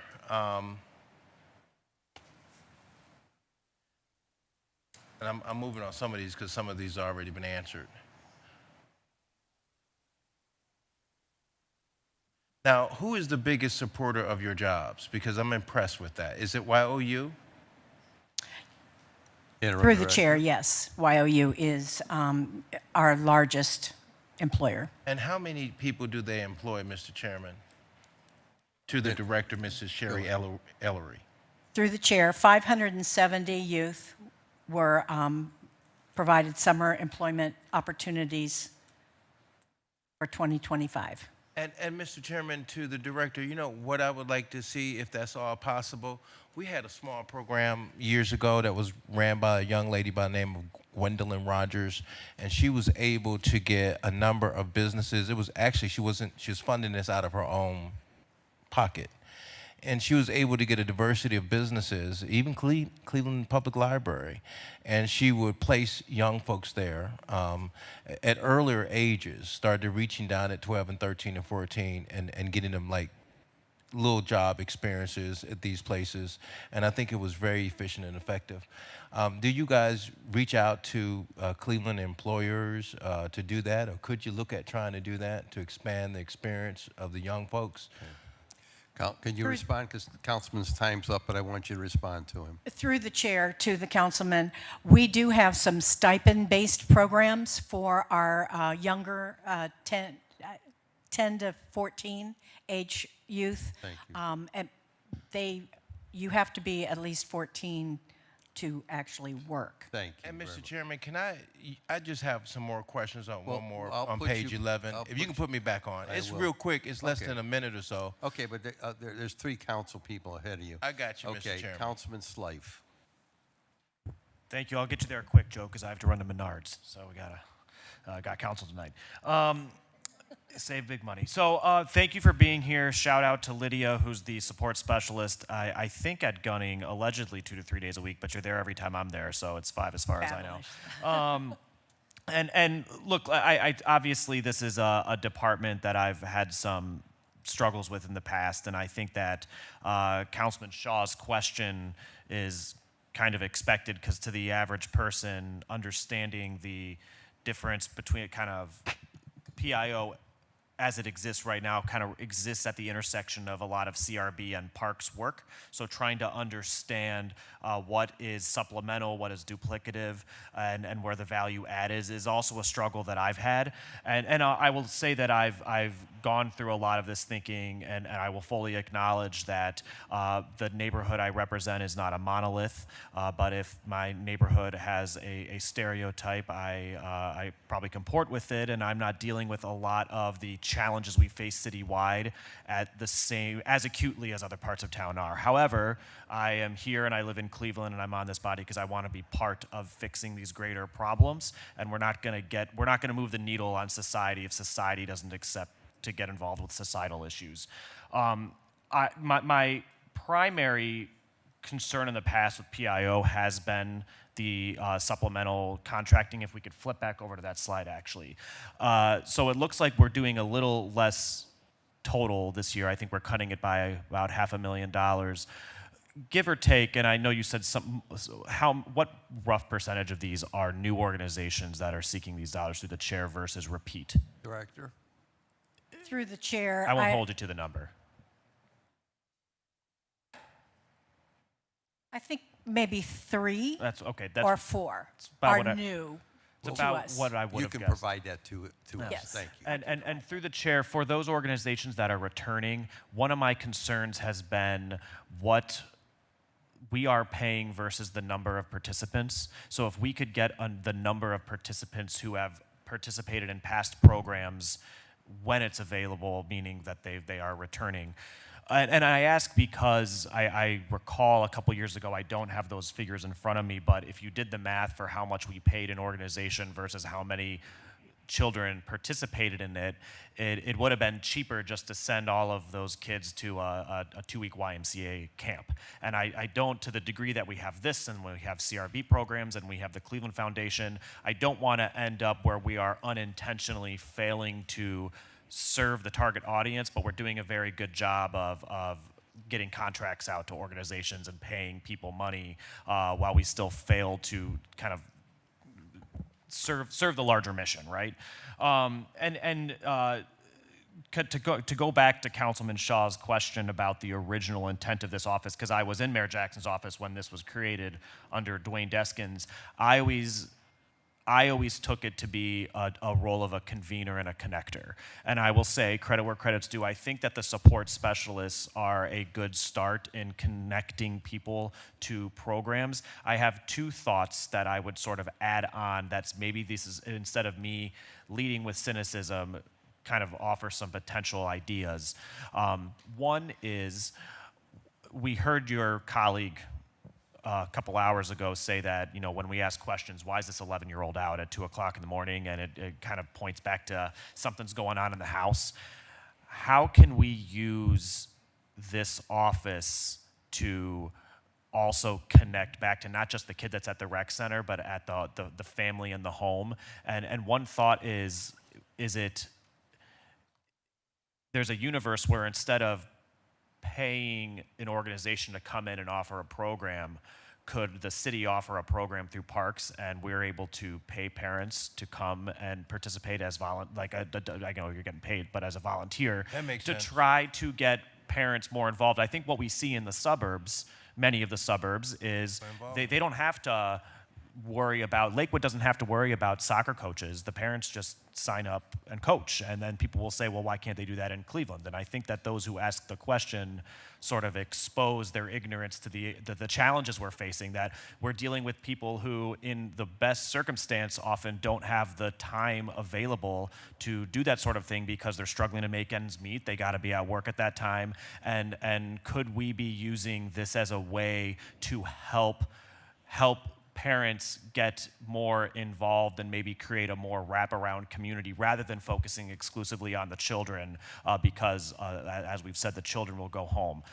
Throwing an idea at the wall, but I just throw it out there because I do worry sometimes that we are maybe we're too focused sometimes on like rec centers and faith organizations, and it's a reactive approach that assumes that people are arriving in those places, and we really have to figure out how to get into places where they haven't been. So that's just one random thought. My other random thought, and I'm sorry for taking so much time not asking questions about the budget. I know, but we're supposed to talk only about money. To the degree that this could be a convener, say that I get a call into my office and there's rats, so I got to call the health department out, and they're going to find somewhere to put rat bait out. And what the answer that I always get from the health department is, well, we'll do our best, but sometimes there's situations where you can't put rat bait out if there's animals and kids and stuff. So like these are city workers that are in the neighborhood reacting in real time to the situation before them, and I would guess whether it's a health inspector or a building inspector, someone might go out and see that there's toys on this front porch that's falling apart. And to the question that Councilwoman House Jones will so often ask of like, at what point did someone realize there was at what happened in this person's life that maybe caused them to go down a path we wouldn't want them to. I think we have so many city workers that are out sort of identifying those things in real time, and how could PIO sort of audit the work of other city departments to recognize when there's opportunities to intervene and connect people to programs in a proactive way, rather than only having a structure that relies on them walking into a rec center or coming to a city council meeting or being involved with some other organization. Perhaps that is a value add that PIO could have that I haven't appreciated in the past. So I just wanted to share it because, again, that kind of comes back to the convening. The original intent was it was a small office because they were working in concert with all of the other departments and divisions. So how can we do that while also being strategic about doing things beyond that, is my question, and I would like to engage more on it further. Thank you. Director? Thank you very much for those suggestions. I think that that's something that we can take into consideration. But I do want to point out two things. One is, it is a goal of our department to strengthen programming in collaboration with recreation, because we want to have safe places for our youth to go to, and we want to have strong programming in those safe places so that they're experiencing things that they wouldn't normally come across. And then secondly, I do want to emphasize that we are working very closely with CRB. As Director Woodson pointed out earlier, one of the things that we're trying to get our arms around is, how do we help families? We identify the children and the issues that they're having and that sort of thing, but how do we develop a program that really puts their arms around the families and parenting in this new age? Kids nowadays are completely different than the kids I had and raised. So what are the strategies for parents as we move forward? Thank you. Thank you. Councilman, anything else? Thank you, Councilman, for keeping time. Councilman Starr.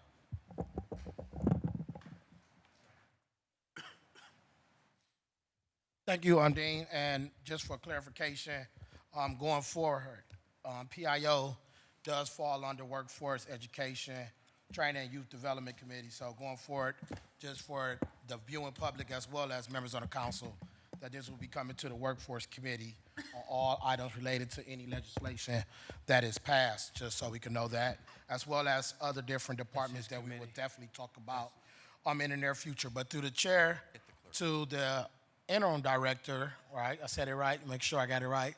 I know that we do provide additional funding from this council, from the city, regarding, I believe, around close to $1 million for YOU. One of the biggest things I would definitely ask while you are actually hiring students to work for those 6 weeks or through the job, do we have any data to say that those kids are actually Cleveland kids that are actually working in those positions through the chair? How can we ensure that those are our babies that we are funding for those positions, to at least make sure we have that understanding from our relationships with YOU through the chair?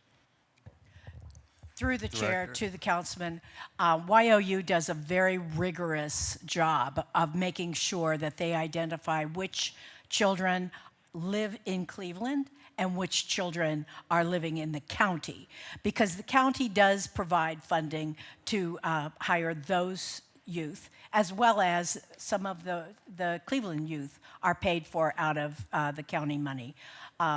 So they do a very rigorous job of that, and people may criticize the fact that they update their data frequently because they are really looking at those addresses and those zip codes to make sure that they have the right kids allocated to the right budgets. So I feel 100% confident that every child that's listed on our contract is a Cleveland youth.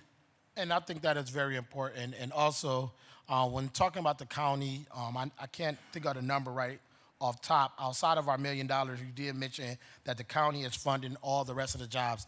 From offhand, if you could, how much does it take to employ all the YOU jobs that they currently have? Do you know that number? If not, we can get it offline later, potentially through the chair. Through the chair, we can get that number for you, and we probably will have it for you at the presentation on March the 3rd. Yep. Okay. And that's pretty good because, like I said, I'm not big on duplicates of services.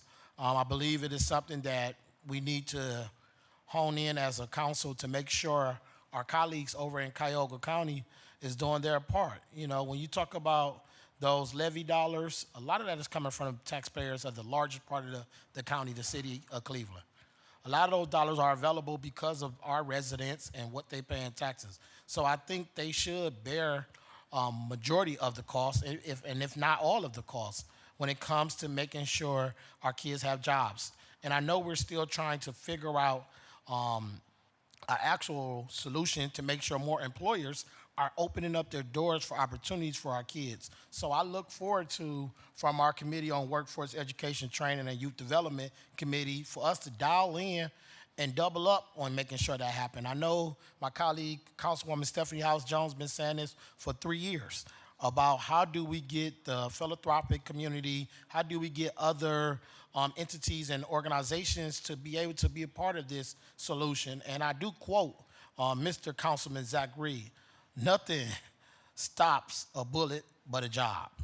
And that is very important. When you start talking about our kids, when you talk about the fact that February 1st, the minute the YOU portal opens up every year, you got over thousands of kids who are applying for jobs, but then we never have a couple of different things, enough funding to employ all the kids, and we never have enough employers to place the kids.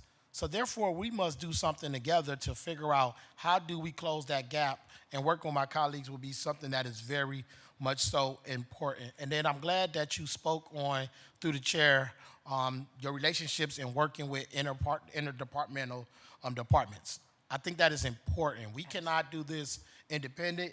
I know from my background as a youth development professional, I remember the moments where we're like, these are my kids. And then what happens? Nothing get done. So being able to work together is something that is important, but I definitely would like to make sure I do ask, with a lot of changes that's happening in Ward 5, obviously we got Central Recreation is going through renovations to upgrade their facility. Lonnie Burton is closing this summer. And with Lonnie Burton closing this summer, I know we spoke a little bit about what is our plans to make sure we do have PIO as well as other departments still in the central neighborhood. I know you mentioned about partnering potentially with Friendly Inn or another entity. Can you please elaborate on what we are looking to do just from a hierarchy, and we'll dive deeper into it in March through the chair. Director? Through the chair to the councilman, yes, and you will see that Rainey is on the list of future contracts, and we were very intentional about that because we knew that Lonnie Burton was closing for renovations. Also, our Cleveland Thrive grant. We originally were only going to work in the Mount Pleasant and the Glenville neighborhoods. We were targeting our work there, but when we found out about the Lonnie Burton, we decided to scrape the. I'm not sure that's a correct term, but we're going to move money around in that budget, and we'll be coming back to City Council for approval for that. But we want to move money around so that we can engage with Friendly Inn to have a special program for youth in the Lonnie Burton area. Now, the other two areas, they're dealing with 18 to 25-year-olds, but in the central neighborhood, we want to target the youth. Councilman? Thank you. And through our dean to our council staff.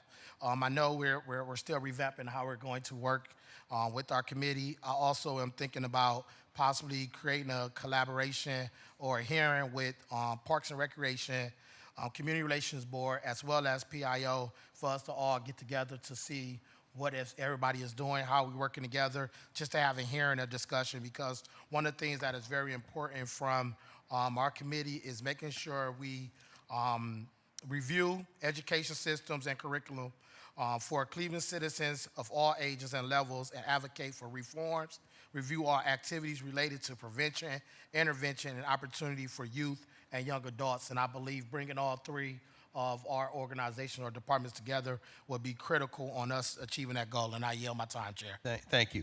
I have Councilwoman House Jones and then Joe Jones again, but before I call upon my two colleagues, I was looking at some of my notes from last year because there was a great deal of discussion about the number of youth and the dollar amount.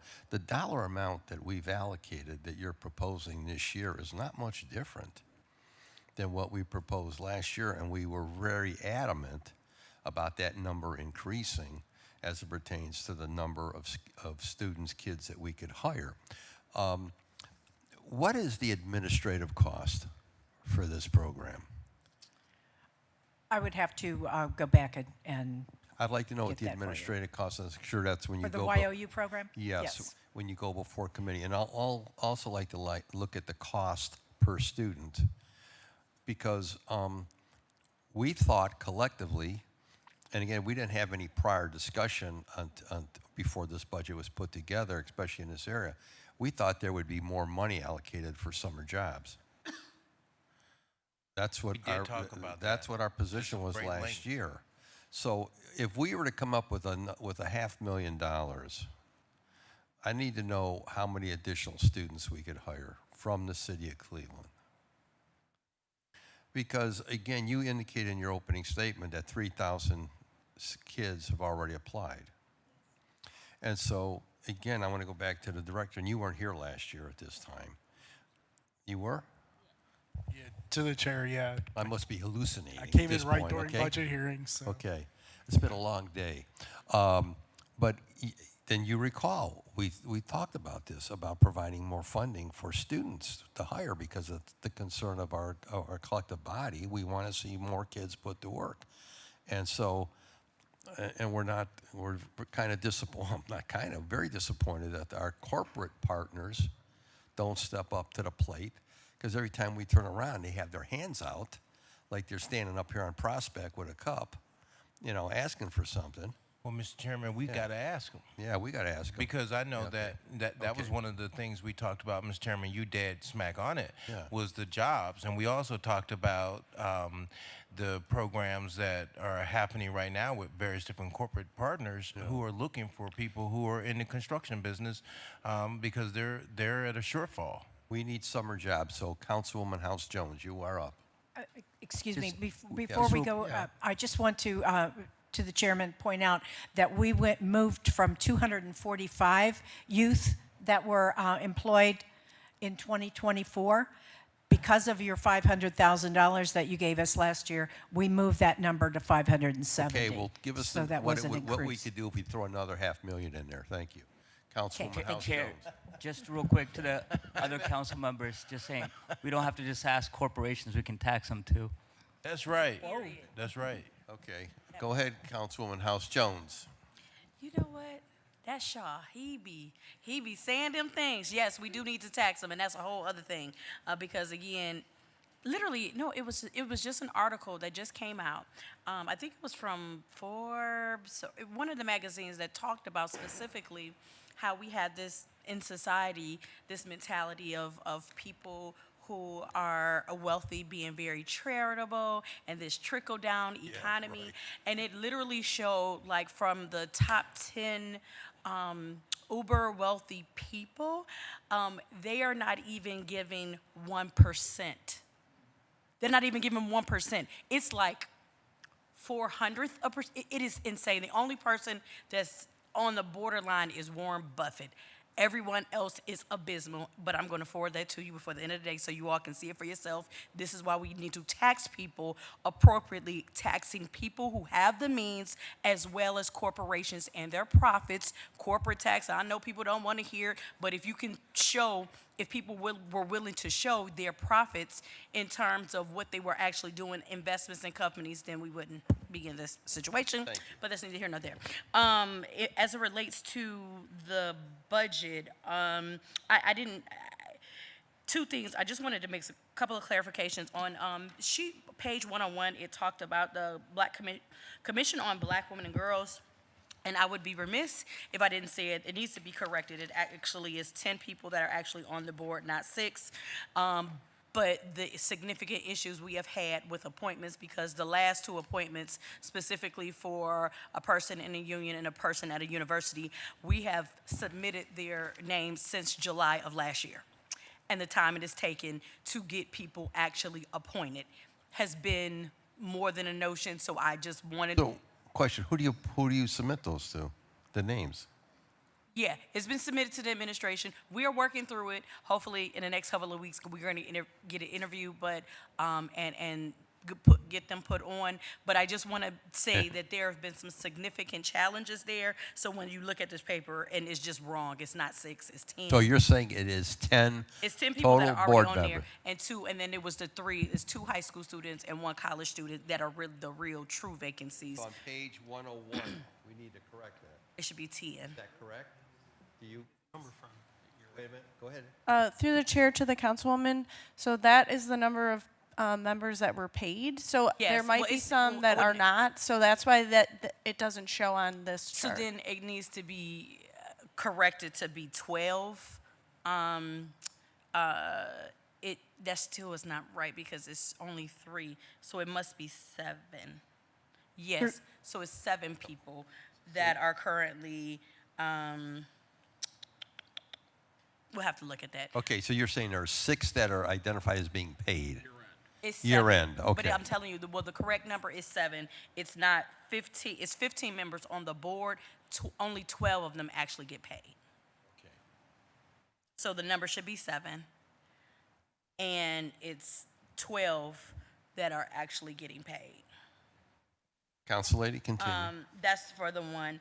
And then I know there was a lot of questions regarding ARPA, and so just wanted to bring to my council members' attention, there was $4.5 million that was allocated specifically for early childhood initiatives.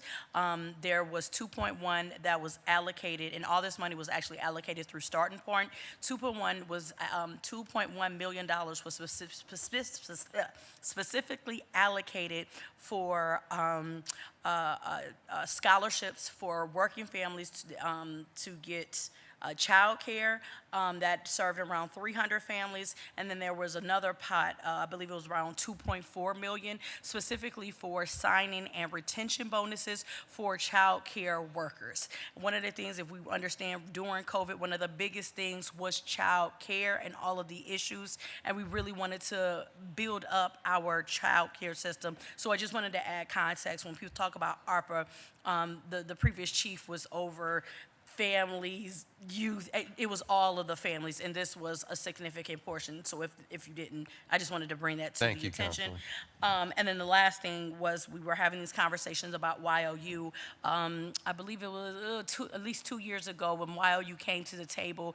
It was somewhere in the range of like $6,500, maybe to $8,000, which was that per youth cost YOU workers. I know that there have been a couple of questions around there, but that information is provided and probably is in a presentation from like 2 years ago from Workforce. So just wanted to get that context. You know what we want, what you can provide to us. Council lady, that's it? Absolutely. Council lady, you done? Okay. I have Councilman Joe Jones. He's the last one up on the. Thank you, Mr. Chairman. You know, there was, and I appreciate my colleague, Mrs. Jones, because there was so much money flying out the room when we had the $511 million ARPA funds. I mean, we spent it just like we were going to a restaurant every day. And so much was going on that I didn't get like, and I'm quite sure I've had some of the discussion behind the doors was, you know, how was the funding and how should those funds be spent? And so the question and the argument then was about city infrastructure and some of the stuff that we're talking about today in code enforcement, some of those things that have been consistently plaguing us, city streets.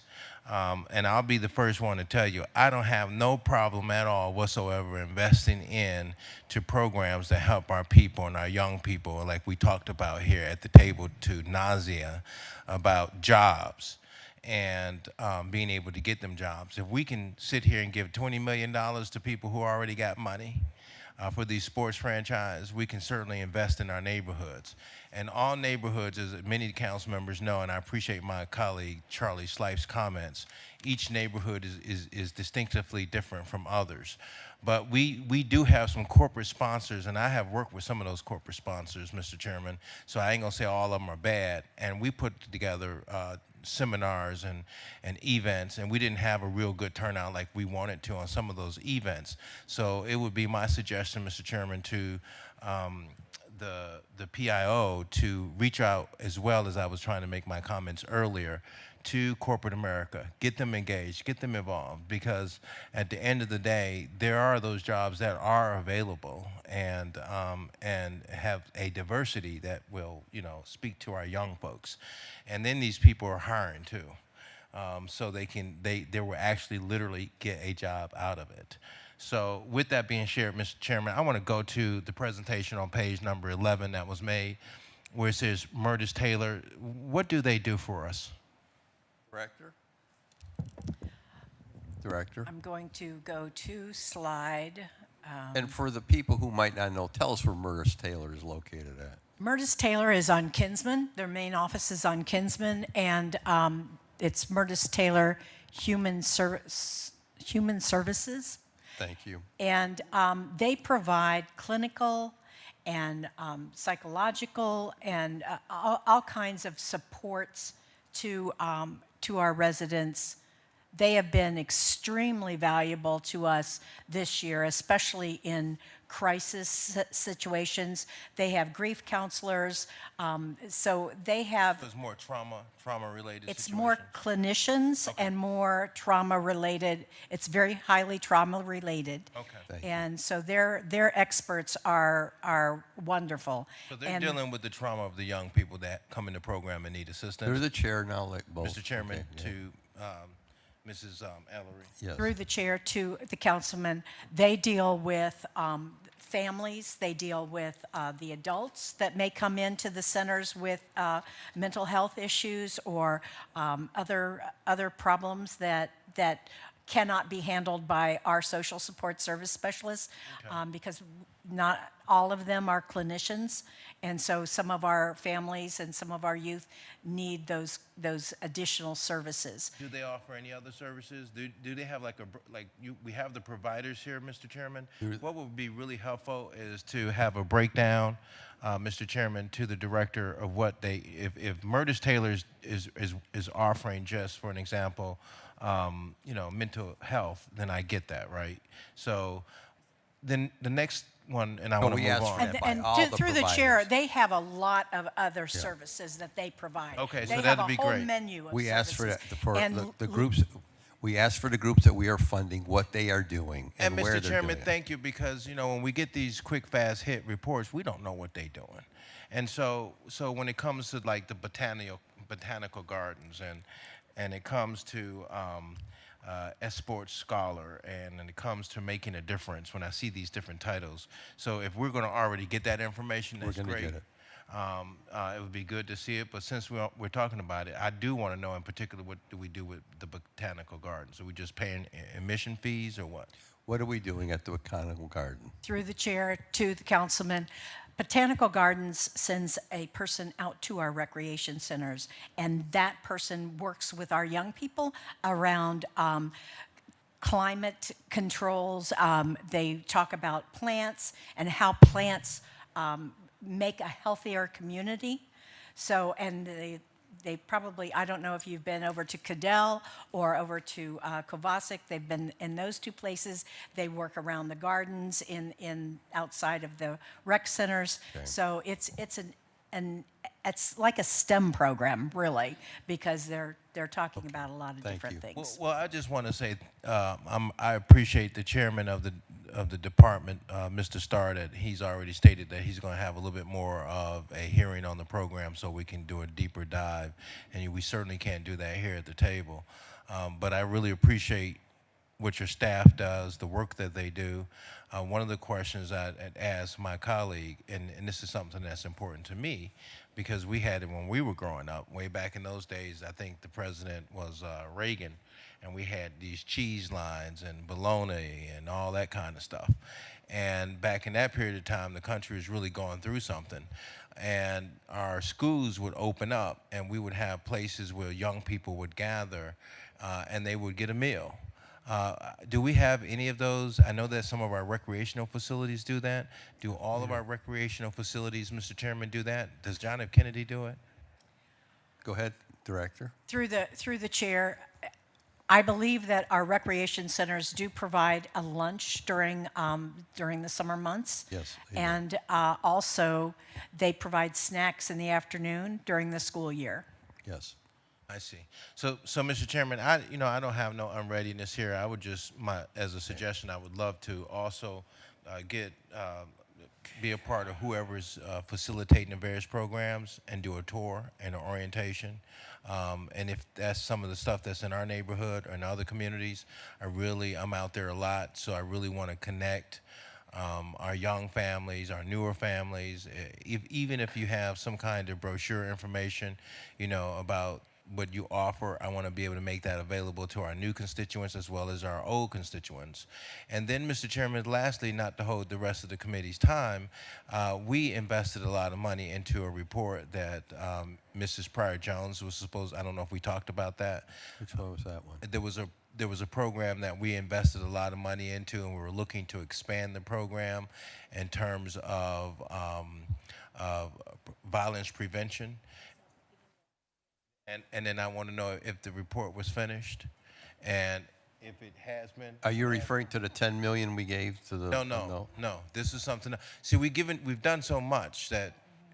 Okay, wait a minute. Through the chair, do you know which program I he's know alluding that to? they were supposed to come back. Listen up.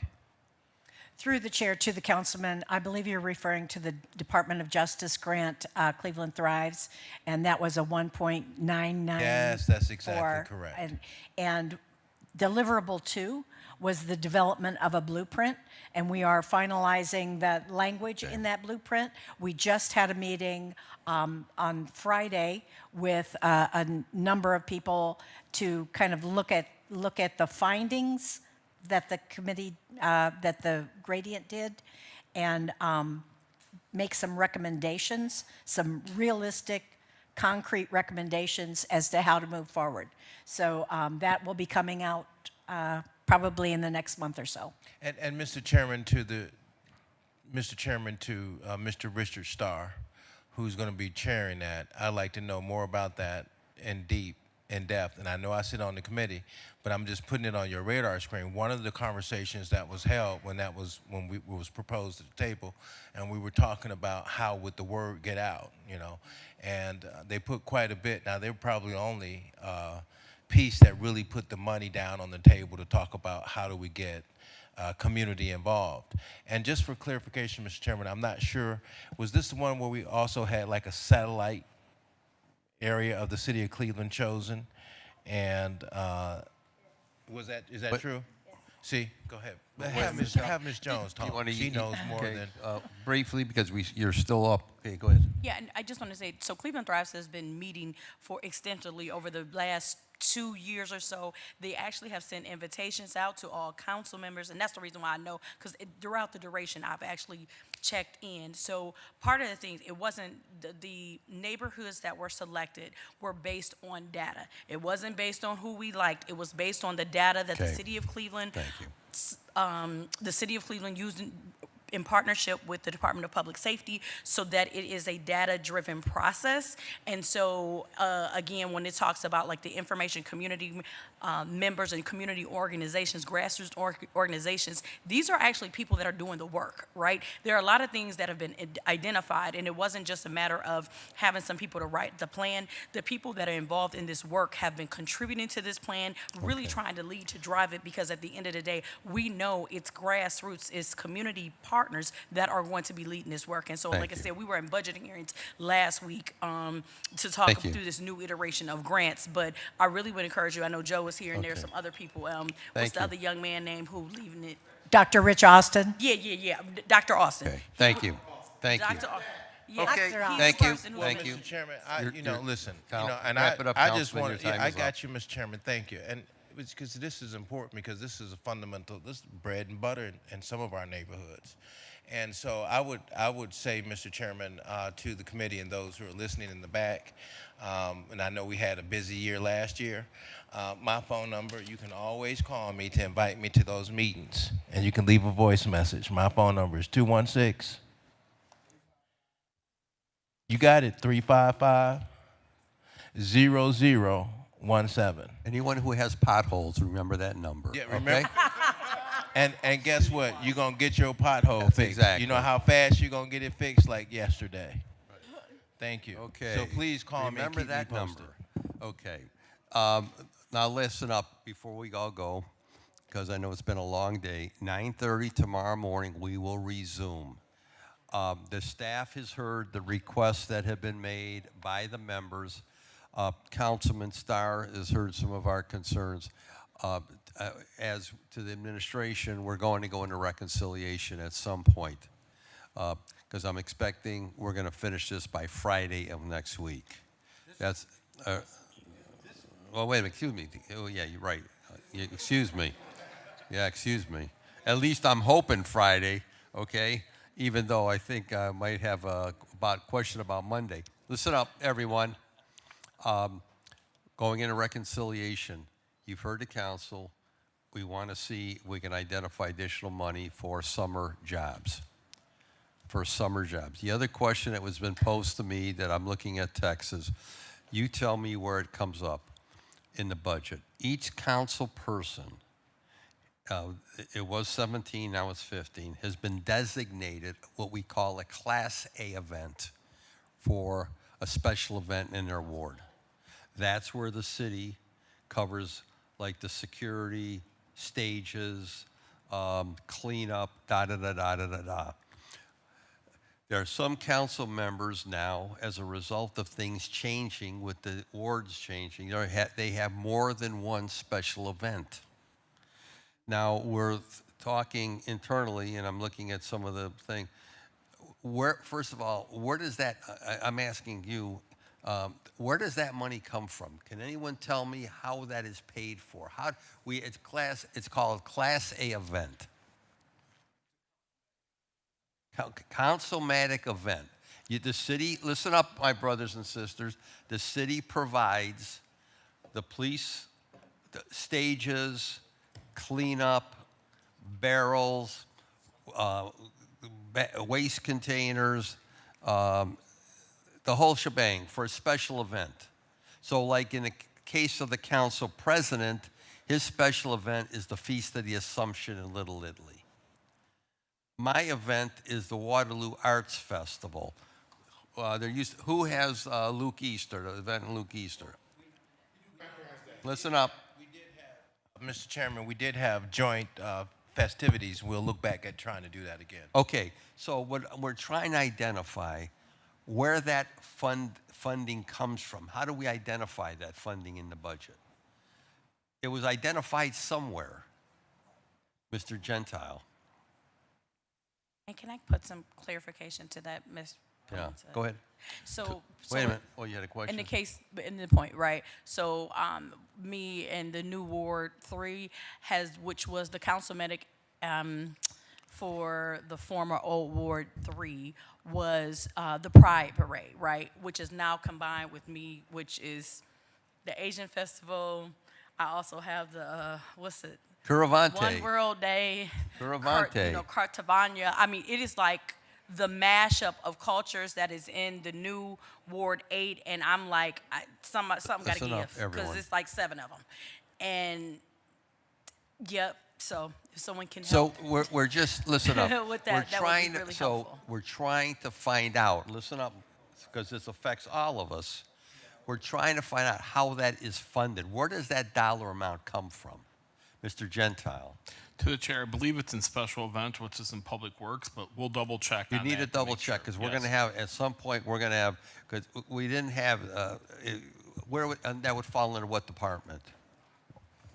To the chair, that's under Public Works, special event. Okay, so be prepared when Public Works comes to the table. Be aware that that's going to be a part of our discussion, so we're giving you heads up on that. Mr. Chair. Okay. Okay, without any further questions, I thank the administration for being here, thank my colleagues for being here. Committee's adjourned till tomorrow morning at 9:30.